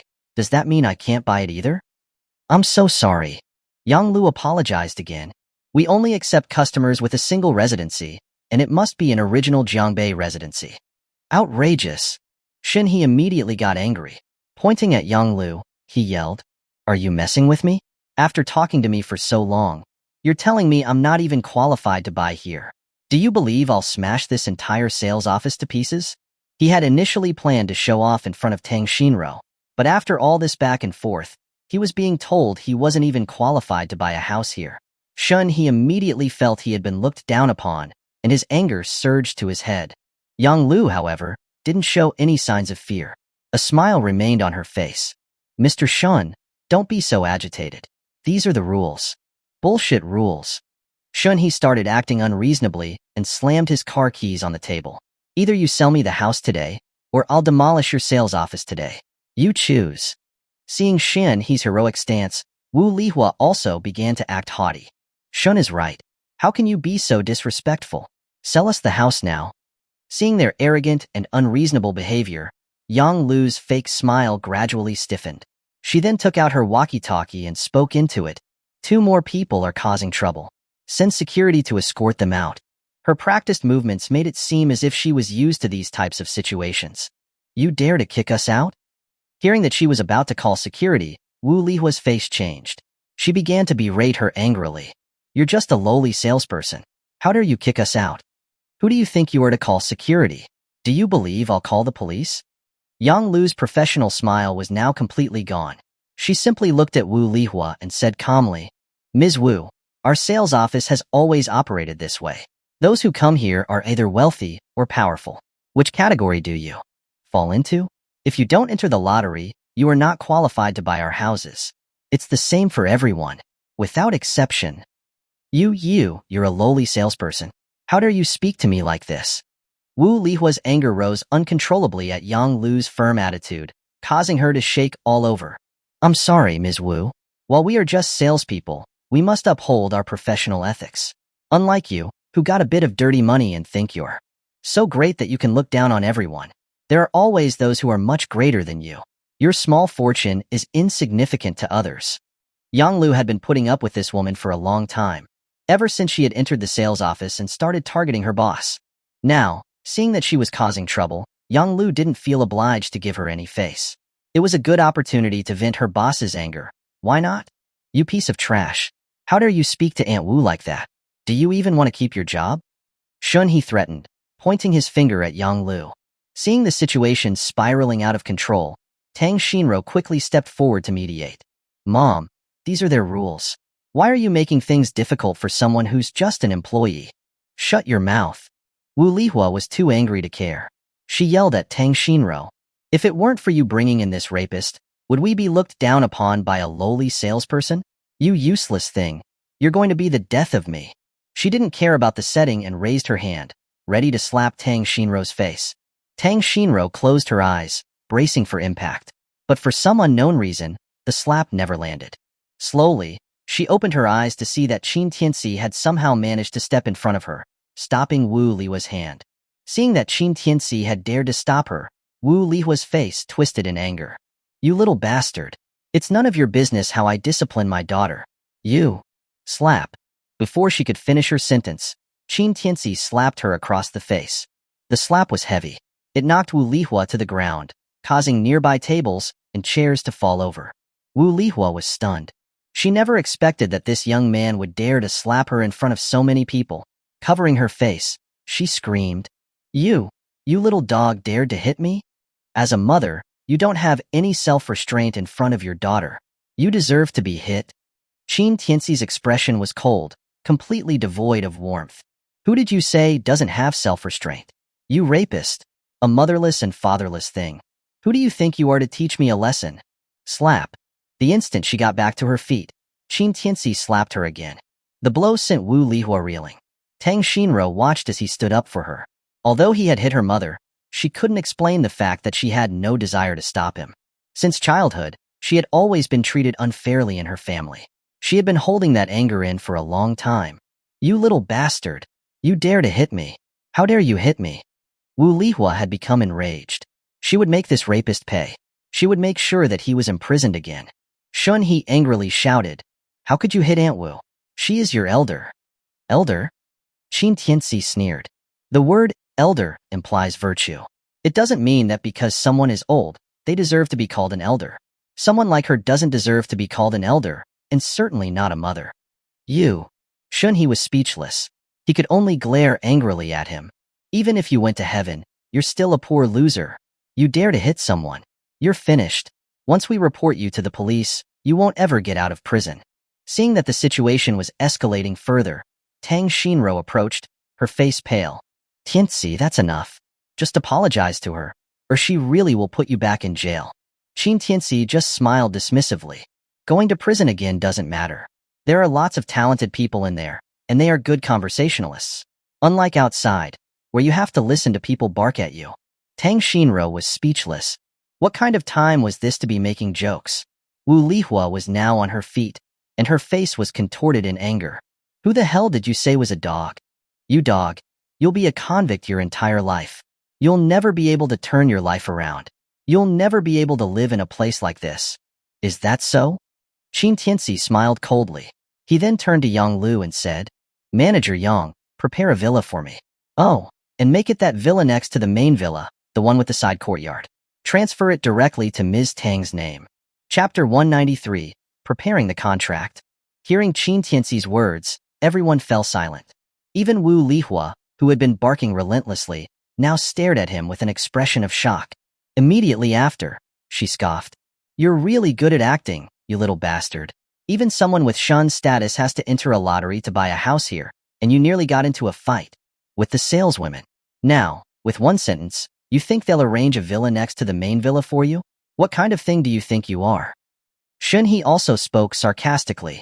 You're just a clown trying to attract attention. All your assets combined wouldn't be worth a single brick in this place.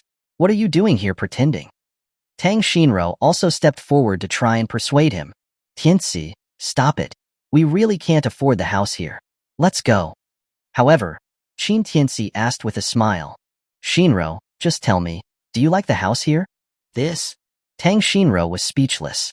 Everyone would like a house like this. But liking was one thing, and living within her means was another. She had never been one to dream of such fantasies. She just wanted to live a steady life with someone she loved. That was enough for her. Seeing that she wasn't speaking, Qin Tianci asked again, Then, do you want to live with me? Tang Shinro was taken aback.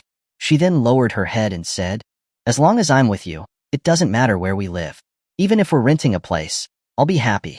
So, let's not cause any more trouble, okay? Hearing Tang Shinro reveal her feelings, Qin Tianci smiled, his face filled with a look of satisfaction. He then put his arm around her shoulder and said gently, Then let's live here together. Huh? Tang Shinro hadn't recovered from her shock when she saw Qin Tianci turn to Yang Lu and say, Did you hear that? My wife said she wants to live here. Seeing this, it wasn't just Wu Lihua and Shunhee, even the bystanders scoffed. Who did he think he was? Was it so easy to live here? Even those people with money had been unable to buy a house, let alone a poor devil like him. Just as everyone thought that Yang Lu was going to refuse him loudly, Yang Lu's taut face suddenly broke into a smile. No problem, Mr. Qin. I'll prepare the transfer contract for you right away. Everyone? Tang Shinro? What was happening? Why did Yang Lu suddenly change her tune? Yang, what do you mean by that? Wu Lihua finally came back to her senses. She was furious. When Mr. Shan wanted to buy your house, you insisted on a lottery. Why are you preparing a contract for this trash just because he said he wanted to buy it? Are you targeting us? Shunhee's face was dark. Isn't your behavior a little too disgusting? What is he? Why doesn't he have to enter the lottery? However, Yang Lu didn't explain. She simply said, I'm sorry, Mr. Qin is different from you. If you want to buy a house here, you have to enter the lottery. Mr. Qin doesn't have to. What the hell are you saying? Wu Lihua cursed. You better explain this to me. Why doesn't he have to enter the lottery? Heh. Shinhee then said coldly, even if he doesn't have to enter the lottery, do you really think that this loser can afford to buy a multi-billion house? You're overestimating him. Tang Shinro was now staring blankly at Qin Tianci, feeling utterly confused. For some reason, she sensed an irresistible confidence emanating from Qin Tianci. That confidence had been absent when he was in college. However, after Qin Tianci spent 3 years in prison, she felt that his entire demeanor had changed. Tianci, are you really going to buy the house here? She subconsciously thought that Qin Tianci must be using money from Xiao Zong to buy it. Using another woman's money to buy a house for her, then living together with another woman's man. She felt a sudden sense of unease. But what confused her more was that Qin Tianci didn't have to enter a lottery to buy a house here. Did he have some sort of hidden identity that she didn't know about? Of course. I want to live with you. Don't you? Qin Tianci asked with a smile. Of course, Tang Shinro wanted to. It was her dream. But she couldn't accept it if it meant he was using Xiao Qinshua's money to buy such an expensive house for her. Seeming to sense her thoughts, Qin Tianci turned to Yang Lu and smiled. Don't stand there. Quickly prepare the contract. Okay, Mr. Qin. Please wait a moment. After Yang Lu received her instructions, she immediately turned and left. Seeing this, Wu Lihua scoffed. If you manage to buy a house here, I'll change my last name to yours. The others were also sneering. They had been camped out here for days without a chance to enter the lottery. How could a young man who came out of nowhere directly choose a house? He must be putting on a show. However, just as they were convinced that Qin Tianci would never be able to buy a house there, Yang Lu returned with a purchase contract and gift package. Mr. Qin, here's the transfer contract for the house and a small gift package from our sales office. We hope you'll accept it. As she said this, she handed a contract and a set of Maserati car keys to Qin Tianci. Everyone was stunned. They immediately crowded closer to get a good look. The contract was in black and white, and it had the official seal of Longshan residence. As soon as it was signed, it would be legally binding. And a car as a purchase gift? A Maserati, no less? What kind of treatment was that? Those who had worked so hard to secure a lottery ticket for a less desirable floor could be happy just to have the chance to buy a house. Why was this man getting a free car? Qin Tianci ignored the stunned looks. He handed the purchase contract to Tang Shinro. Sign it. Tang Shinro finally came to her senses. She stared at the contract in disbelief. Everything seemed so surreal, but it was also a reality that was right in front of her. Tianci, did you sneak off to enter the lottery and pay for it? Tang Shinro couldn't help but ask. Qin Tianci shook his head. Don't worry about those things. Just sign it. Oh, and only write your name. Hearing this, the expressions of envy on everyone's faces intensified. A house worth tens of billions of yuan, which was also premarital property, was to be registered under the woman's name? What kind of boyfriend was that? Although Tang Shinro was still confused and couldn't understand the situation, seeing Qin Tianci's expectant gaze, she didn't want to disappoint him. She then signed both her name and Qin Tianci's name on the contract. Although she knew that this should be a show that Yang Lu was putting on for him, she didn't want to take such a large advantage of Qin Tianci. Their home should have both their names. Qin Tianci also noticed that Tang Shinro had signed both their names and couldn't help but smile and shake his head. That girl. After she finished signing, Yang Lu smiled and called over her colleagues. They set off celebratory cannons for the two. Congratulations to Mr. Qin and Ms. Tang. You have received your dream home. We wish you a lifetime of happiness and a loving marriage. Chapter 194. He's just our boss, that's all. Seeing such a large display that didn't seem fake, Wu Lihua and Shen he had their mouths agape, eyes wide with shock. Snapping out of her stupor, Wu Lihua rushed forward and snatched the contract from Tang Shinro's hands. After a careful examination, she asked in a startled voice, This is a real contract? The smile on Yang Lu's face immediately vanished. Ms. Wu, you can't say such things carelessly. This is a legitimate marketing center. How could we possibly give Ms. Tang a fake contract? Why? Wu Lihua completely lost it. Earlier, you kept saying that all the houses here had to go through a lottery, that everyone was treated equally. Why doesn't this kid have to enter a lottery? Yang Lu glanced at Qin Tianci. Qin Tianci lit a cigarette, glanced back, but said nothing. However, with just a look, Yang Lu understood what he meant. She turned to Wu Lihua and said calmly, I'm sorry. Mr. Qin doesn't need to enter a lottery to buy property here. Why? Shun he could no longer hold back. He stepped forward and demanded, Why doesn't he have to? Yeah, why doesn't this little punk have to? Wu Lihua also started yelling. Who here isn't wealthy? They're all waiting in line for the lottery. Why doesn't he have to? That's not fair. Earlier, when Shen he wanted to buy a place, this woman had been throwing a tantrum about the lottery. Now, she was throwing a tantrum again because Qin Tianci didn't have to enter the lottery. Such double standards made even someone with Yang Lu's excellent professional demeanor furrow her brow. Because of Wu Lihua's outburst, other customers waiting for the lottery also started protesting. That's right, this lady is right. Who among us isn't wealthy and influential? Why doesn't he have to enter the lottery? Exactly. Here, they're either the chairman of companies or senior executives of listed companies. Is this little punk better than us? We've been staying up all night queuing for the lottery since yesterday. He comes in, and he can sign a contract right away? That's not fair. Screw you. Give us a refund? The lottery system at Longshin residence had already exhausted them. Now, seeing someone who broke the rules, they immediately felt they were being treated unfairly, and their anger surged. However, Yang Lu didn't indulge them. Turning to them, she said with a smile, I'm sorry, the rules here are set by our boss. And our boss's rules are the rules. If you feel it's unfair, you can choose to turn right at the door and buy a house somewhere else. We absolutely will not have any objections. We're not forcing anyone to buy. Buying and selling is based on mutual agreement. You can go to the Bureau of Industry and Commerce and file a complaint. But we have the final say on everything. Hearing her forceful words, the faces of the crowd became incredibly colorful, and they fell silent. It wasn't that they were willing to swallow this resentment. It was the unique characteristics of the land at Longshin residence that made them unwilling to give up. After waiting in line for so long, if they left and didn't buy, there would be plenty of other people who would. In a seller's market, that has always been the rule. But they couldn't understand why such an ordinary-looking man could break those rules. Wu Lihua was seething with anger at Yang Lu's words. Her chest was heaving up and down. She pointed her finger at Qin Tianci and started cursing. You little punk, what tricks did you use? You're just a rapist? How do you have the right to buy a place here? She then started yelling to the crowd again. Don't buy here, everyone. They're making it sound so high-end. But then they let a convict move in. You can't even guarantee your own safety. What kind of living experience is that? Seeing her ruthlessly expose Qin Tianci's pain, Tang Xinruo's expression changed. She said with some anger, Mom, what are you saying? Am I wrong? Wu Lihua glared at Qin Tianci. Do you dare to say he didn't commit a crime? Do you dare to say he's not a rapist? Qin Tianci took a puff of his cigarette and said calmly with a smile, I did go to jail, so what? I've been to jail, but I'm qualified to live here. You haven't been, but you're not qualified. Does that make you angry? You. Wu Lihua was rendered speechless as he seemed unashamed, even proud, of his past. He's actually a rapist. Let's go, let's go. This is unacceptable.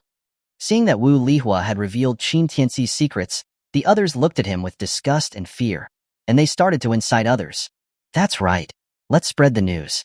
Longxin residents will get a bad reputation. Then, let's see who buys here. Exactly. They're so arrogant, just because we want to buy here. I want to see who will bother with them when their reputation is ruined. It won't be us begging them to sell, it will be them begging us to buy. That's right. Boycott Longxin residents. Boycott Longxin residents. Watching the crowd's growing anger, Yang Lu's face became very unpleasant. However, at this moment, Qin Tianci spoke up. All right, since you don't want to buy here, you can all leave. Manager Yang, draft an agreement, stating that they are voluntarily giving up their right to buy a property at Longxin residence. Let those who want to leave sign it. Oh, and those who said they wanted to boycott it, they've been waiting in line for a long time. Give them a free lunch. Then, please ask them to leave. Hearing his words, everyone was taken aback. This kid wanted Yang Lu to kick them out. Immediately, a look of anger appeared on everyone's face. Who the hell do you think you are? Why should we let you kick us out? That's right. What right do you have to order us around? What right do you have to order the staff of Longxin residents around? Are you worthy? And nobody like you dares to throw your weight around. Do you believe that any one of us could crush you like an ant? Don't think that just because you can buy a house at Longxin residence, you're above everyone else. Young man, don't get too arrogant. There are plenty of people who are better than you. As the crowd's protests grew louder, Wu Lihua spoke up with a sneer. Stop embarrassing yourself here, okay? Who do you think you are? Telling people to sign an agreement with just a few words? Do you think you're someone important? Shun, he sneered. Some people get a few dubious-looking bills in their pocket and think they're big shots. I bet he'll be back in jail soon. What a loser. Tang Xinruo was about to say something, but Qin Tianci spoke first. Manager Yang, didn't you hear what I said? Yang Lu snapped back to reality. She nodded immediately. Yes, Mr. Qin, I'll take care of it. Seeing that Yang Lu had actually agreed, others began to sneer again. Manager Yang, are you his dog? Why are you so obedient? What right does a nobody like him have to order you around? Can't you have your own mind? Who is he to you? However, Yang Lu glanced at these people, her eyes full of indifference. She said calmly, Mr. Qin isn't anything to me. He's just the boss of Longxin residence, that's all. Chapter 195. Kick that old woman out. Silence. Deathly silence. As Yang Lu's words fell, the bustling environment of the sales office was instantly hushed. Everyone looked at Qin Tianci, their eyes full of disbelief. Even Tang Xinruo covered her mouth, her pretty face in shock as she looked at the man beside her, calmly smoking, her eyes filled with astonishment. Wu Lihua and Shan He, after hearing Yang Lu's words, were completely dumbfounded, their arrogant faces looking as if they had eaten something terrible. You? What did you say? This little punk. He's the boss of Longxin residence? Yang Lu looked at her with contempt, her chest puffed out. She sneered. As the boss of Longxin residence, does he need your approval to give his girlfriend a house? After the words were said, everyone snapped out of their shock. Their faces became extremely strange, and their minds were buzzing. Who would have thought that such an ordinary-looking and plain little nobody would actually be the owner of the billion-dollar Longxin residence? All the houses they were fighting over so hard were houses from his hand. And what was the most crucial part? They had all looked down on this kid and even targeted and mocked him. What a joke. He was the boss. What was wrong with giving his girlfriend a villa? What right did they have to point fingers at him? Thinking of this, everyone's faces turned a shade of shame. Some of them blushed bright red as they wished they could disappear into the earth. Impossible. Wu Lihua came back to her senses and pointed at Qin Tianci with wide eyes. How could he be the boss of Longshan residents? He's a rapist who has spent 3 years in prison. How could he get billions of dollars as soon as he gets out of prison? You must be helping him put on an act, right? How much did this little punk pay you? Are you deceiving the consumers like this? Hearing this, Yang Lu looked at her as if she were an idiot and rolled her eyes. Ms. Wu, we're all busy. Who has time to put on an act with him and fool you? Longshan residence is over 5,000 acres, over 3 million square meters. Its market price is over $200 billion. It's all owned by the little punk that you're talking about.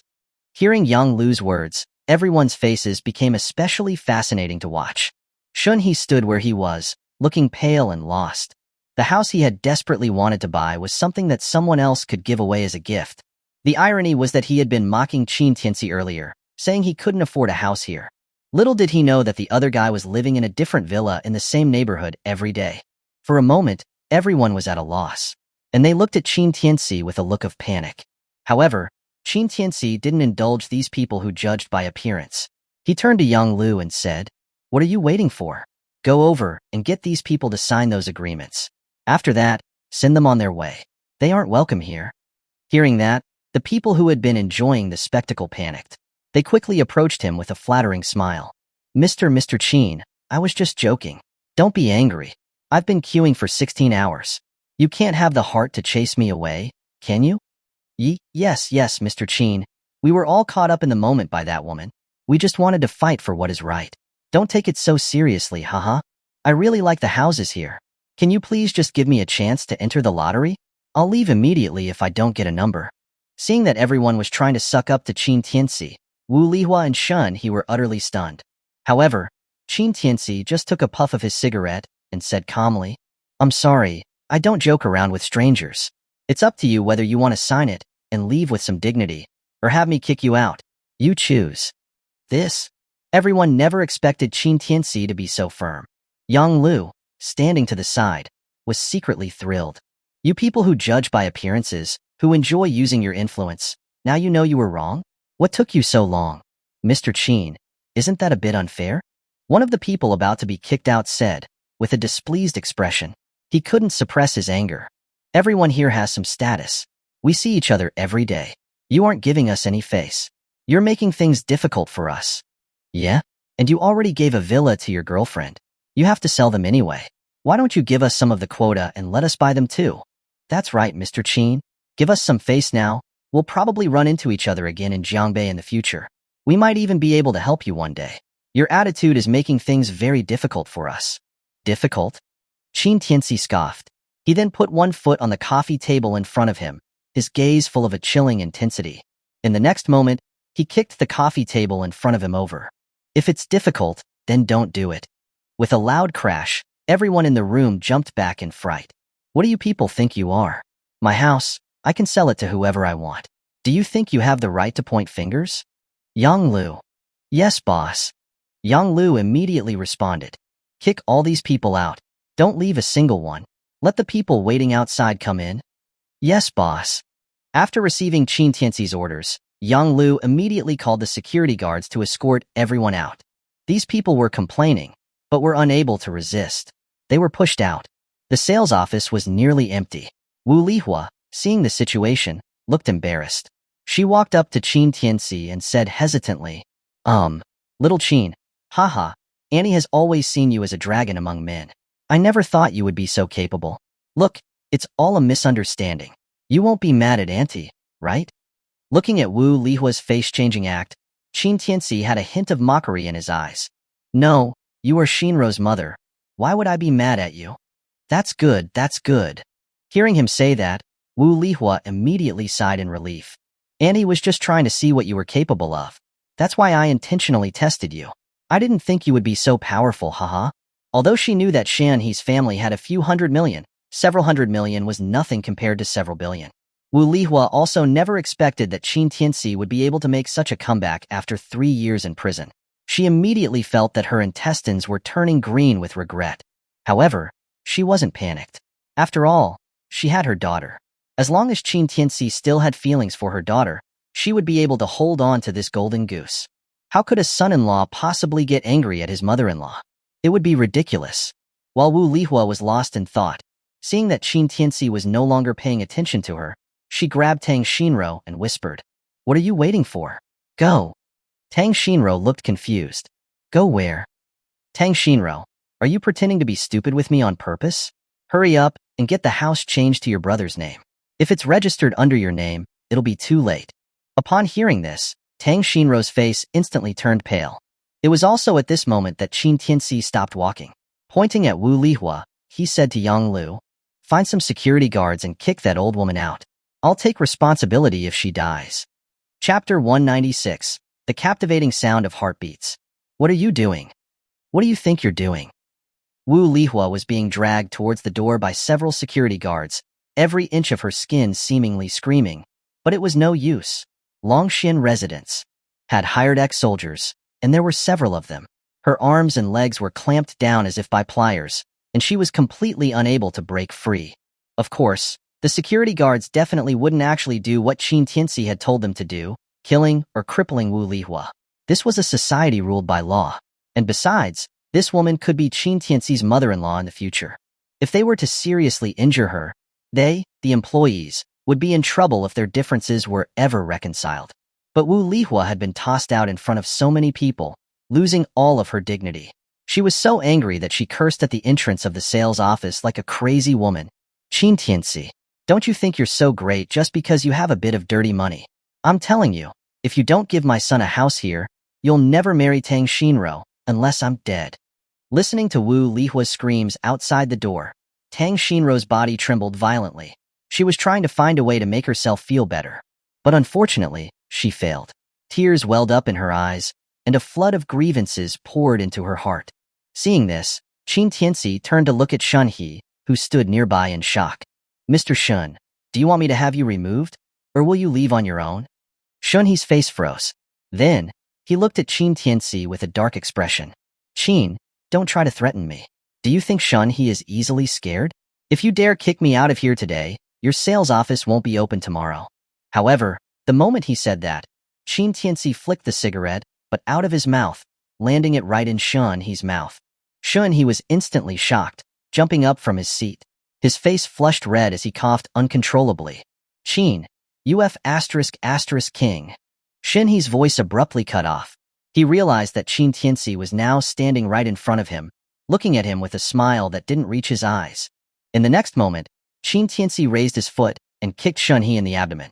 But Shun He pulled back, managing to dodge the kick. Qin Tianci never expected the other person to react so quickly. He narrowed his eyes slightly. A martial artist? Shin He recovered. Seeing that he had been ambushed, anger surged within him. He clenched his fist and punched it towards Qin Tianci's head. Tang Shinro was so shocked that she screamed and covered her mouth. However, it didn't go as she expected. Qin Tianci didn't have his head blown off by the punch. Instead, Shun He was sent flying over a dozen meters by another kick. From Qin Tianci, he crashed into the bulletproof glass window of the sales office, shattering it, and tumbled across the floor a few times before coming to a stop. But Shun He immediately jumped up. He straightened his disheveled clothes and wiped the blood from the corner of his mouth. He threatened Qin Tianci. "Qin, you're ruthless. Just wait. I'll be back with people tomorrow, and we'll shut down your sales office. You all just wait." Looking at his powerless raging, Qin Tianci scoffed, completely unconcerned. However, that kick of his earlier shocked everyone in the sales office, including Yang Lu. What kind of power was that? He had actually managed to kick an adult male over a dozen meters away and shatter the bulletproof glass of the sales office. Yang Lu was still standing there, her eyes full of shock, muttering to herself, "A man who can own billions of dollars of land. He really isn't a simple character." Although Tang Shinro was shocked, she had seen Qin Tianci's skills before, so she quickly calmed down. Qin Tianci turned to Tang Shinro with a smile. "The annoying flies are finally gone. How do you like your new house?" Hearing this, Tang Shinro looked at the contract lying quietly on the coffee table beside her. She lowered her head and said softly, "Tianci, thank you." "Thank you." Qin Tianci was taken aback. He then pulled her into his arms and joked, "Instead of listening to you say thank you, why don't you give me something more tangible?" Tang Shinro's heart skipped a beat at his bold move. Yang Lu, seeing this, couldn't help but feel envious. A wealthy, handsome, powerful, and devoted boyfriend like that was simply a dream. But as a professional manager, she calmed her mind and turned to the crowd. All right, the show's over. Everyone can leave now. Everyone understood that their boss would need some private space, so they all left, not wanting to disturb them any longer. Seeing that they were gone, Tang Shinro felt her breathing getting faster. She rested her head quietly on Qin Tianci's chest without trying to pull away.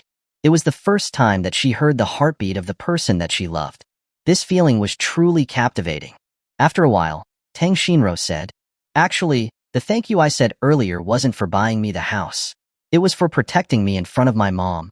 Tianci, I don't know what you've been through, but this house is too expensive. I don't deserve it.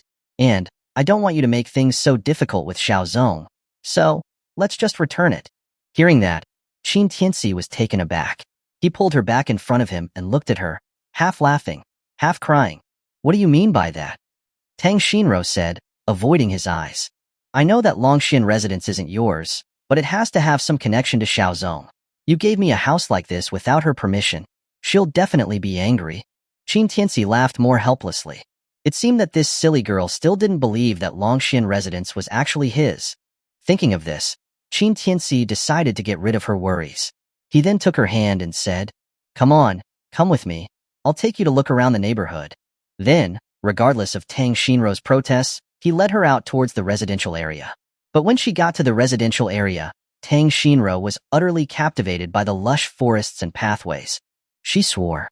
Since she was born, there had never been a neighborhood that could shock her as much as this one did. Even the waterfront luxury homes that her family had bought before, or those high-end luxury homes. All the landscape design and high-end landscaping were just a pile of garbage compared to Longshan residence. And, the moment she stepped into the residential area, she felt all her earlier anxiety immediately vanish, and she was filled with energy. The weakness she had felt earlier from her poor health was completely gone. So, it's true, there's actually a neighborhood that can be like this. It's so amazing. Tang Shinro couldn't help but whisper.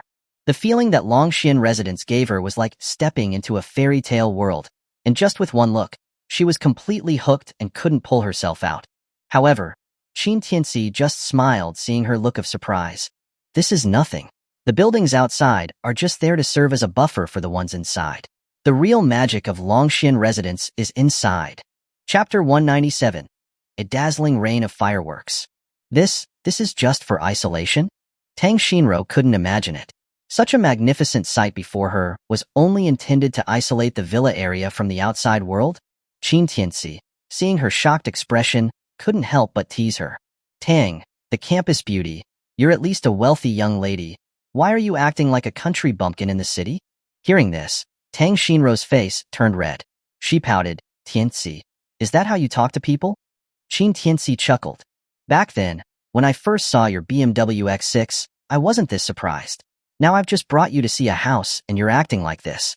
It seems that my perspective is broader than yours." Seeing him bring up the past, Tang Shinro's pouting face gradually became filled with guilt. Her expression gradually dimmed as she lowered her head and became silent again. Qin Tianci wondered if he had said the wrong thing. He was about to speak when he saw Tang Shinro lift her head to look at him. Her pretty face was full of sincerity. "Tianci, for so many years, I've always wanted to say to you, I'm sorry." Hearing this, the expression on Qin Tianci's face froze. He asked, puzzled, "Why are you suddenly apologizing?" A mist began to form in Tang Shinro's eyes. Her voice trembling, she said, "I know. What my mom did to you at school back then, it must have been a huge blow for you. I always wanted to find a chance to apologize to you, but then I heard that you had gone to prison. I almost went crazy. I didn't know why you went in, and I couldn't find you in any prison. I could only try to get news about you every day through various channels. I left you messages on your QQ, apologizing to you." As she spoke, Tang Shinro could no longer stop sobbing. The emotions that had been suppressed for so many years had completely taken over. "I don't know why my mom treated you and me like that. We were already in college, but she just wanted to hurt you. She didn't just hurt you at school. Now that you're out, she still targets you. I don't understand what I did wrong. Whether at home or outside, she always favors my brother. Anything I do that doesn't benefit my brother, she'll always oppose. Tianci, you threw her out of the sales office today. As her daughter, I should have stepped out to stop you, to blame you, but I couldn't. When I saw her being thrown out by you, I felt so good. I really felt so good. I feel like I haven't been this happy in my entire life. I've never felt so delighted in my entire life. I've never felt so great before. Initially, Qin Tianci thought that Tang Shinro's words were quite normal, but then he didn't know why she started to sound stranger and stranger, like something out of a raunchy novel. If other men were in this situation, they would probably have hugged her and said some comforting words. But Qin Tianci knew that at this moment, Tang Shinro didn't need someone to stop her emotional breakdown. She needed someone to vent her emotions with. He took a step forward and grabbed Tang Shinro's hand, asking with a faint smile, "Do you want to experience the feeling of ascending to the heavens?" Tang Shinro's crying abruptly stopped. She wiped her tears and asked, what is the feeling of ascending to the heavens?" The moment she said this, she suddenly felt her feet leave the ground. She saw that Qin Tianci had actually picked her up. Tang Shinro instantly felt a wave of shyness wash over her. Tianci, what are you doing?" Qin Tianci laughed heartily. "I want to do something, but not today." He then slightly squatted. Tang Shinro didn't know what he was going to do, but soon, she regretted it. In an instant, a powerful sense of weightlessness spread throughout her body, shocking her to the point where she couldn't even scream. It felt like riding a drop tower, soaring into the air in an instant. But the residual warmth she felt on her body quickly calmed her down, and she slowly opened her eyes. But when she opened them, she saw an unprecedented, beautiful sight. A stream flowed over little bridges, flowers covered the mountains and fields. Scattered fluorescent dust sparkled in the air, and a galaxy-like starry sky was displayed above the residential area. It was like a paradise, isolated from the rest of the world. This was the first time that Tang Shinro had seen the real face of Longshan residents, and it made her feel an unprecedented sense of awe. Qin Tianci, watching the watery, moving light in Tang Shinro's dazed eyes, smiled faintly. "Is it beautiful?" Tang Shinro was brought back to reality by Qin Tianci's voice. Only then did she realize that she was being held in his arms. But that wasn't the most important thing. The most important thing was, they were actually floating in the air. She was completely stunned. "Tianci, how did you do it?" Qin Tianci smiled faintly. "How do I explain it? You can understand that this place is an independent space. It's unlike any place on Earth. Here, as long as you want to do it, there's nothing that I can't do. This is my territory." Tang Shinro's eyes widened, and her heart pounded rapidly. She didn't understand why Qin Tianci was defying the principles of gravity, but she knew. It was all due to this man's ability. Could there really be such a magical thing in this world? Could there really be such a magical man? What had this man before her been through in those 3 years when she lost contact with him? Tang Shinro's mind was filled with questions, but she didn't know where to start. And at this moment, Qin Tianci suddenly looked at her with a smile and asked, "Shinro, I remember you like fireworks, right?" Hearing this, Tang Shinro came back to her senses. She shyly looked away from his ardent gaze. I haven't seen fireworks in a long time. Is that so?" Qin Tianci smiled upon hearing this. He then landed steadily on a high tower. After setting Tang Shinro down, he reached out and gently squeezed at the center of the formation. In the next moment, the fluorescent dust that was floating in the air slowly stopped moving. Then, it rose into the air at a speed visible to the naked eye. "This firework display, I, Qin Tianci, have set it off specifically for you. Even Qinshui and the others haven't seen it before. Open your eyes wide and don't blink." Tang Shinro was slightly taken aback.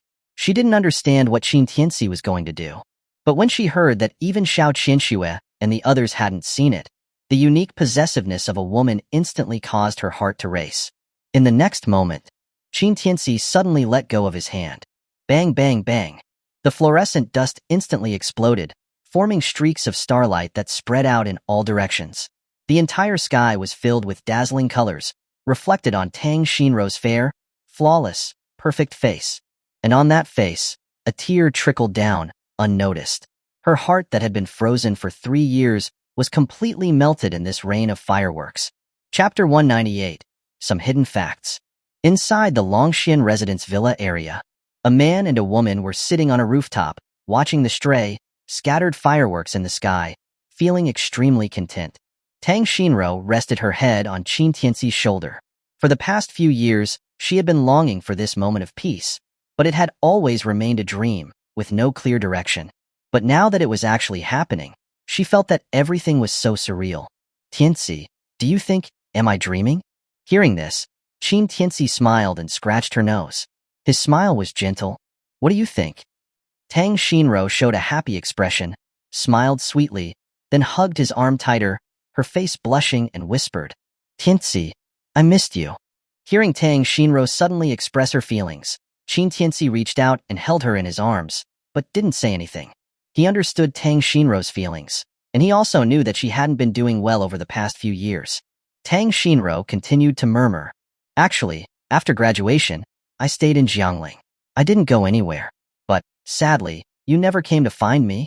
Qin Tianci smiled, but a trace of unconcealable sigh flashed in his eyes. After graduating that year, because the school records showed that Wu Lihua had reported him, his graduation was delayed. Although Jiangbei University was a prestigious university, very few reputable companies were willing to hire someone with such a dark history. Therefore, he was living a very difficult life. Otherwise, Zhou Guilin wouldn't have worried so much about his situation. Even after he found a job, it only barely provided enough to make ends meet. He was poorer than a church mouse. How could he have dared to go looking for Tang Xinro? And then, he met Su Qing, the woman who changed his life. But, after the Su family's downfall, that woman disappeared. She vanished without a trace. Even after using Xia Zifu's connections, he still couldn't find her. Thinking of this, Qin Tianci said with a smile, I'm back now, aren't I? Tang Xinro turned her head and stared at him for a long time with a pair of bright, clear eyes. Qin Tianci was confused. What? Is there something on my face? A mysterious emotion flickered in Tang Xinro's eyes. Tianci, after seeing you again, I realized, you seem different than before. Qin Tianci was taken aback and asked with a smile, How am I different? Tang Xinro said with certainty, You weren't as confident before, but now, I feel like your aura is completely different. What exactly have you been through in these 3 years? Hearing this, Qin Tianci was stunned again. They said that women's intuition was the most accurate, and it was true. Since he returned from prison, Tang Xinro was the first woman to ask him this question. Then, Qin Tianci withdrew his hand, lit a cigarette, and said leisurely, Do you want to know? Tang Xinro nodded. How could she not want to know? She wanted to know more than anyone. 5 years. She had waited for Qin Tianci for a full 5 years. Qin Tianci began to speak. You should know that I was put in prison after the woman named Su Qing accused me of rape when we were getting engaged, right? Tang Xinro nodded. I've heard about it. Some people said that the Su family bribed the judge to give you a 3-year sentence. Qin Tianci exhaled a puff of smoke and said coldly, Yes. She received our family's betrothal gifts. We held a banquet, but we just booked a room. I didn't do anything. And then she accused me of rape, putting me in prison for 3 years. In those 3 years, she bankrupted my family, made my mother cry until she went blind, and even had people give my family usurious loans. Even my sister was almost forced into a brothel by Su Qing. How could she do that? Tang Xinro became furious upon hearing this. If she really didn't want to marry you, why would she agree to marry you in the first place? Qin Tianci shook his head. I haven't found out about her motives yet. My family wasn't wealthy at the time, and her family was very ordinary. But in those 3 years, when I was in prison, the Su family became one of the leading families in Jiangling, and they even got into the good graces of the Jiang family. Tang Xinro frowned. She quickly understood something. Someone set a trap? Qin Tianci gave her an approving look. That's right, someone set a trap.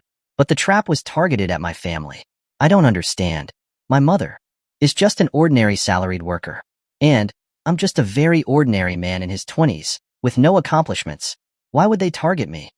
I only know that if I hadn't gotten out early, my mother and sister would probably have been driven to death by those beasts. As he said this, Qin Tianci's eyes flared with a murderous aura, and his gaze turned cold. Even Tang Xinro could feel that accumulated hatred.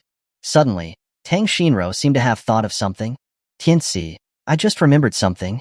What is it? Qin Tianci asked. Tang Xinro fell into deep thought, constantly recalling something. I remember asking my mom why she didn't want me to associate with you. Her reasons were mostly that we weren't on equal footing, but only once did she mention, unintentionally, that your family was being targeted. My mom said that very quickly. I thought I misheard her, but now that you've brought all this up, I remember it again. After she said this, Qin Tianci suddenly sat up straight. He stared at Tang Shinro, his eyes slightly narrowed. Did your mom really say that? Tang Shinro was startled by his sudden, sharp aura. She nodded blankly. I'm sure she said it. But later, when I asked her again, she refused to admit it. As she said this, a faint killing intent began to rise in Qin Tianci's eyes. He laughed coldly. It seems that there are some deep secrets behind what happened back then. Tang Shinro, seeing his expression, felt a strange tremor. She couldn't help but tug on his sleeve and said timidly, Tianci, don't be like that. Qin Tianci suddenly came back to his senses. He immediately retracted his aura and apologized. I'm sorry, did I scare you? Tang Shinro felt that the oppressive feeling had disappeared. She then sighed with a wry smile. You really are different than before. Qin Tianci didn't deny it. People change. Tang Shinro, swinging her delicate, white leg over the edge of the roof, calmed herself slightly and asked, You were just talking about your family, but you didn't mention yourself. They all said that you were imprisoned for 3 years, but why couldn't I find where you were? Qin Tianci was taken aback, and he felt both amused and helpless. Tang Shinro may seem calm and gentle on the outside, but it turned out that she was so meticulous. He had planned to just gloss over it, but he hadn't expected her to ask so many questions. He pretended to be thinking, then said seriously, how do I say this? When I first went into prison, I met an old man, and then he took me to a secret prison. He taught me some skills. In 3 years, I became an invincible king. Chapter 199, Don't Let Them Bully Me, or I'll Never Come Back. Hearing Qin Tianci speak so seriously, Tang Shinro was momentarily stunned. She murmured, What you said? It sounds like I've heard it somewhere before? Qin Tianci smiled. That's how it is in novels. After he said this, Tang Shinro was taken aback, and then playfully hit him on the arm, her face flushing red. You're so annoying, why are you trying to deceive me with such nonsense? Do I look that easy to fool? Qin Tianci laughed and asked back, If you weren't so easy to fool, then why were you so easily swayed by me back when there were so many handsome guys at Jiangling University? You. Tang Shinro felt both ashamed and annoyed. Her face was full of that youthful, angry look. She put her hands on her hips. All right, if you think I'm easy to fool, then I'll just ignore you in the future. Seeing her like a young girl, Qin Tianci felt like he had been transported back to his university days. Indeed, a first love during one's student years was often filled with endless fantasy. Even though they were only officially together now, that feeling gave Qin Tianci a joy he had never experienced before. That pure emotion was something that even Xiao Qinxue, Long Jing, and his other fiancés couldn't bring him. The power of a white moonlight was unparalleled. If you don't want to talk about it, then forget it. Humph. Tang Shinro let out a soft huff and moved a few times to find a comfortable angle. Qin Tianci felt a bit helpless. The law that says nobody believes the truth still held true. Of course, he also knew that these things were too strange. It was understandable that Tang Shinro didn't believe him. Who could have imagined that the innocent graduate who had been wrongly imprisoned and had no social experience would become the feared Underworld king? If he hadn't experienced it firsthand, and someone said this to him, he would also think that they were crazy. Seeing that Tang Shinro wasn't going to delve any further into that topic, Qin Tianci changed the subject and asked, Let's talk about you. There must have been a lot of men chasing you over the past few years. Why did you choose to wait for a convict like me? Hearing this, Tang Shinro's delicate body trembled slightly. She hugged her curled-up legs, her voice like a mosquito. I don't know. I just wanted to be with you. I'm not interested in anyone else. Looking at the silly girl speaking so frankly, Qin Tianci couldn't help but smile wryly. Indeed, who could explain the complexities of love? Am I very stupid? Tang Shinro turned her head to the side and looked at Qin Tianci with her watery eyes. The sunlight shining on her face through the dense leaves made her look gentle, warm, and touching. Even Qin Tianci was momentarily stunned. Those days when he trained hard in prison, the despair he had felt on the battlefield, the pain of almost disappearing. In his mind, the image that surfaced was not the other moments. It was that profile of her as she turned to look at him when the lunch break bell rang. The two stared at each other for a long time. In the end, Qin Tianci gave her a gentle smile and reached out to stroke Tang Shinro's hair. Fools have their blessings. It's good to be a bit foolish. Tang Shinro's face immediately turned red. You're still so unpleasant when you talk. I'm not going to talk to you anymore. Qin Tianci didn't say anything. He was just enjoying the moment. But after a moment, Tang Shinro, with her back to Qin Tianci, suddenly asked, Tianci, are you and CEO Xiao really in the kind of relationship that I think you are? Qin Tianci was taken aback. He didn't expect that at such a moment, Tang Shinro would ask such a mood-killing question. But he understood. Women tended to start to worry at the happiest moments. He took a drag of his cigarette and laughed. What kind of relationship do you think we have? Tang Shinro turned her head and asked, staring at him. Are you really being taken care of by CEO Xiao? Qin Tianci remained silent. Tang Shinro thought that he was tacitly acknowledging it. A hint of disappointment flashed in her eyes. She was about to speak, but she heard Qin Tianci say first, the person who could take care of me in this world probably hasn't even been born yet. Tang Shinro was stunned. She asked, puzzled. Then, what exactly is it between you two? Qin Tianci sighed inwardly.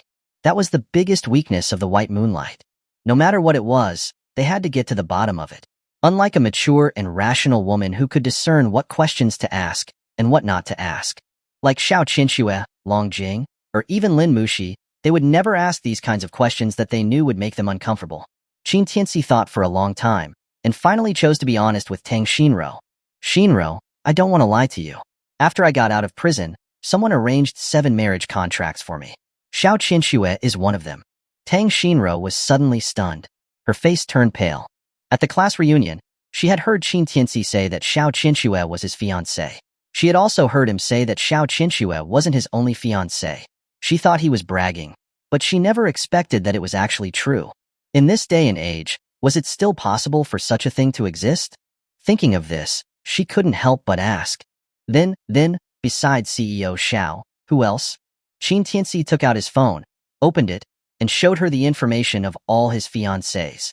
These are all my fiancées. They will all live with me in the future. I feel it's necessary to make this clear to you. Tang Shinro looked at the pictures of the women, all as beautiful as goddesses. She felt as if her heart had been turned upside down. Although she had already convinced herself that she didn't mind Qin Tianci having other women, now that she knew that she would have 7 older sisters in the future, her mood was inevitably complicated. She didn't know how long it had been before Tang Shinro turned off the phone, feeling dejected. She lowered her voice and said, They're very beautiful. Qin Tianci didn't deny it. They are all devastatingly beautiful. What about me? Tang Shinro suddenly asked back. Qin Tianci's heart skipped a beat. Judging from his many years of experience, this was a death trap.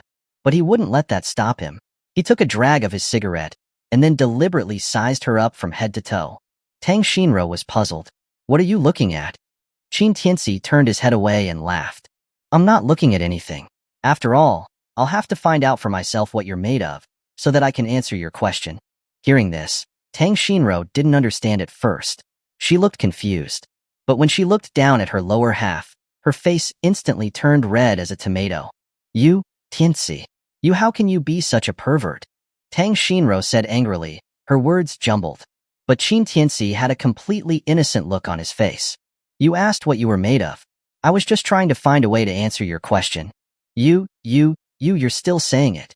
The usually gentle Tang Shinro was teased by Qin Tianci. Her shyness blossomed, and she was beside herself. Then, she realized that she couldn't think of any words to use to argue back. In the end, she just bit Qin Tianci's arm. Holy crap, are you a dog? Qin Tianci was shocked. He never expected that Tang Shinro would do something so rough. Tang Shinro left a row of neat teeth marks on his arm. She looked up at him, tears welling in her eyes, yet she acted triumphant. Qin Tianci, you're a scumbag. If you ever dare let them bully me in the future, I'll leave and never come back, umph. Before she could finish her sentence, her moist red lips were directly silenced. Chapter 200, The Shun Siblings. On the other side, after being kicked out of the sales office by Qin Tianci, Shun he dragged his battered body to Tianbei Hotel. He rushed up to the presidential suite on the top floor, under everyone's shocked gaze, and started banging frantically on the door. Open up, open up. Hearing the commotion, The surrounding staff rushed over in alarm and asked, "Sir, who are you looking for? There's a very important guest staying here. Please, do not cause such a ruckus." Seeing these people trying to stop him, Shunhee grinned and cursed. "Get lost. I'm looking for someone." He then started banging on the door again. "Open up." Click. The door was opened. A petite woman with big eyes and a busty figure rubbed her sleepy eyes and began to curse. "Are you trying to die, Shunhee? Don't you know that this lady needs to get her beauty sleep? Do you want me to beat you up?" Seeing the woman, Shunhee, who had been so domineering before, suddenly scrunched up his face. He rushed forward and hugged the woman's leg, crying, "Sis, you have to help me. Your brother was beaten up in Jiangbei." Staff? Seeing a big, burly man crying while holding onto a woman who was younger than him, they were all taken aback. But the woman seemed to have seen it before. She kicked him aside with a look of disgust. "Shunhee, if you're sick, go to the hospital. Why are you yelling at this lady? If you were beaten up, you can't go back and get revenge? You're still my brother, a pillar of the Shun family. Can you try to be a little more decent?" If Qin Tianci was here, he would surely recognize that this woman was Xin Weiwei, whom he had met at Longxin residence before. What he probably wouldn't have expected was that Shunhee was actually Xin Weiwei's older brother. "I can't beat him." Shunhee crawled off the floor again and hugged Xin Weiwei's leg tightly, not letting go. His cowardly appearance was completely different from the way he had been swaggering at the Longxin residence sales office. Xin Weiwei sighed with a look of helplessness. She truly had no way of dealing with him. Seeing the staff looking at them with increasingly strange expressions, she sighed and said, "Come in first." She then dragged Shunhee, who was walking with a limp, towards the room. Seeing this, the staff couldn't help but exchange glances. Do rich people all have such weird fetishes? "Shuh, keep your voice down. I heard that this Miss Shun is from the Tianhaishan family. She has a very bad temper. Do you want to die?" "The Tianhaishan family? Wow, are you talking about the martial arts family? Who else would it be? I heard that Miss Shun is engaged. Why is she letting a man enter her room? Didn't you hear earlier? They're siblings. Who knows if they are really siblings? Isn't it common for people to call each other brother and sister these days?" Click. The door was opened again. The two staff members were startled. "If I hear you gossiping again, I will destroy your hotel." Bang. The door was closed again. The two staff members were so scared that their faces went pale. They then scurried away. Inside the room, Shunhee sobbed and told Xin Weiwei about what had happened at the Longxian residence sales office. Xin Weiwei was wearing her pajamas, eating a small French pastry, her delicate eyebrows furrowed. "Are you saying that the first time you went on a blind date, you took your date and your date's mom to buy a house? And it was a house worth over 2 billion? And that the date's boyfriend beat you up and kicked you out of the sales office?" Xin Weiwei understood what Shunhee was saying, but for some reason, when they were all put together, it didn't make any sense. "Yes, sis. That little brat is just a thug. The woman is a slut too. Her own mom took her to my blind date. I also thought she was great, but that slut was caught up with that punk and even forced me to buy her such an expensive house. When I didn't buy it, he beat me." Shunhee knew that he couldn't hide anything. He could only tell her everything. He also embellished the things that Qin Tianci had done, making him out to be an innocent victim. Xin Weiwei listened to him, showing some doubt and suspicion. Xin Weiwei knew what her own brother was like. He was a coward. He didn't train hard when he was younger. Otherwise, their father wouldn't have handed the martial arts gym over to her to manage. But this kid was very aggressive outside. He abused the Shun family's name, acting as if he was all that. He was a trashy, overbearing coward. If what he said was even half true, she should be lighting incense. "Sis, look at this Vacheron Constantine you gave me a few years ago. And look at this outfit you had customized for me. They were ruined by that little punk. You have to help me get revenge." Shunhee complained repeatedly, looking very aggrieved. Xin Weiwei rubbed her forehead. She felt helpless. She really had no way of dealing with him. She looked at the staff becoming increasingly awkward. She couldn't help but sigh and say, Okay, stop crying here. Can you be a bit more like a man? I'll help you get revenge, okay?" "Really?"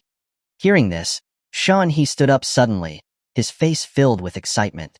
"I knew it, sis. You're the best to me. That little punk probably hasn't left yet. I'll take you to find him." "Wait." Xin Weiwei interrupted him. "Although you're very useless, you still have the power of an internal energy martial artist. I want to know, Why couldn't you handle even a single move from him? Shenhe's face became unpleasant. I don't know. I only know that he kicked me out of the sales office, and then I came to you.